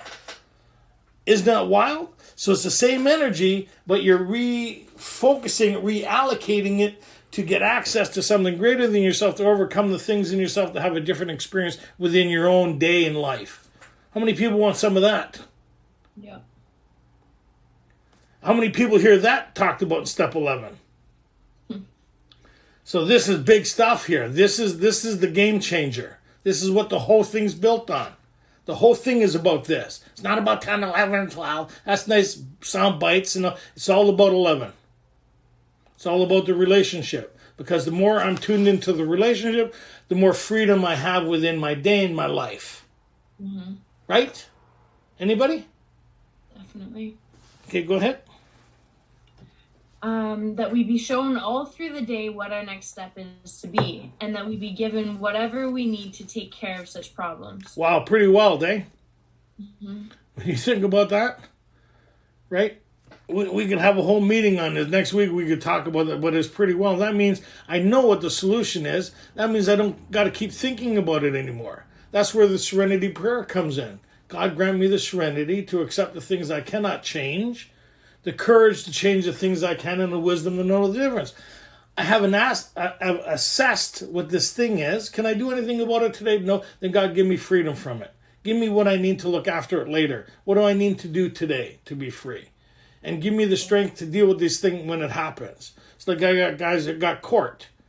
Give me the strength to deal with court when court happens.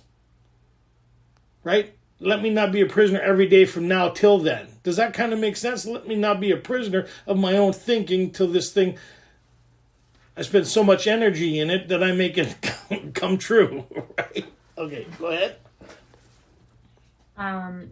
To take care of such problems, we ask especially for freedom of self-will, and are careful to make no request for ourselves only. We may ask for ourselves, however, if others will be helped. We are careful never to pray for our own selfish ends. Many of us have wasted a lot of time doing that, and it doesn't work. You can easily see why. If circumstances warrant, we ask our wives or friends to join us in morning meditation. So what does that translate? It translate into this: begging and pleading has never changed into anything. You ever see a kid with their parent and it's just, and you see them in the groceries and they're just like whatever? And then you see the kid says, Dad, can I have? And they're quiet. They ask and they expect to receive because the relationship. I don't know how else to expect that.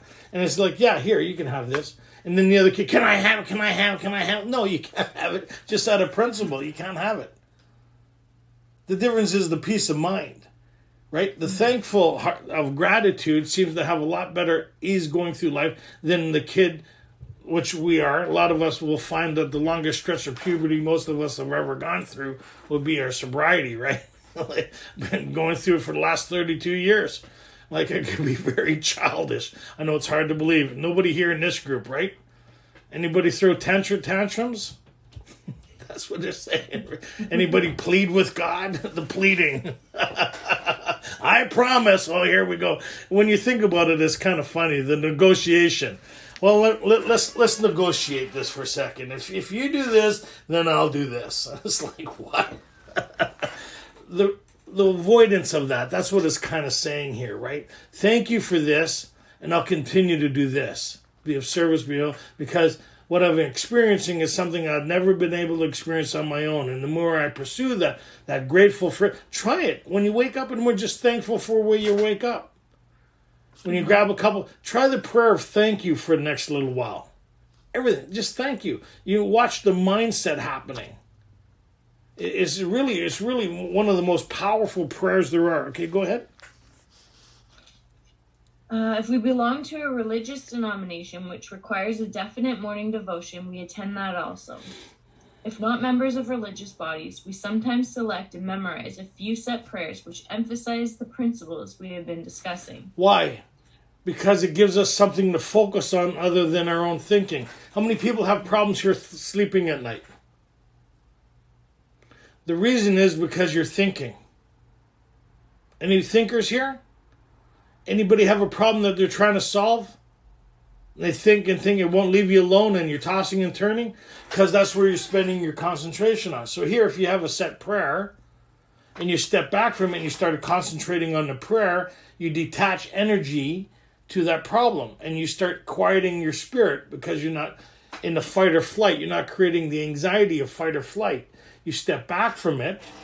And we said, my sponsor said, we're going to go a couple of minutes. My sponsor said, I've never met anybody who's ever done the Lord's Prayer 3 times in a row who didn't fall asleep.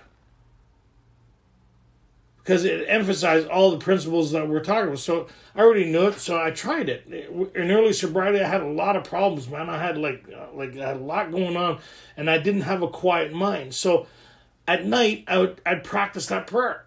And then when it didn't work, he says, did you start thinking through the prayer? I said, yeah. Then he says, you got to start over again because you're undisciplined. He says, I've never met anybody who's been able to go through the prayer 3 times without interruption who's never been able to fall asleep. I'm happy to report in the last 31 years, he told me that 31 years ago, I've never been able to do it 3 times in a row without falling asleep. Those nights where where self gets a hold of me and I can't shake it. And I just can't and I just shift that energy.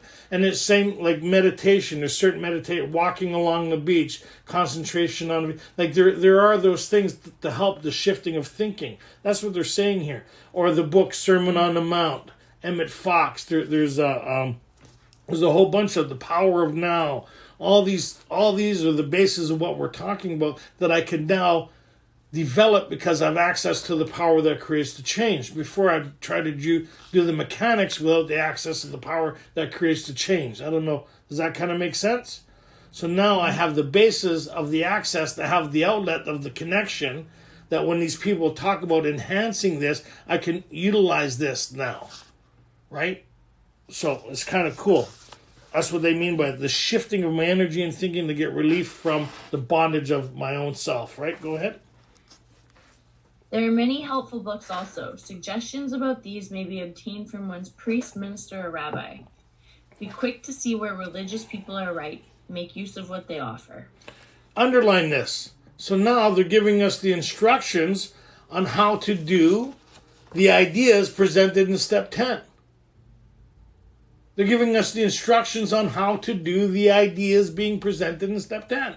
Here's the instruction manual, how to do those things to achieve these ideas being presented in step 10. So now here's the biggest part of that, right? The shifting of everything, the pause. A lot of us have the fight or flight instinct, but there's actually 3 instincts associated with that. There's the pause instinct. This is what we're learning here, which is not our strong suit, is it, people? Pause is not reflection. Oh, I'm sorry. Afterwards it seems to be a theme in our life.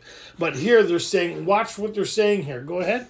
As we go through the day, we pause when pause. Slow down there. As we go through the day, we pause. What does pause mean? Stop what I'm doing. Whether it's thinking, in my thinking, stop. Disengage from my thinking. Why do I need to disengage from my thinking? What would be the indicator to do this? Right? I need an indicator when to apply this, wouldn't I? Mm-hmm. They're going to tell me this is, when these things happen, this is what I need to apply to this to have a different response. What is it? As we go through today, we pause when? Agitated or doubtful. Right? So if I'm doing that, how much would my life start to change? quickly. And then you notice here it didn't say seek counsel with yourself and ask self what you thought self should do. It doesn't say I'm doing a check-in, right? But you are, but not with you, right? You're seeking counsel from something other than you. Who are you seeking counsel? And ask for the right thought or action. so this week, underline how many times it asks you to stop and ask. To ask, to be in counsel, to seek guidance. Now it's just ask in a relationship with. Right? It's pretty cool. Good. And ask. And ask for the right thought or action. How many people do that on a constant basis? I know some of you. Don't be lying to me. You're lying to me. No, I'm not. Okay, I'm going to give you a break today, Vern. I love you. So what happens is if I did that, how would I know I'm doing that? Then there'd be no conflict in my life, would there? Mm-hmm. Most of my conflict is a result of my inaction or my reaction or my inability to let things go. Totally. That's how I know. If I'm still carrying things from last week and yesterday, I'm not doing a good day being free today, am I? Mm-hmm. So that's when I would apply this prayer, wouldn't I? Well, this thing from yesterday is coming back up again. God, here, save me from being angry. What can I do instead? What can I focus on? Because when we're locked in those things, we're not very useful to anybody, are we? No. Anybody ever answer the phone? What do you want? I'm right in the middle of thinking here. Oh, jeez, why did you answer the phone then? Why are you taking it out on me? Right? It's like, holy shit, don't answer the phone. Anyways, go ahead. Right? For the right thought or action. Yeah, we constantly remind ourselves that we are no longer running the show. So constantly means weekly, monthly, during the day. They know the audience. Constantly, like, hey, you know what? We don't want you going out unsupervised, do we? Because we know what you look like unsupervised. Or what do I look like? Well, let's go over your four again. That's not how you used to be. That's how you are on a non-spiritual basis. Oh, my old behaviors. They're not old behaviors if you're still doing them. They're current. You hear people, oh, my old behaviors come back. No, they're not old behaviors. They're current. They're in response to a non-spiritual response or non-spiritual depletion. It's a spiritual depletion that these things start to come back again. Because when I'm spiritually fit, these things are not present. How many people notice that when they're spiritually fit, they don't have any problems? Yep. How many people realize when they're not spiritually fit, everybody's your problem? But you don't know it, do you? Because the brain says he's just engaged in that conversation. So here, now this is the template. Have I been doing this? Now I see why I'm feeling the way I'm feeling. Now I see why this is happening. Because I'm mostly being instant reactive to life than I am being spiritually responsible. I'm really not seeing where God's fingerprints are in this thing. I'm seeing where my fingerprints are on this thing. Right? Most of us are leaving the scene of a crime. Aren't we? You know how well you're doing by how long it takes people to answer the phone. If it's going to voicemail everywhere you phone, I would look at that later maybe, okay? But I'm just saying.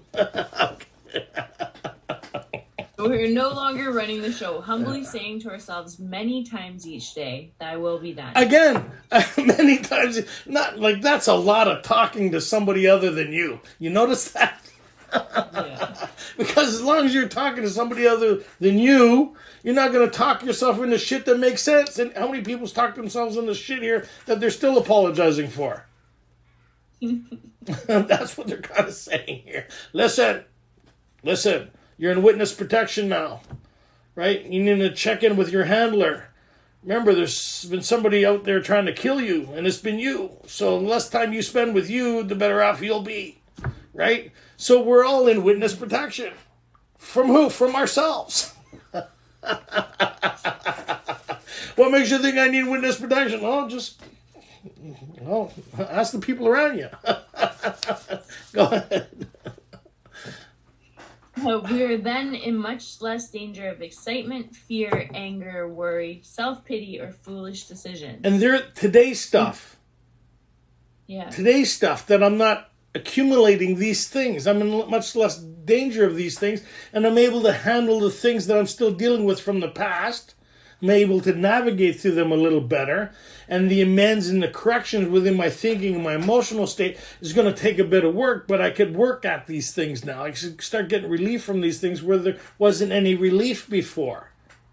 Because still being inexperienced, I'm still going to be plagued with me and my thought of my resentments, the harms, and my conduct. Anybody? And I'll still be engaged in those things. Why will I still be engaged in those things? Because lack of power is my dilemma in those areas.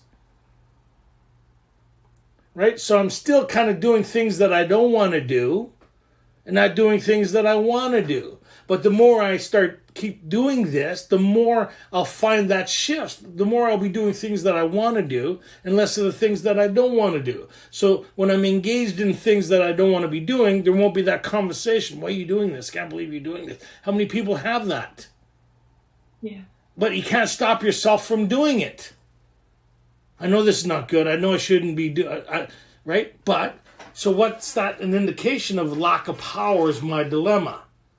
So how do I get this power? Well, I need to get back to 11. I need to go start working with people. And I need to refocus my energy to create a shift to get this.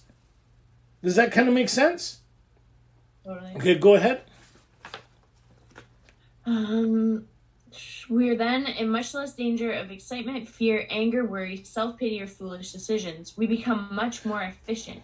We do not tire so easily, for we are not burning up energy foolishly as we did when we were trying to arrange life to suit ourselves. Oh, new sobriety, tired all the time, eh? I don't know what it is. I'm tired. I didn't do anything all day. You've been running around in your head all day talking to you. Oh, I'm so tired. I need to go lie down so I can think more. Because it's pretty hard to be horizontal. Is that right? No. Yeah, horizontal and depressed. You need to really put a lot of energy into morbid reflection and being depressed. How many people? Like, you got to shut off your phone. Don't leave your phone on. You stare at it, people phoning, but you don't answer it. You go lie down, grab some ice cream, grab some food that you don't feel good. And it takes a lot of work, doesn't it? How many people here have been in a funk and look at your phone and somebody phones you and you don't answer it?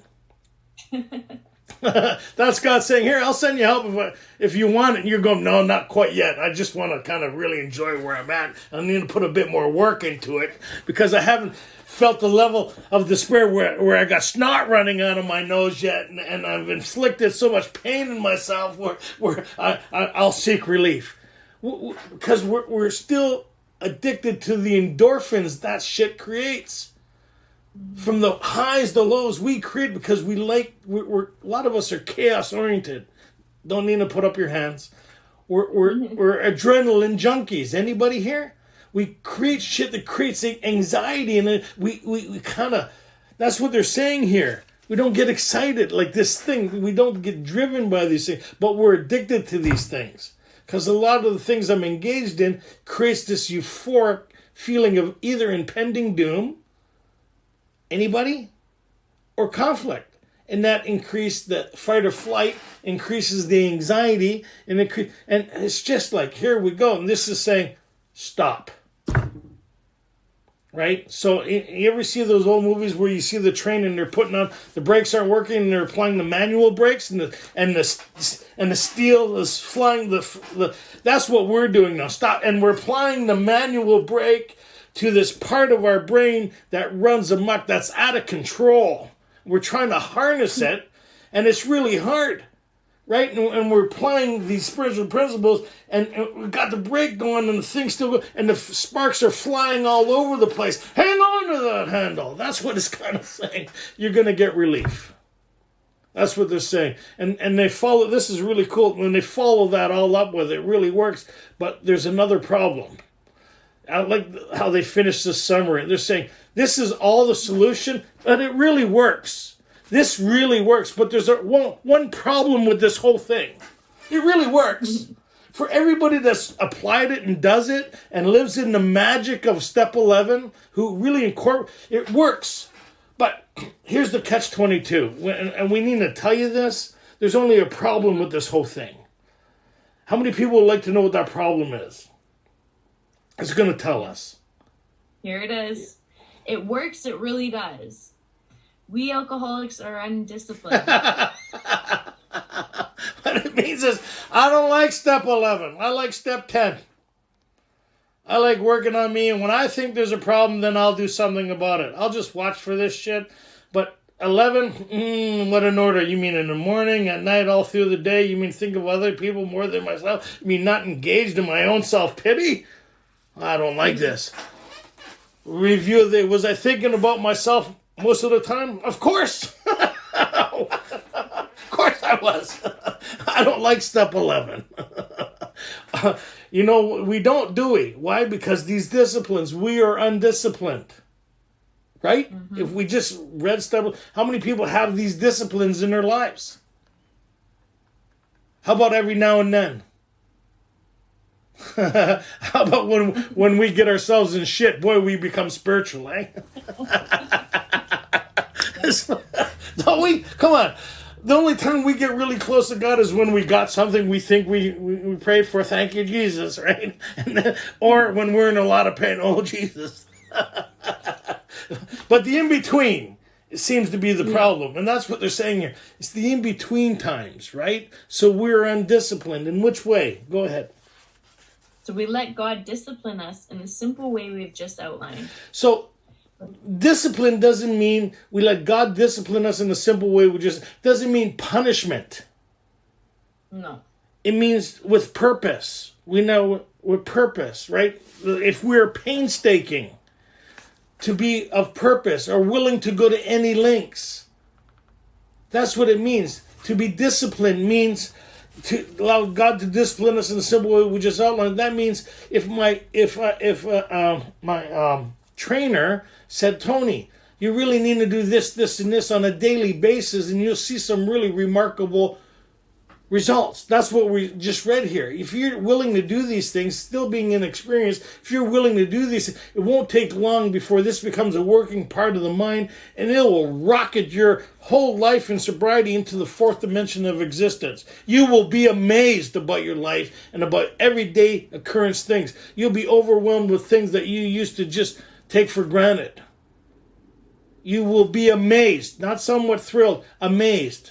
And a lot of people rob themselves of that amazement of what's available here is the story of Alcoholics Anonymous and how amazed you can be not only with your life, but the life of those around you and the participant of that, and to be in a place that you never dreamed of and experience the story of Alcoholics Anonymous. That's what we're saying. We are undisciplined, right? So we let God discipline us in the simple way we have just outlined. Not have been outlining, we just outlined. There's only one development process in this whole thing is step 11. Mm-hmm. That's it. If you have step 11, you have this whole thing. But that's not all. There's action and more action. Faith without works is dead. The next chapter is entirely devoted to step 12. So that means I've had this change, right? So we see that the program of action for this change is in the first 88 pages, the doctor's opinion and the spiritual appendix. The rest of the book is dedicated to what? The carrying this message and the practicing these principles. Mm-hmm.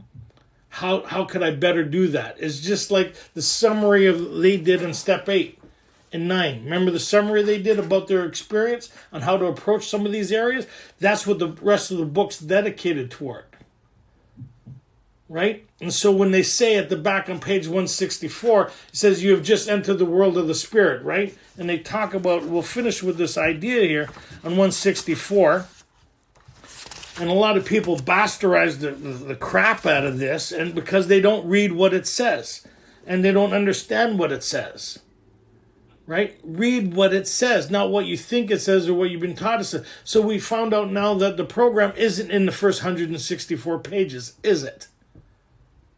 The actual application of this thing is in the first 88 pages with the doctor's opinion and the forwards and the spiritual appendix. The rest of the book is dedicated to practicing these principles and carrying this message. 2 sets of principles. Practice these principles and carry in what? In all these areas. To the wives, to the family, the employers, a vision. So this is a vision for you. And they're talking about now of still, we'll finish with this. Still, you may say, on page 164. Still you may say, but I will not have the benefit of contact with you who write this book. We cannot be sure. God will determine that, so you must remember that your real reliance is always upon him.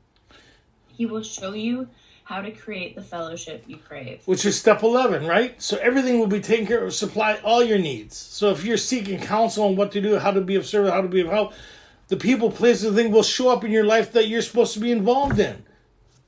The play the role he assigns happens now. You don't have to worry about that stuff. Why do you want me to go over here? Go over there and find out. When you're there, you'll find out why you're supposed to be over here. Why do you want me to go to this meeting? Never mind, just go to that meeting and sit over here. Why do you want me sitting here? Just sit there. Why do you want me doing this event? Just go do it. You'll find out after why. You don't need to know why. Just do it. Trust and rely. Play the role he assigns. Go ahead. Our book is meant to be suggestive only. We realize we know only a little. In regards to 12-step work.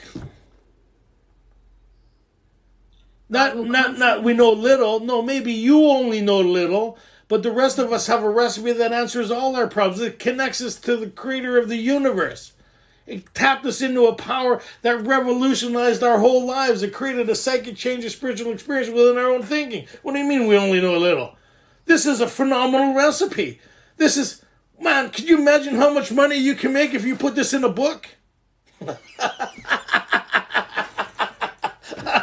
Boom! Where do we hide this recipe? Put it in a book. They'll never think looking there. Right? It's like we only know a little. No. You only know little.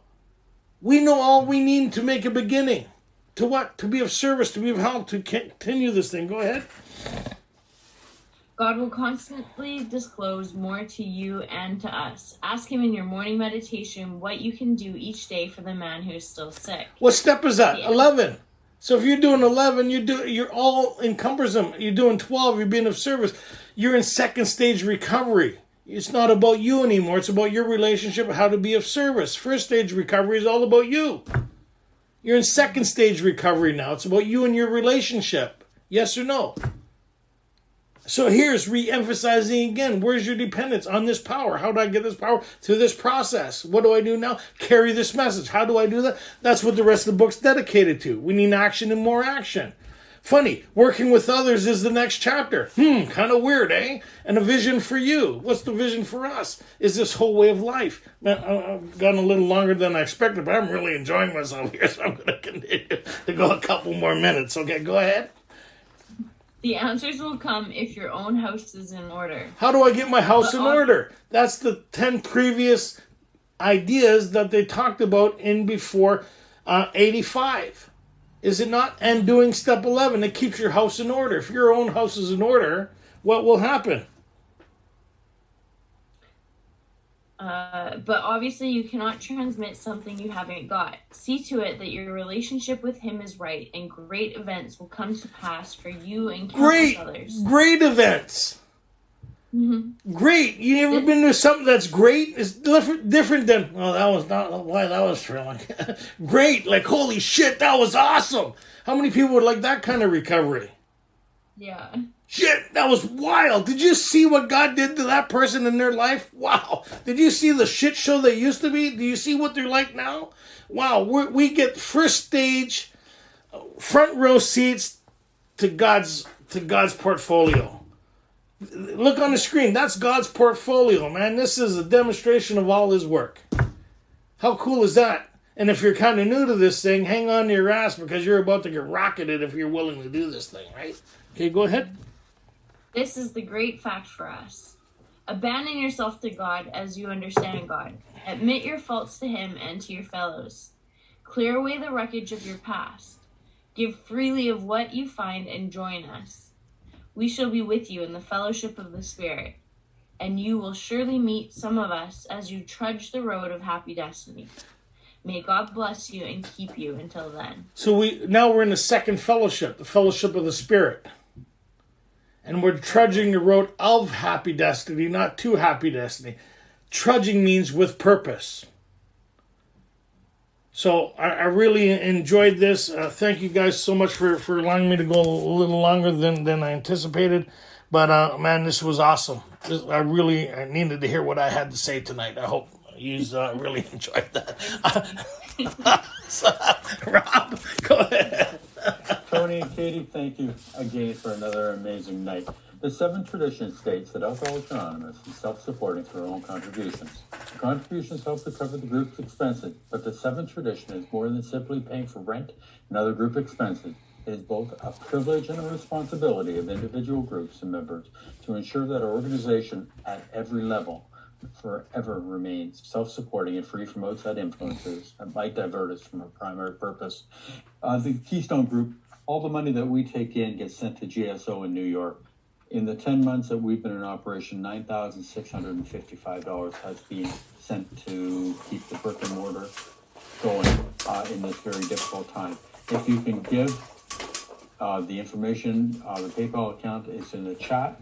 And for those that have already given, thank you so much. We'll make sure that the money gets to GSO. Also, just so that you are aware, there are YouTube talks. Tony.R. Vancouver is the search, and there are over 80 talks on there. Use them. They're a great resource. Also, Big Book worksheets. We have Big Book worksheets to help take you through to the 4th step. And we also have workshops that will help you go through the sheets. If you need that information, the information is in the chat, and just email me and I'll make sure you get all that information. Also, we have a Facebook group. That information is also in the chat. The Facebook group is great to belong to because any of the upcoming meetings are posted on there. So at least it'll keep you up to date on all of that. Tony, have I missed anything?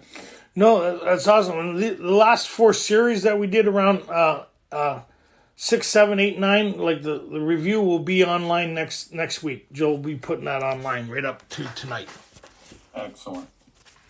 And also tomorrow night, there is a ladies' Big Book study. It is the same Zoom account number that you used tonight, but it is an hour earlier than our meeting tonight. So it would be at 6 o'clock Pacific, 9 o'clock Eastern time.